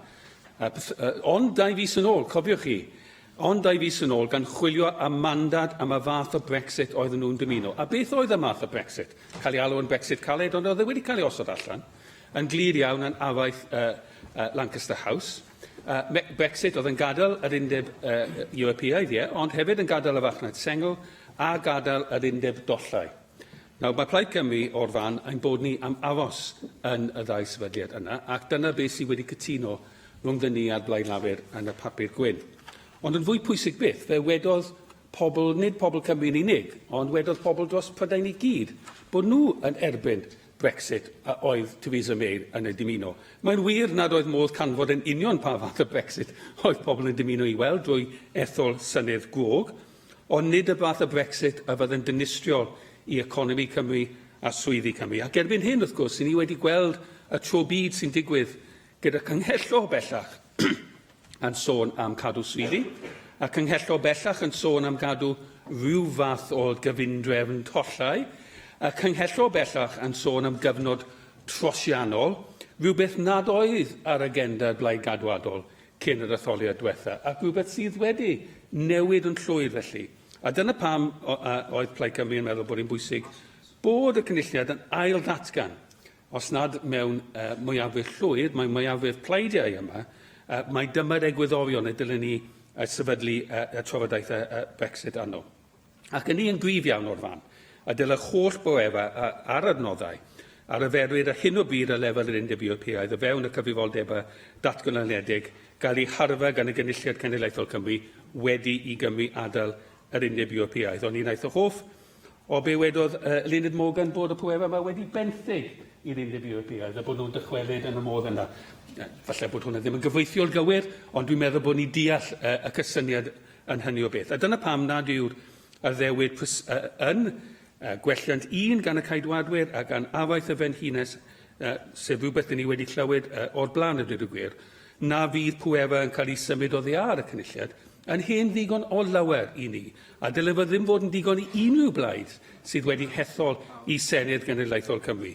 Achos mae'r addewid yna i beidio tynnu gwymoedd o ddihanno ni ddim yn ateb i'r cwestiwn o beth ddaw o'r gwymoedd hynny sy'n cael ei wythau ar yr lefel Undeb Ewropeaidd ac wedyn yn cael ei dychwelyd i Gymru yn uniongyrchol yn ban ni. I'd like to turn to some of the individual contributions to the debate now and say that first of all, I think the Cabinet Secretary adequately, more than adequately, dealt with the point around the customs union and the concerns that Llywydd Morgan had, and just to put on record that Plaid Cymru's position is exactly that set out by the Cabinet Secretary, and we believe we should remain in a customs union, at least for the time being. But if there were to be negotiations, this is an important point, we don't have a choice about this. It is the Westminster Government who will decide this. If there are to be those negotiations, then surely we should be part of that and have an equal say to the other nations of the United Kingdom in those negotiations on trade deals. Now, it was raised by Neil Hamilton that this was unrealistic because the examples given by Adam Price, whether it be Australia or Canada, were different sorts of nations that had different nation states with different populations. Well, there's 13.6 million people in Ontario and 146,000 people in Prince Edward Island. I didn't know Prince Edward had got a job as an island, but there we are. This is the real difference, I think. In Canada, both of them are provinces. Both of them had an equal say in the trade deal that Canada set in its trade deal. So I don't think his argument is legitimate. And I think Neil Hamilton's argument and Mark Isher's argument share a common fount, I have to say, that the foundation of the argument is the same. The foundation is that we're a marvellous country, the UK. It's beyond belief how wonderful we are, and therefore these Europeans will have to do deals with us. Well, trade doesn't work like that. Adam Price mentioned we might have to go back to the 18th century. Well, just go back to the 19th century, go back to Disraeli. What does Disraeli say about trade? Free trade is not a principle, he says. It is an expedient. And when we come to negotiate our relationship with the other remaining 27 European nations, they will all have expediencies that they will all need to exercise. And the principle of free trade, which isn't that principled anyway, will get sacrificed from time to time on the altar of political reality. And that is why it's important that the voice of Wales is heard in these discussions and is not diluted in any way, shape or form.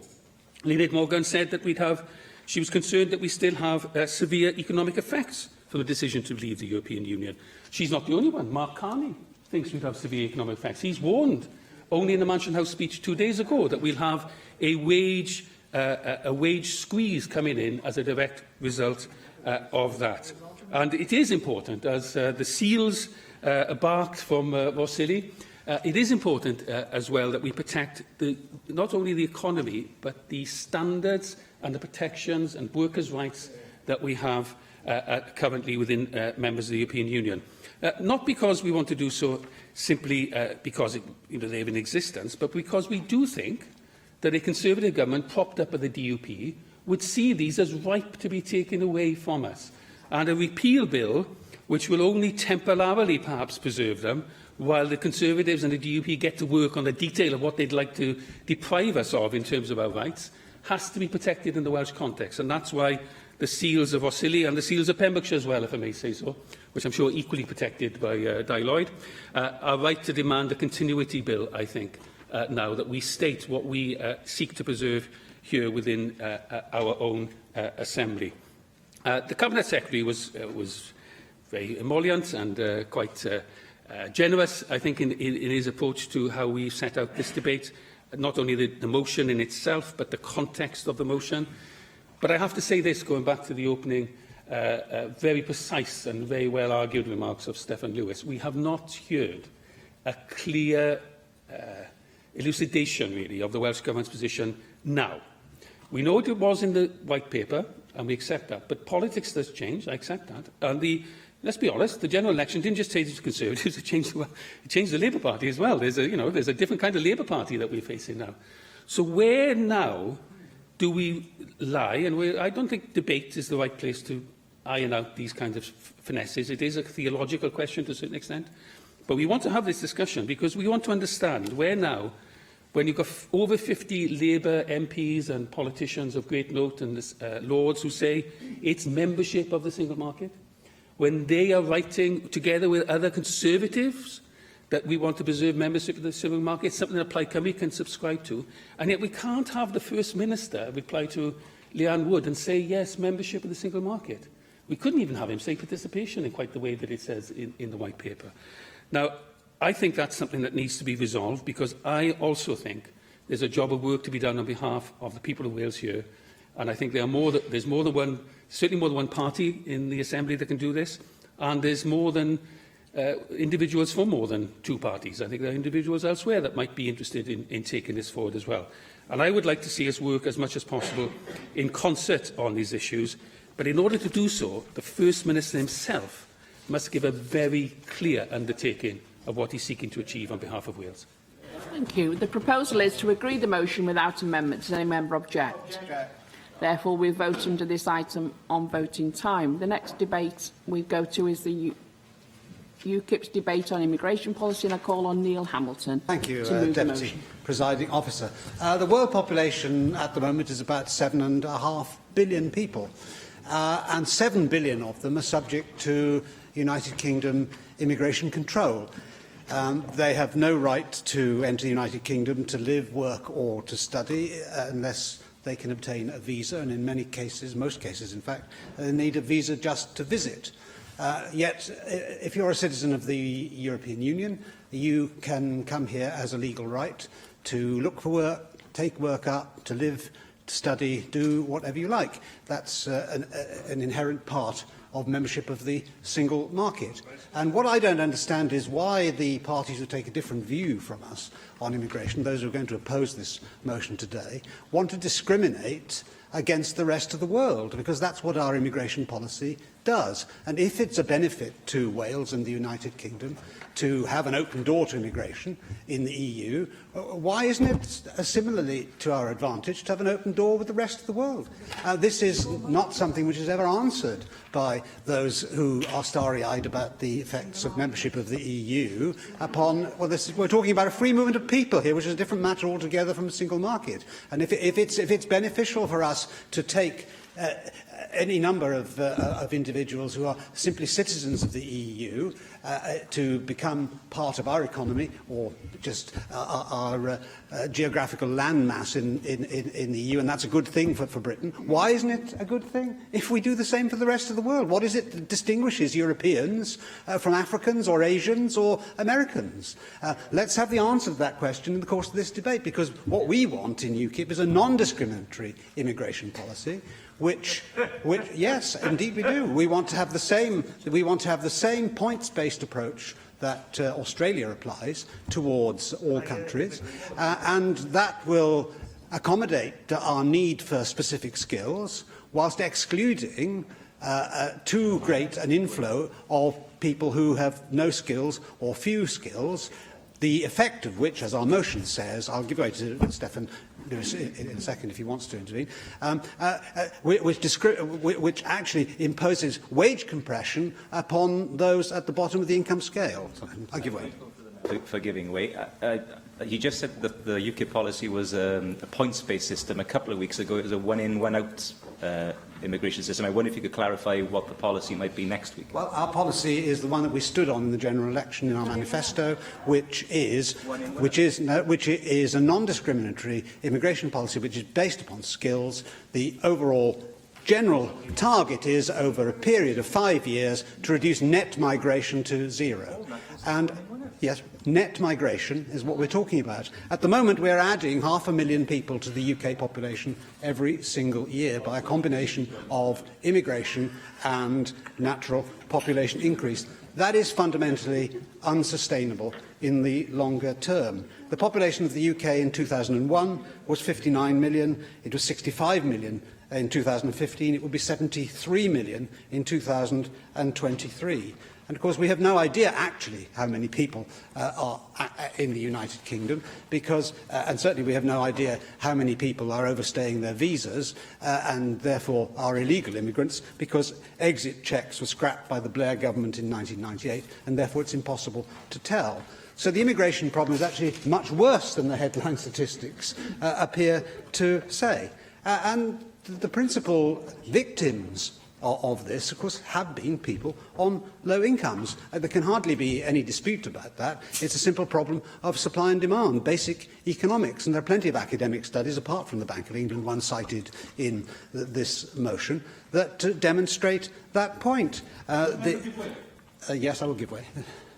I understand the point he's trying to make, but could he explain from his perspective why it is that Germany has had higher immigration, but has succeeded in having higher wages? Well, Germany has a different problem. They will have a declining population over the next few years because their replacement rate is even lower than ours. And there is a population bulge which has long since been exceeded in Germany, and the German population will actually fall over the next 30 years. The opposite situation applies in the United Kingdom. We are adding, as I said at the start of my speech, 500,000 people to our population every single year. And of course, if migration is to all intents and purposes in broad balance, this does not have a depressing effect upon wages generally. But the problem with the amendment which Plaid Cymru puts down is, in the academic study which is referred to there, it doesn't actually look at the different segments of employment and the effect that immigration has upon different income levels within the global totals. So the average figure doesn't tell the whole story, and actually is an obfuscation. It actually obscures the problem which we need to do something about, because for many, many people now the minimum wage is the maximum wage, and that is not an acceptable situation in my view. 80% of those who've come here from the EU are designated as low-skilled, or people who don't have any skills at all. I will give way, yes.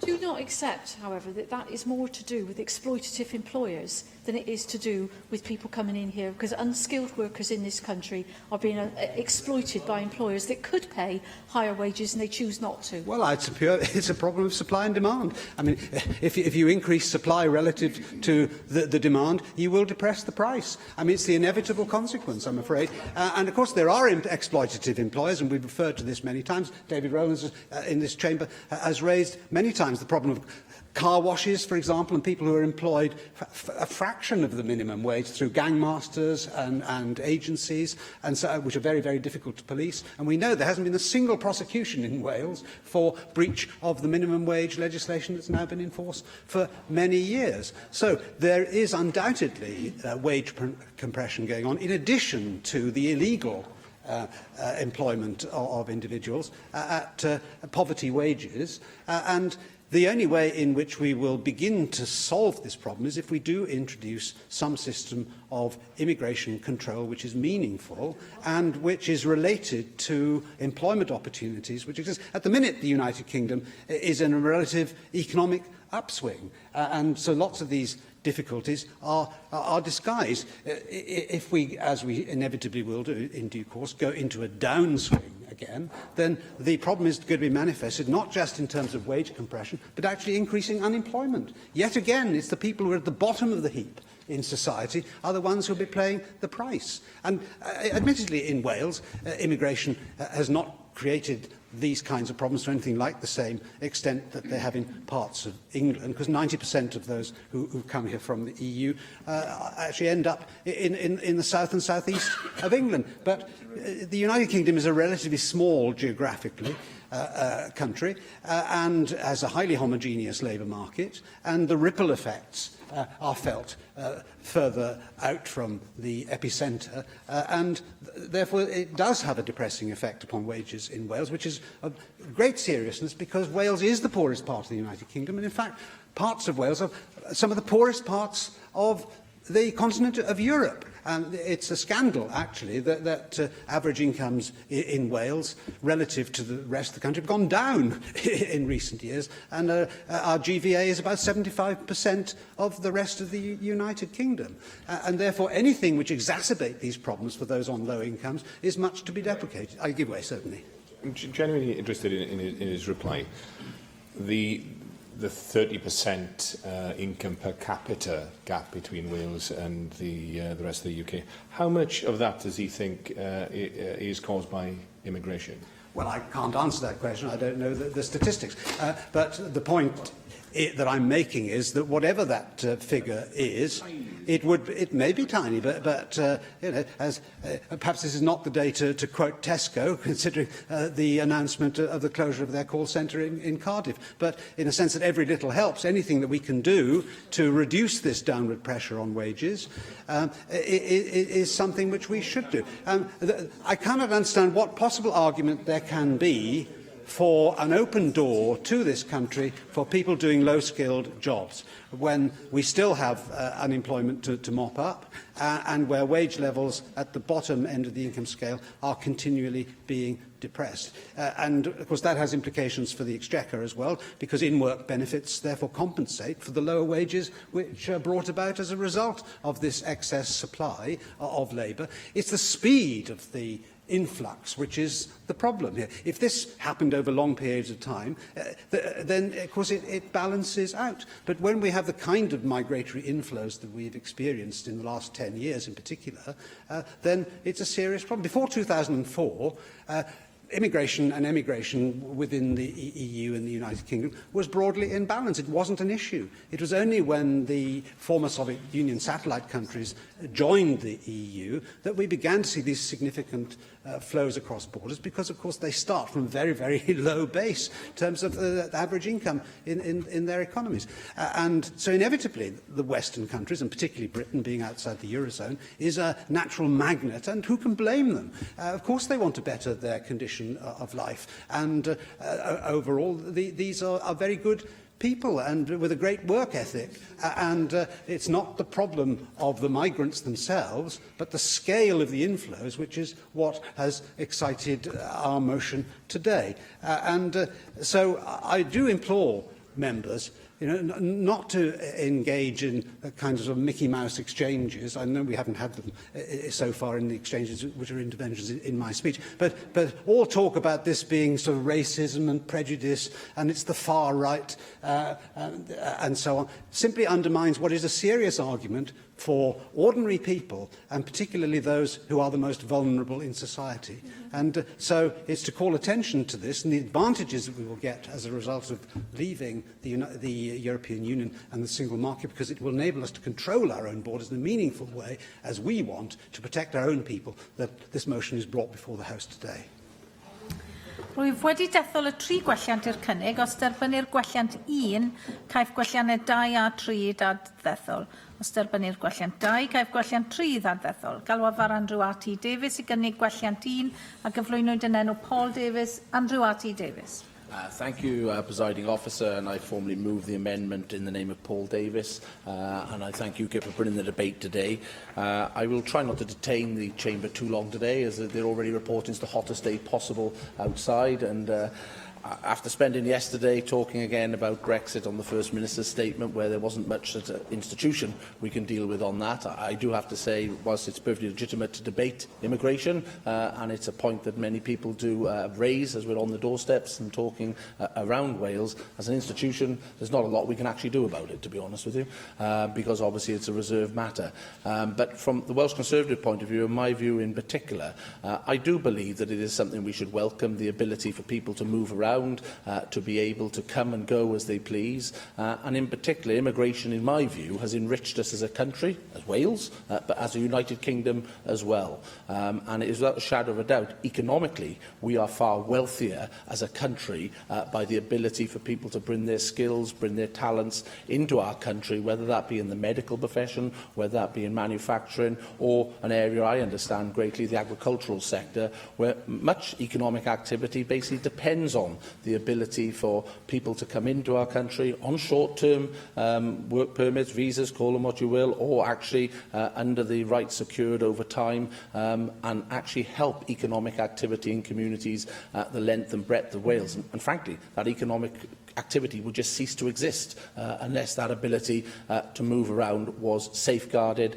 and some sort of facility enabled. And if you look at the higher education sector in particular, it is vital that the gains that we have made over the last 20 to 30 years in the field of research to be at the forefront of many areas of research are protected as we go into the Brexit negotiations in particular, and that ability to learn and that ability to come into the country and practice in our seats of learning is a vital component of a dynamic 21st century economy, which again I do believe that we need to be acutely aware of.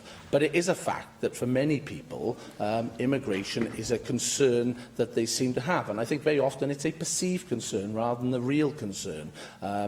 Very often coming across in some extreme programmes that are put on telly that seem to create an image, an impression of a situation that is far removed from any community that I understand here in Wales, or I actually see here in Wales. And I do think as politicians it is for us, along with others, to promote the benefits that we see, both to the economy and to ourselves as a society, about the ability to be able to move around and ultimately ingrain ourselves and incorporate ourselves in each other's culture and way of life. And so that's why we have put the amendment down today that actually calls for the Assembly to reflect on the welcoming nature Wales has, the open economy that we have had and I hope will very much continue to have as we go forward once the Brexit negotiations are concluded, but reflecting on what was an important plank of the Brexit discussions around taking back control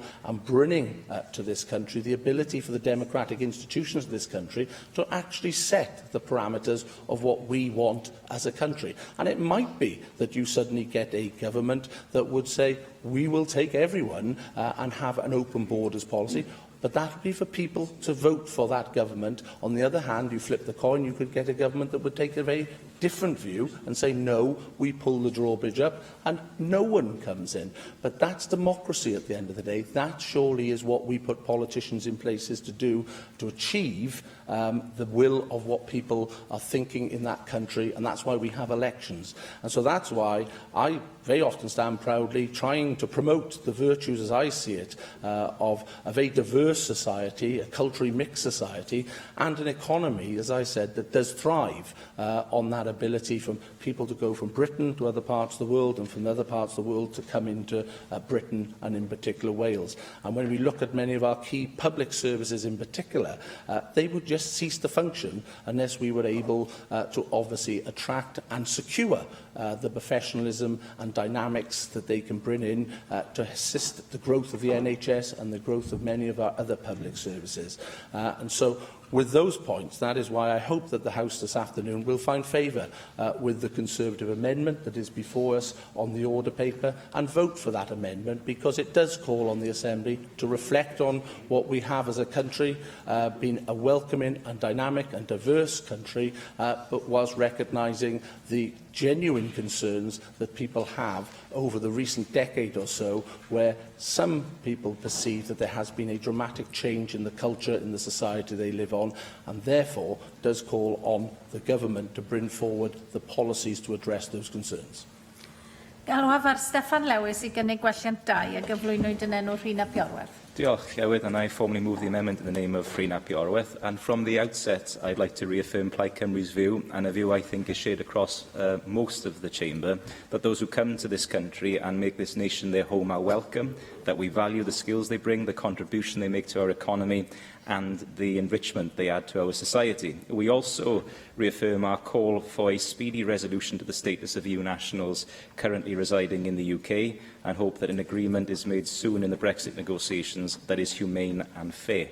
It is regrettable that in recent years the language surrounding the issue of immigration has been divisive and demeaning. Indeed, it's always struck me as rather peculiar how some can regard a foreign national moving to the UK as an immigrant, but a British national moving overseas is romantically labelled an expat. The truth is, of course, that we are all, somewhere along the line, migrants. That has been the common characteristic of our species since the dawn of time. In any case, I want to briefly touch upon the economic and policy implications of migrations. In terms of the EU nationals in Wales, there are fewer than 80,000, around 80% of whom are in employment, and a greater proportion of the remaining 20% are probably students. Of that 80,000 or so EU nationals, a significant number are Irish nationals, who it is proposed by even the most enthusiastic advocates of closed borders would continue to have free movement rights with the UK post-Brexit. Indeed, I understand that it is the current position of the UK Independence Party that the 1949 Ireland Act and its provisions regarding the rights of Irish citizens to freely travel to and from the UK should remain in place post-Brexit, which begs the question, I suppose, on why are you discriminating against the nationals of other nation-states when you're not discriminating against the nationals of the Republic of Ireland? But that's a matter for you to answer. Some 13,000 academic staff in Welsh universities came from EU countries. Nearly 50% of veterinary surgeons registering in the UK qualified elsewhere in the EU. In the health sector and social care sector, as of September 2015, around 1,400 EU nationals were employed in NHS Wales. Indeed, you are more likely to be treated by a migrant in the NHS than to be behind a migrant in an NHS queue. A report published by the London School of Economics this month on migration and the UK economy concluded that neither immigration as a whole nor EU immigration in particular has had significant negative effects on employment, wages and age inequality in the UK. The LSE paper also states, at UK level, any falls in EU immigration are likely to lead to lower living standards for those who were born in the UK. Indeed, we are already seeing the real impact of the declining numbers of overseas applicants to our universities. It is worth noting, too, that in countries with a points-based migration system, per capita migration levels are higher. As for the so-called one-in, one-out policy, that would lead us to a damaging situation where a much-needed doctor could be stuck at Dover until a UK resident decides to leave the country, and that would be a preposterous position to be in. It is also worth noting that Germany, with higher migration per capita than the UK, has stable GDP figures, public spending rose by 4.2% last year, growth monthly earnings are on the rise, unemployment is at 3.9%, and there is a higher than average productivity in that country than in this state, which would suggest that conditions for workers in the UK are a result of the intentional structure of the economy on the part of successive governments at Westminster. Indeed, I recall in 1998 Gordon Brown celebrating the fact that even with the introduction of such measures as the minimum wage, that the UK labour market was among the least regulated around the world, and that was a cause for celebration. And now, of course, we are living with the consequences of a light-touch approach to our labour laws in the UK. Declining wages, exploitative working conditions, light-touch regulation, diminishing industrial base have been the cornerstone of British economic policy since the 80s at least, and working people, particularly in the former industrial communities of Wales,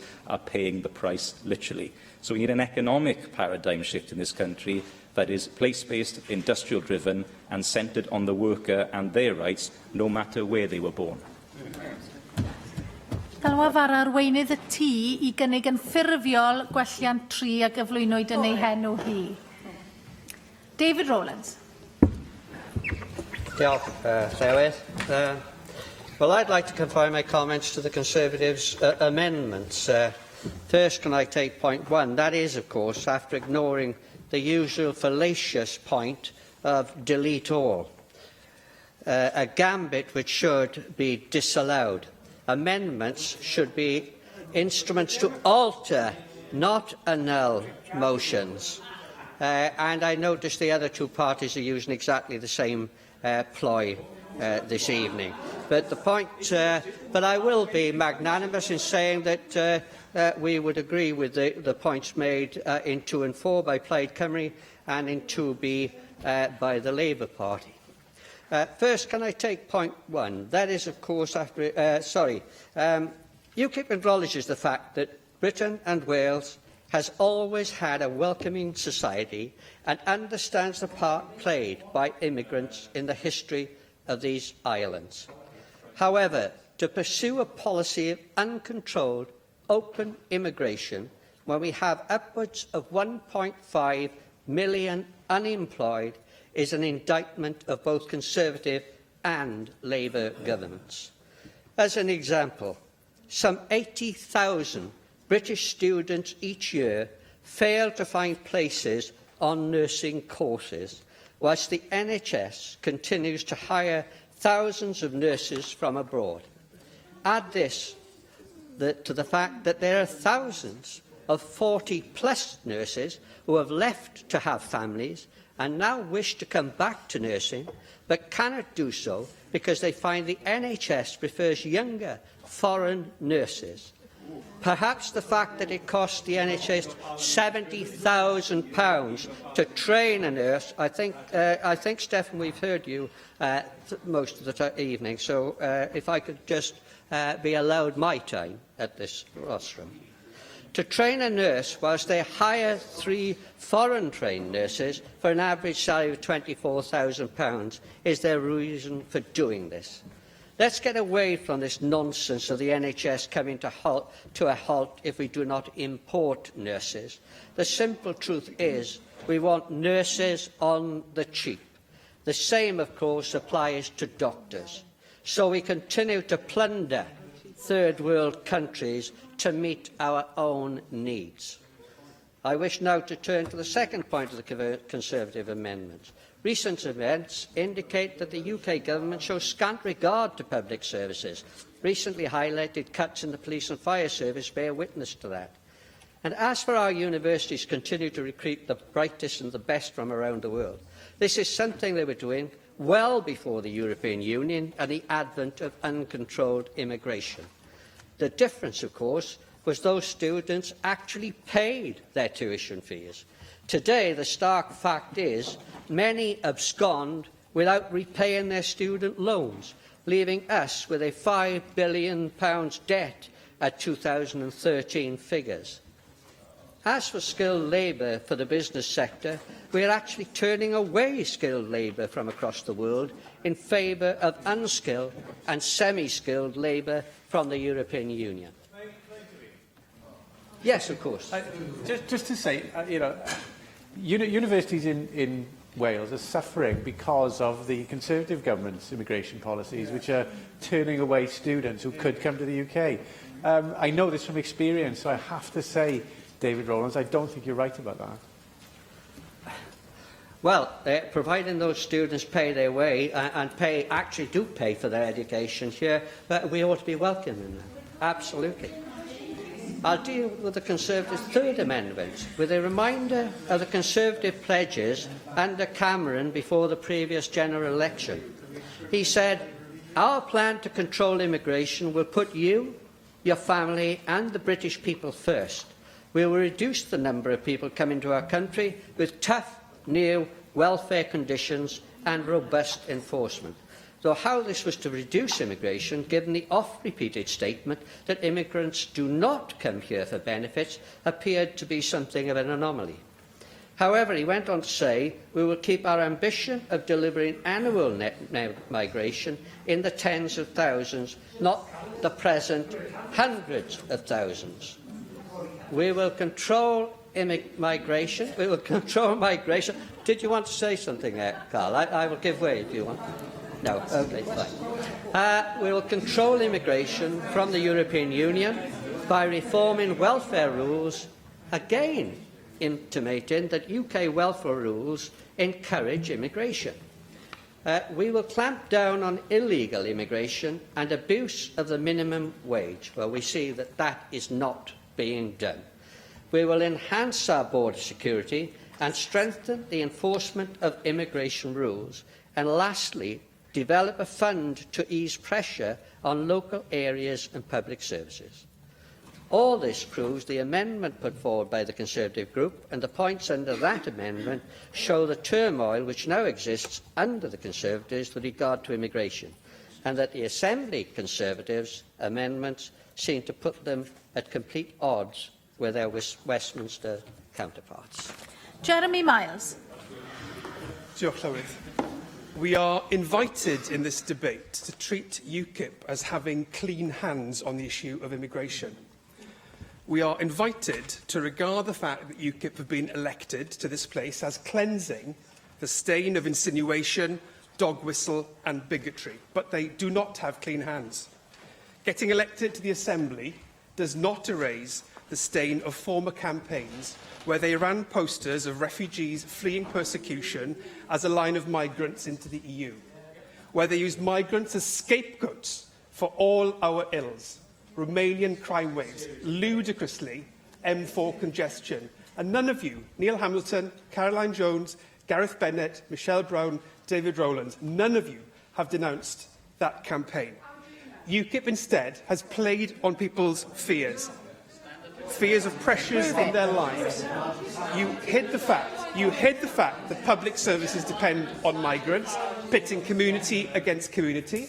You hid the fact that working-age populations aren't big enough to support the kind of support you want to give our pensioners, pitting generation against generation. People do have fears about immigration. We do need an immigration system that reflects our national economic interest and reflects our commitment to compassion. But you have forfeited any right to be heard on this issue by the distortions and prejudice that you've dripped into people's ears for years. I'm about to finish. People look to politicians for leadership and honesty. And the results of the general election campaign show they found neither in UKIP. And Jeremy, that is precisely why we are here, because you did not listen to the people. Excellent, you tell them. Gareth Bennett.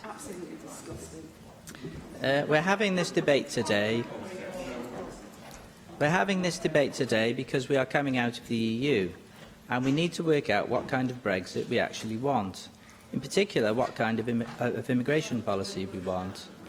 Our motion talks about a firm but fair system of immigration. It notes the Bank of England's paper on the impact of immigration on wages, and it looks at the issue of balancing immigration and emigration as a medium-term aim. There are many amendments to our motion which have come from the other parties, and my colleague David Rowlands has just looked at the Conservative ones. Now, to some extent, the Labour and Plaid Cymru positions on this subject were laid out in their joint document, Securing Wales's Future, which they brought out earlier this year. So we can look to that for some detail of the immigration policies that they propose, which are also reflected in their amendments today. Some of the points raised in their joint paper are quite interesting in themselves. For instance, the document states that an additional 100,000 construction workers are estimated to be needed in the UK by 2020. I note that there are lots of unemployed young people in the former industrial areas of Wales. I would say this skills shortage, combined with our latent labour force, could provide a perfect opportunity to reinvigorate apprenticeships and relieve the problem of NEETs, young people not in education, employment or training. It could, in other words, be an opportunity rather than a problem. Some of the skills shortages highlighted in their joint paper are decidedly odd. For instance, 50% of vets are from outside the UK, yet we are traditionally a nation of animal lovers. So why aren't we able to train our own vets? The basic premise which Labour and Plaid are highlighting, well, why aren't we? Vets is one example, there are many others, but why aren't we able to do that? Okay. The basic premise which Labour and Plaid are highlighting in their document is a skills shortage.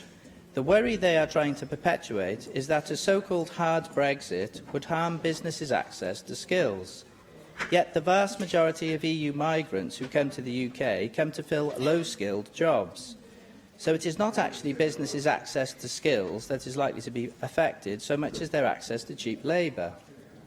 It is sometimes curious to note that the Labour Party is worried about business being able to access cheap labour, since they normally portray themselves as the party that wants to raise wages. Yet in their position on migration, they actually position themselves in such a way as to become a party that effectively wants to keep wages down. And Plaid, of course, have signed up to many of the same positions as Labour. There is an argument advanced by Labour and Plaid in their document that, post-Brexit, we should not have the same freedom of movement of workers that we have now, but we should have a different system. And this will be related to jobs or offers of jobs, as the First Minister has explained to us in the Chamber. Well, when we look at the actual wording of the Labour/Plaid Cymru document, it is decidedly vague on this point of the job offer. I quote, "This might involve the prior offer of a job or the ability to secure an offer within a short time of arrival in the country." End of quote.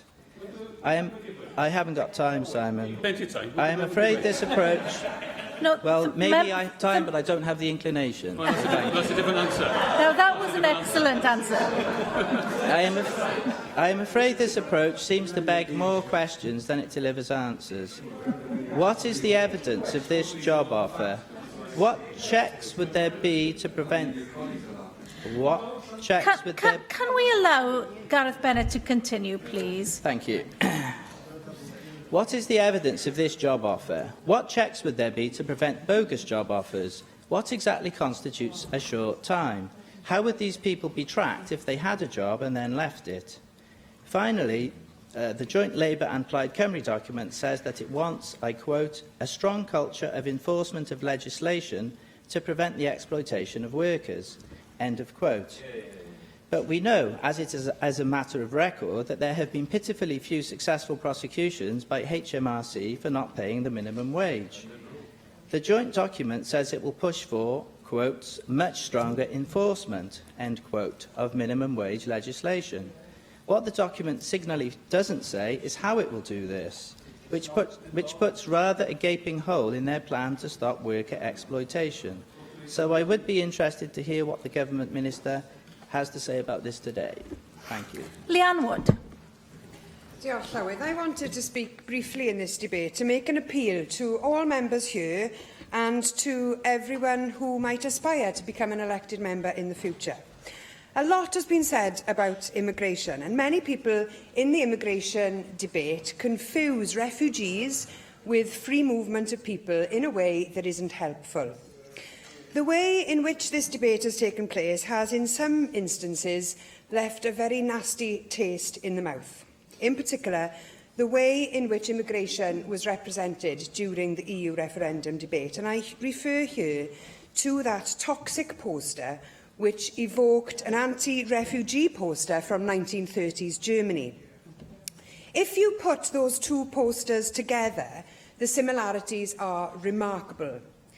Yet the status of refugees was never an issue in the EU referendum. Pulling out of the EU will make no difference to our international obligations to provide asylum for those fleeing war or persecution. And to give the impression that it would was misleading at best, vicious propaganda at worst. And there are consequences to the tone of this debate. I'm sure everyone in this chamber was as dismayed and abhorred as I was to hear the news about a man who had moved to Cardiff driving a hired van into a group of people outside a London mosque. An appalling incident, I'm sure everyone would agree. And we must all take it upon ourselves to reduce the likelihood of something like that happening again. And I'd like to take this opportunity this afternoon to say this to all of our Muslim neighbours. We know that the vast majority of you would abhor violent extremism as much as we do, and I'm sure that you are concerned in this current climate. Plaid Cymru believes that everyone must work together to root out violent extremism out of our communities and to create the conditions whereby we can all live together as good neighbours without fear and without hate. But we can't do that if politicians and aspiring politicians give false information, use Nazi-style propaganda to make their points, and speak in a tone in this debate which fuels people's fears, prejudices and bigotry. We are one Wales. Everyone living here deserves respect and deserves to be included in our society and in our communities. All of us should feel safe as we go around our daily business. People of colour should be able to live without racism. Muslims should be able to live without Islamophobia. I've not named names here this afternoon. We all know the tone that I am referring to, and unfortunately this isn't just confined to one particular political party. Wherever it comes from, some people take their cues from politicians. We all have to take that responsibility seriously, and I appeal to politicians everywhere to step up to that responsibility. Galwaf ar arweinydd y tŷ, Jane Hutt. Thank you, Llywydd. I am responding to this debate this afternoon. I will start by saying how important migration has been such an important part of Wales's history, and it will be an important part of our future today. And I think that's been certainly reflected from contributions in parts of this chamber today.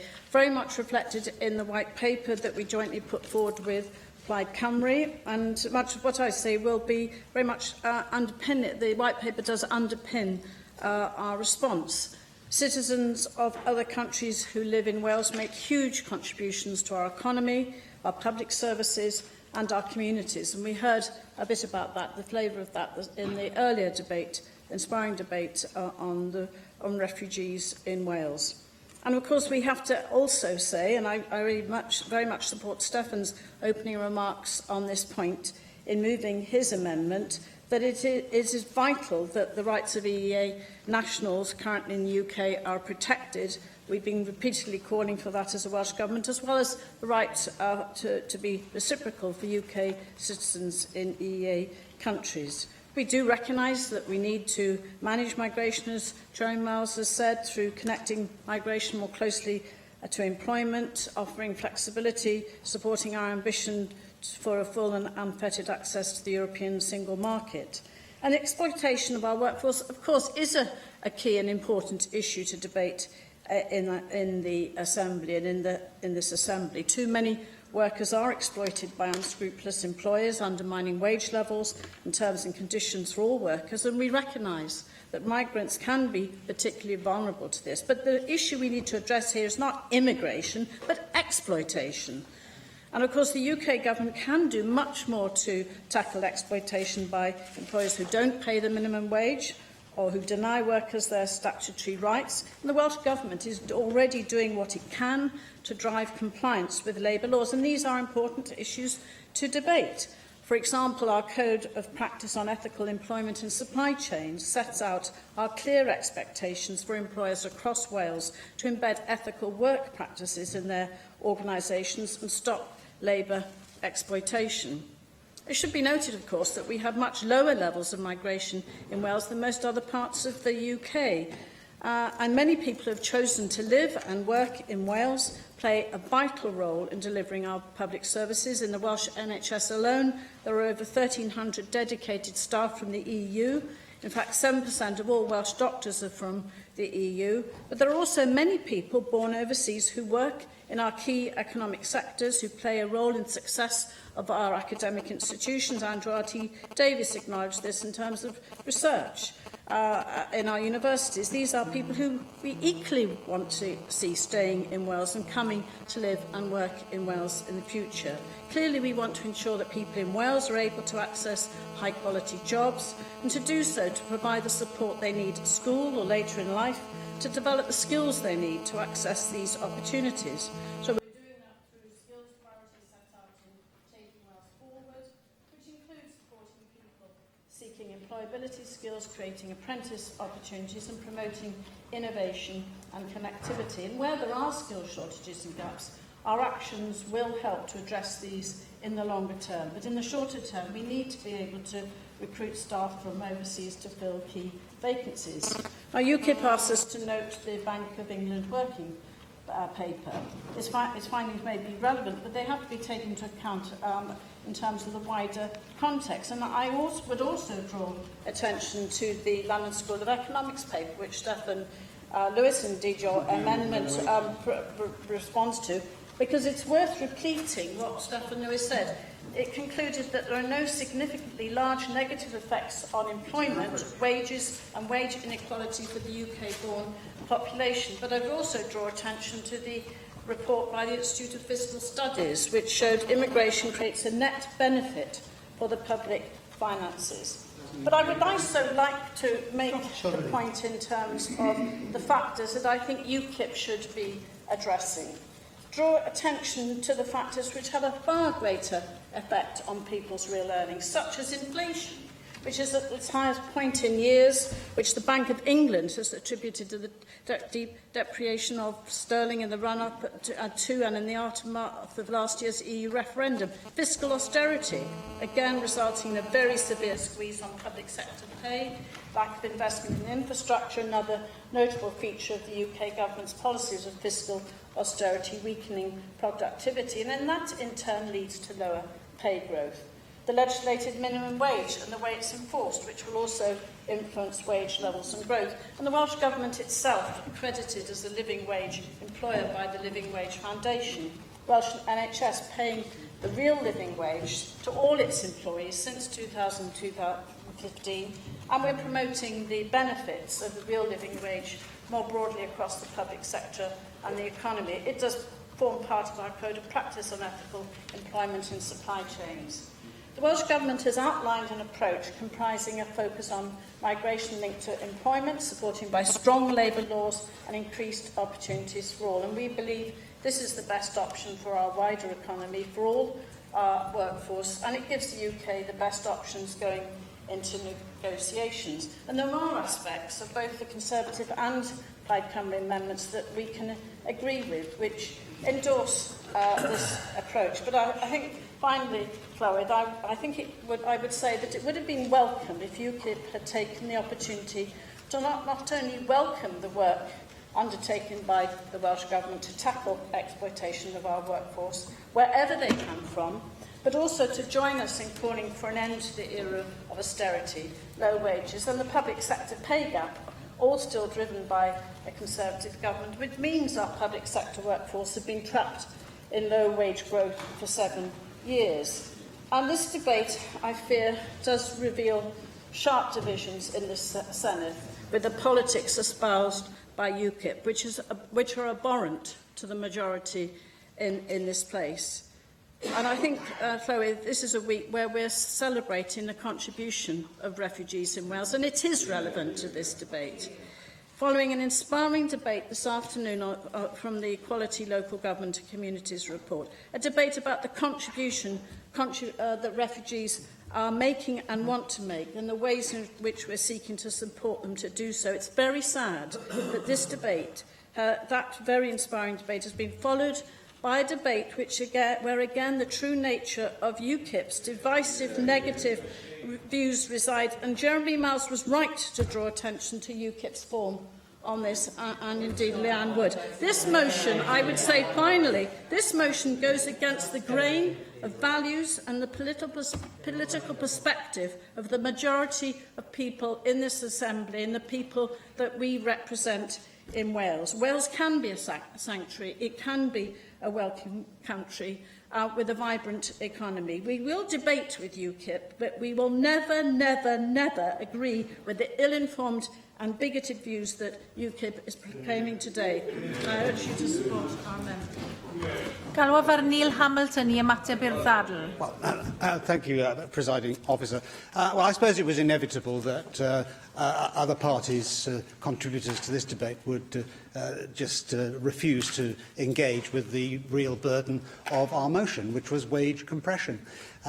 There's no dispute by UKIP about the virtues of migration. Indeed, I went out of my way in my speech to say that the real problems that we are seeing today have arisen only since 2004 in relation to EU migration because of the speed of the inflows which we've experienced. And that has had an inevitable impact upon low wages, which is something that the LSE study neglects to deal with. And the Bank of England study and many others that I could have named, and I could list them now because I've got all the reports with me, come to the same conclusion. And it's obvious anyway, when you increase supply relative to demand, then you tend to depress price. And it's a great shame that the Labour Party and Plaid Cymru in particular refused to engage with what the overwhelming majority of British people feel, that immigration has been out of control, continues to be out of control, and must be controlled. And if they simply stick their heads under the bedclothes and refuse to acknowledge the problem, then that's what produces social unrest. That is, at the moment, fortunately not the position in the United Kingdom. But if we went into a downswing, it might well be in due course. This debate has nothing whatever to do with refugees, a complete red herring raised by the leader of Plaid Cymru. This is a debate about the economic effects of migration. And I do deprecate the contribution of Jeremy Miles and indeed the attempt by the leader of Plaid Cymru yet again to smear us as racists and haters of foreigners, etc. And if we were to expose the record of many prominent members of the Labour Party with their anti-Semitic rants and references, including the leader of the Labour Party, Jeremy Corbyn, who has many times refused to apologise for describing Hezbollah, the Lebanese militia who murder Jews, as friends, then I can smear the Labour Party with the same brush. What about Naz Shah, Member of Parliament, who has tweeted that Israelis should be transported to the United States from the Middle East so that the Middle East will again be peaceful without foreign interference from the United States? Are they going to condemn Jeremy Corbyn and Naz Shah? Are they representative of the views of the Labour Party? Because they are more representative of the views of the Labour Party because with the likes of Ken Livingstone still in the Labour Party, who has himself been responsible for making violently anti-Semitic remarks, then they are far more at risk of being tainted with racism than UKIP will ever be. And this debate was intended to be a serious debate about the economic effects of immigration. And it's pathetic, actually, that other members, like Jeremy Miles, have been so infantile as to pervert it into the kind of name-calling which has been seen today. And the Education Secretary is just as bad from a sedentary position as well. If she were in school, she'd be sent to the back of the class or sent out of the room for disorderly behaviour. So it's only UKIP that actually will raise these issues, which is why we got 12% of the vote in the election last May, and we do have a democratic right to be here to speak for those who voted for us, and that we will continue to do. And I urge everybody to vote for our motion today. Y cwestiwn yw, a ddylid derbyn y cynnig heb ei ddiwygio? A oes unrhyw wrthwynebiad? Goheriaf y bleidlais ar yr eitem hon tan y cyfnod pleidleisio. Cynigion nawr I gytuno'r aelodaeth pwyllgorau, os nad oes unrhyw wrthwynebiad yn unol ar rheol sefydlog 12.24 rwy'n cynnig bod y cynigion I ethol aelodau pwyllgorau yn cael eu grwpio ar gyfer eu trafod. Galwaf ar aelod o'r pwyllgor busnes I wneud y cynigion, Rhina Biorwerth, yn ffurfiol felly, os nad oes unrhyw aelod yn gwrthwynebu yn unol ar rheol sefydlog 12.4 dim, rwy'n cynnig bod y pleidleisio ar y cynigion I ethol aelodau bwyllgorau yn cael eu grwpio. Y cwestiwn yw a ddylid derbyn y cynigion. A oes unrhyw aelod yn gwrthwynebu? Felly derbynir y cynigion yn unol ar rheol sefydlog 12.36. Y cyfnod pleidleisio yw'r eitem nesaf yn y agenda ni, ag oni bai fod 3 aelod yn dymuno i mi i'r gloch. Dwi'n symud yn syth i'r bleidlais. A'r bleidlais cyntaf yw'r bleidlais ar ddadl Plaid Cymru ar adael yr Undeb Ewropeaidd, a dwi'n galw am bleidlais ar y cynnig a gyflwynwyd yn enw Rhynap Iorwerth. Agor y bleidlais.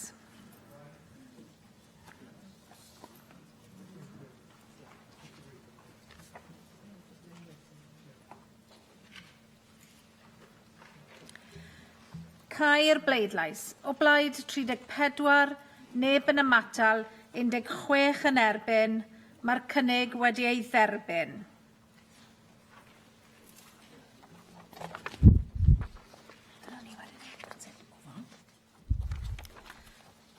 Y bleidlais nesaf felly ar ddadl UKIP, a'r bolisi mewn fido, a dwi'n galw am bleidlais ar y cynnig a gyflwynwyd yn enw David Rowlands a Neil Hamilton.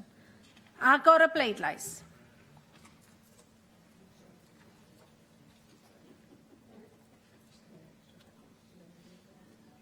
Cae'r bleidlais. O blaid 5, neb yn ymatal, 45 yn erbyn, ac felly mae'r cynnig wedi ei wrthod. Gwelliant 1 felly, ac os derbynir gwelliant 1 gaeth gwelliannau 2 a 3 ei dad-ddethol. Galwaf am bleidlais ar welliant 1 a gyflwynwyd yn enw Paul Davies. Agor y bleidlais.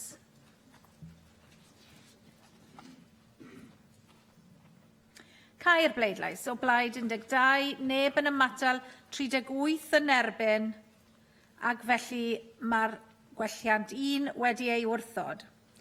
Gwelliant 2, os derbynir gwelliant 2, cef gwelliant 3 ei ddad-ddethol. Galwaf am bleidlais ar welliant 2 a gyflwynwyd yn enw Rhynap Iorwerth. Agor y bleidlais.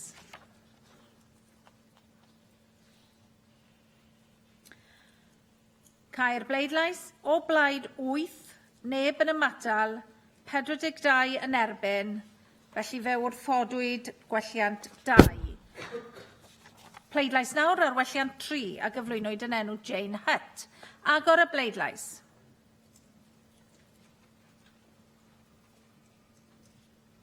Cae'r bleidlais. O blaid 34, neb yn ymatal, 16 yn erbyn, ac felly fe dderbyniwyd y gwelliant.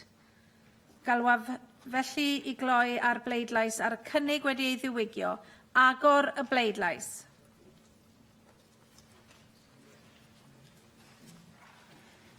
Cae'r bleidlais.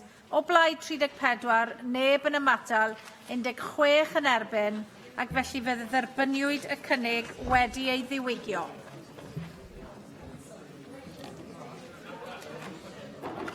Yr eitem nesaf yw'r ddadl fer. Ac felly gadewch y siambr yn dawel, oherwydd mae busnes yn parhau. Dwi'n galw felly ar Vicky Howells i gyflwyno y dadl fer yn ei henw hi. Vicky Howells. Diolch, Llywydd. Like the Hydra of Greek legend, poverty in Wales is a many-headed monster. It presents a variety of challenges, and seemingly, as each one is overcome, two further problems arise in its place. However, unlike the mythical Hydra, poverty is all too real and impacts on the lives and well-being of those affected across Wales on a daily basis.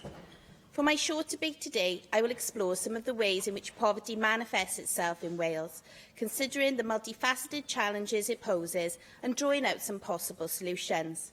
I am delighted to be able to give Hefin David a minute of my time today. Whilst definitions of what exactly constitutes poverty can be disputed, there is no argument about the scale of the number of people affected. 700,000 people, just under 1 in 4 people in Wales, are living in poverty, according to figures from the Joseph Rowntree Foundation. That's 700,000 people whose lives and chances are constrained and blighted by poverty. And if we took the more broadly based approach, going beyond simply considering relative income poverty, as has been suggested by groups such as the Bevan Foundation, the number could be even greater. Whilst these figures have largely remained static despite the best efforts of government, there have also been changes in the demographics most likely to find themselves living in poverty today. Indeed, the variation amongst how people experience poverty takes me back to the analogy with which I opened my short debate. Different groups of people in different areas can experience poverty in different ways, but it is possible to detect certain trends. Previously, being of pensionable age could be synonymous with living in poverty. This has changed, in large part due to the actions of the 1997 to 2010 Labour government, but it is still estimated that around 50,000 older people live in parlous financial circumstances. Similarly, whilst well-meant commitments to end child poverty within a generation may not have been met, it is still useful to notice the analysis of the Institute of Fiscal Studies. This shows that child and pensioner poverty would either have stayed the same or risen rather than fallen substantially, if not for the policy decisions of the previous UK Labour government. This progress is to be welcomed, but child poverty's persistence still affects far too many of our young people, with charities suggesting a third of Welsh children experience poverty, with significant impacts on their life chances. Trends are especially pronounced in certain parts of Wales, and the shape of poverty can vary between different Welsh regions. Across large parts of Wales, there seem to be challenges presented by a dearth of good quality, well-paid jobs. In some parts of Wales, such as the predominantly rural areas, challenges seem to be around in-work poverty, where people are employed in poorly paid jobs with insufficient numbers of hours. The contrast is with various constituencies, like my own, where the problem can be a lack of jobs in the first place, let alone those that pay well and are secure. A further clear link is that between gender and poverty. Indeed, as Chwarae Teg reminds us, drawing on research from Oxford University, poverty is not gender neutral. Welsh women are more likely to be engaged in part-time or elementary work with average earnings of under £8,000 a year. A marginalised role in the workplace is reflected by a central role in the home, meaning that both the causes and experiences of women's poverty differs from that of men. In all this variety, poverty truly is a multi-headed beast. The ways in which it can impact also shows diversity. I want to focus on 4 of these today. Firstly, I want to talk about food poverty. Since being elected, I've been proud to work with the Merthyr Cennon Food Bank, part of the Trussell Trust network of over 400 food banks, to both highlight their work in my own constituency and the simply unacceptable fact of people across the country not having enough to eat. It is shocking that in 2016 to 17, the Trussell Trust Food Bank network in Wales provided over 95,000 three-day emergency food supplies to people in crisis, which was a 10% increase on the previous year. 34,803 supplies, over a third, went to children. The Trussell Trust suggests most of its users are not unique, as on average people need multiple food bank referrals. Furthermore, when news reports tell of police officers and nurses who are having to turn to food banks, we see that this is indeed a widespread phenomenon. Food banks and their supporters do excellent work, and I want to take this opportunity to thank them. But it is little short of scandalous that in one of the richest countries in the world, people rely on their presence to ensure that citizens do not go hungry. Secondly, I want to touch on fuel poverty. Households experience this when, in order to adequately warm their homes, they need to spend 10% or more of their income on energy costs. I recently met with National Energy Action Cymru to discuss fuel poverty and look forward to working with them on the planned cross-party group on this issue. NEA Cymru highlighted that whilst government energy efficiency improvements have brought a welcome reduction in the levels of fuel poverty, 291,000 households are still unable to afford to adequately heat their homes. Of these, 3% of Welsh households are estimated to be in severe fuel poverty, needing to spend 20% or more of their income on energy to achieve an adequate level of warmth. There is a poverty premium associated with this issue, caused by the reliance on expensive prepayment meters, which are on average 20% more expensive. And fuel poverty can literally be a matter of life or death. NEA Cymru has calculated that 540 winter deaths during 2015 to 16 were attributable to cold homes. This means that between 4 and 5 people in Wales died every day of that winter period because of this. Thirdly, I want to touch on the impacts of poverty on educational attainment and life chances.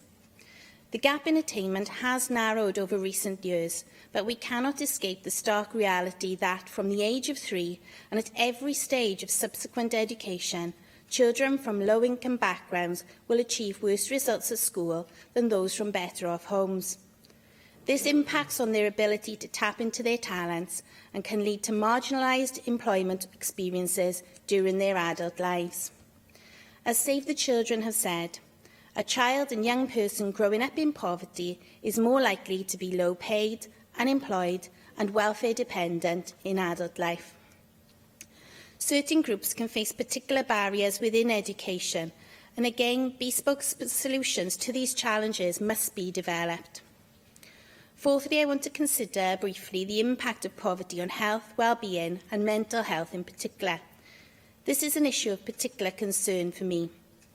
The second worst lower super output area in Wales for health outcomes is in my constituency, which has a disproportionate number of LSOAs amongst the bottom 10%. This manifests in long-term illness rates, prevalence of unhealthy lifestyle choices, emotional distress, and many other ways that I simply do not have time to fully explore today. I just want to cite 2 brief facts. The Royal College of Paediatricians earlier this year stated that poverty is the biggest threat to children's health in Wales. They noted that children from the most disadvantaged fifth of the population are 70% more likely to die in childhood than those living in the most affluent parts of Wales. This echoed the thought-provoking annual report from the Chief Medical Officer for Wales, which was published last November. The report explored the social gradient in health, whereby inequalities in population health outcomes are associated with the socio-economic status of individuals. People in poverty are less likely to experience good health for the bulk of their lives than those who do not live in poverty. The CMO's report also performs a useful role in explaining why this matters to all of us. Poverty-related health inequalities cost Wales an estimated £3 to £4 billion annually, and that's in addition to the economic benefits lost by people not being able to thrive and achieve. As Kate Pickett and Richard Wilkinson pointed out in the Spirit Level, more equal societies do better for all their citizens. What can we do? My starting point here is that we must recognise that to a certain extent our hands are tied by the decisions taken in Westminster. For example, levers like the social security system are reserved to Westminster. The Trussell Trust have suggested that we have not yet seen the full effects of changes like the rollout of universal credit, and our ability to absorb their impact is limited. Similarly, on fuel poverty, decisions on energy prices and the winter fuel allowance are out of our hands. And the overall context of an ideological Tory commitment to public sector austerity has removed billions of pounds from budgets and inflicted untold damage on our ability to tackle poverty.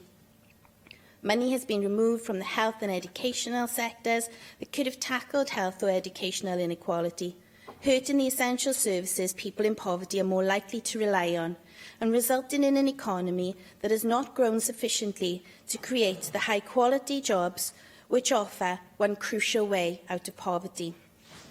It is good that the Chancellor has recognised we are weary of austerity, but action must now follow his words.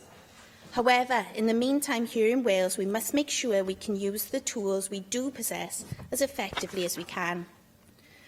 I welcome the fact that poverty reduction is at the heart of the Welsh Government's wellbeing objectives, but I do not have time here today to address the full range of actions taken across government to help those affected. For the final part of my short debate today, I will limit myself to two aspects of our response. The first relates to Communities First. I noticed the Community Secretary's comments from the Equality Committee this morning that the programme hasn't delivered the fundamental change it should have done, but that equally it did stop poverty getting worse.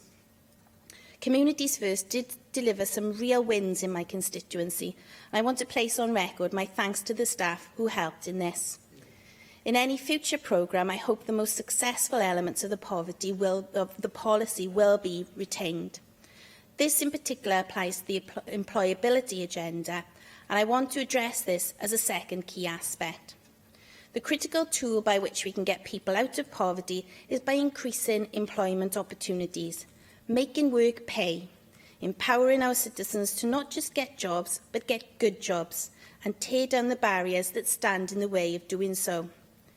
For areas like Cynon Valley and indeed the rest of the Northern Valleys, one solution is provided by improving and enhancing transport links. Schemes like the Metro can be transformational, but fares and charges must be affordable. As I have mentioned here in this chamber before, a return rail journey from Cardiff to Aberdeen currently costs the same as an hour's pay on the national living wage. We must also create job opportunities in areas like the valleys. Now, there are some really good ideas here, and I look forward to following the progress of better jobs closer to home. The Wales TUC made a really good case, and I'm glad the Welsh Government has run with this. There are also opportunities in growing the foundational economy, making a better success of what's already there. It is welcome that the Economy Secretary has noted the role of this in reducing inequalities between people and between our communities. Joined-up approaches like the City Deal can play a key role in tackling poverty, as involved council leaders have suggested, although this aim must be a concrete one to ensure it does not slip down the agenda, as concerns from the Bevan Foundation have said. And policies like the new Welsh Government childcare offer are vital for enhancing and improving women's work and tackling gendered aspects of the question. To tackle poverty, we must be innovative and recognise its disparate challenges. We must also work together across all tiers of government and both private and public sectors, and not relent or waver from our purpose. But if we do that, we can slay the beast. Thank you very much. Heaven Dave. Well, in spite of the bleak facts that Vicky Howells has presented there, she's also presented towards the end of her speech a very optimistic and forward-thinking set of tools to help us with the route out of this. Poverty is a gross injustice, and we recognise it as a gross injustice, and we can be, therefore, justifiably angry about what poverty does to our communities. Therefore, we should welcome the fact that Vicky Howells has identified these ideas that can help us alleviate these issues and, as she says, slay the beast. And indeed, on these benches, across these benches, these Labour benches, we've been holding discussions on those things and feeding into Welsh Government what can be done. She's mentioned better jobs closer to home, not just about work, but about the quality of work, foundation economy, connecting the Northern Valleys and quality housing. And if we can achieve these things through the economic strategy and the work of the Cabinet Secretary, then we can build on the work that the previous UK Labour Government did in alleviating poverty. Thank you very much. And I now call on the Cabinet Secretary for Communities and Children to reply to the debate. Thank you, Llywydd. Can I start by thanking Vicky Howells for bringing forward this important debate today, and to members who have contributed. As you all know, Llywydd, the Cabinet Secretary for Economy and Infrastructure now leads on these issues, but I'm very happy to stand in for him today. I want to begin my contribution by saying that we're incredibly proud of the interventions the Welsh Government have made to strengthen the Welsh economy, an approach that has helped bring jobs to our communities and supported individuals and families to be more prosperous. Thanks to programmes such as Jobs Growth Wales, React, Lift and support from Welsh businesses, we have seen strong economic growth in our communities over recent years. There are 8,000 more people in work in Wales than 12 months ago, with employment up by 1% over the year to a near historic rate. And meanwhile, improvement in economic activity in Wales has outperformed the UK average and fallen by 1.1% over the year. But listening to Vicky Howells, she is right. There is much more to do. As a pro-business government, Llywydd, we've brought high-quality jobs to Wales through investments by Aston Martin, TVR and General Dynamics. However, as the Welsh Government will be clear, that despite these successes, we have not cracked the issues of structural poverty impacting on Welsh communities right across Wales. That is why the Welsh Government is currently in the process of refreshing its approach to tackling poverty. The Cabinet Secretary for Economy and Infrastructure has overall responsibility for coordination of cross-cutting measures to provide the economic opportunity for all. And he has emphasised the need for a new approach right across government, one in which our communities are supported to be more resilient in the face of economic challenges that lay ahead. As the Cabinet Secretary for Economy and Infrastructure has made very clear, resilient communities are underpinned by good quality local employment, connected infrastructure and skills for work. Exactly what Vicky Howells was talking about. The next 5 years will present a huge challenge for our communities, Llywydd, and with the withdrawal of the European Union and the full impact of welfare reform will be compounding by increasing the pace of technological change and its impact on work and the labour market.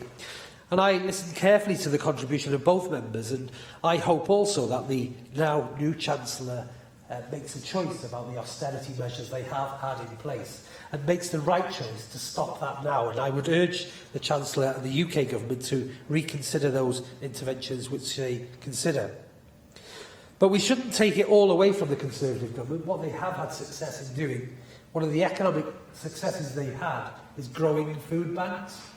It's an absolute tragedy that we have people, we have nurses, we have firefighters, we have people in all our communities using food banks, and 34,800 children accepting food parcels in a community today is something that the UK Government should be ashamed of. The issue around fuel poverty, the attainment rate, poverty and health and mental well-being is something the cross-government interventions are looking at. The housing agenda is also with that too, and I'm grateful for the member raising this important issue. I spoke at a children's conference this morning where the concern of agencies was about welfare reform and the impact that will have on our children longer term. And I've talked many times about the impact of neglect and adverse childhood experiences, and the fact that if we don't pick that up now, we will pay the price in many years to come. So I'd like to finish, Llywydd, by thanking Vicky Howells and the contributions by other members to say this has to be on the agenda at the forefront of government policy. I'm grateful for the member to highlight the issues she's raised today in her very positive contribution, but also a thought-provoking contribution, and we should make sure that we act on that as a collective government to make the changes in her communities and communities right across Wales. Diolch. Thank you very much, and that brings today's proceedings to a close. Thank you.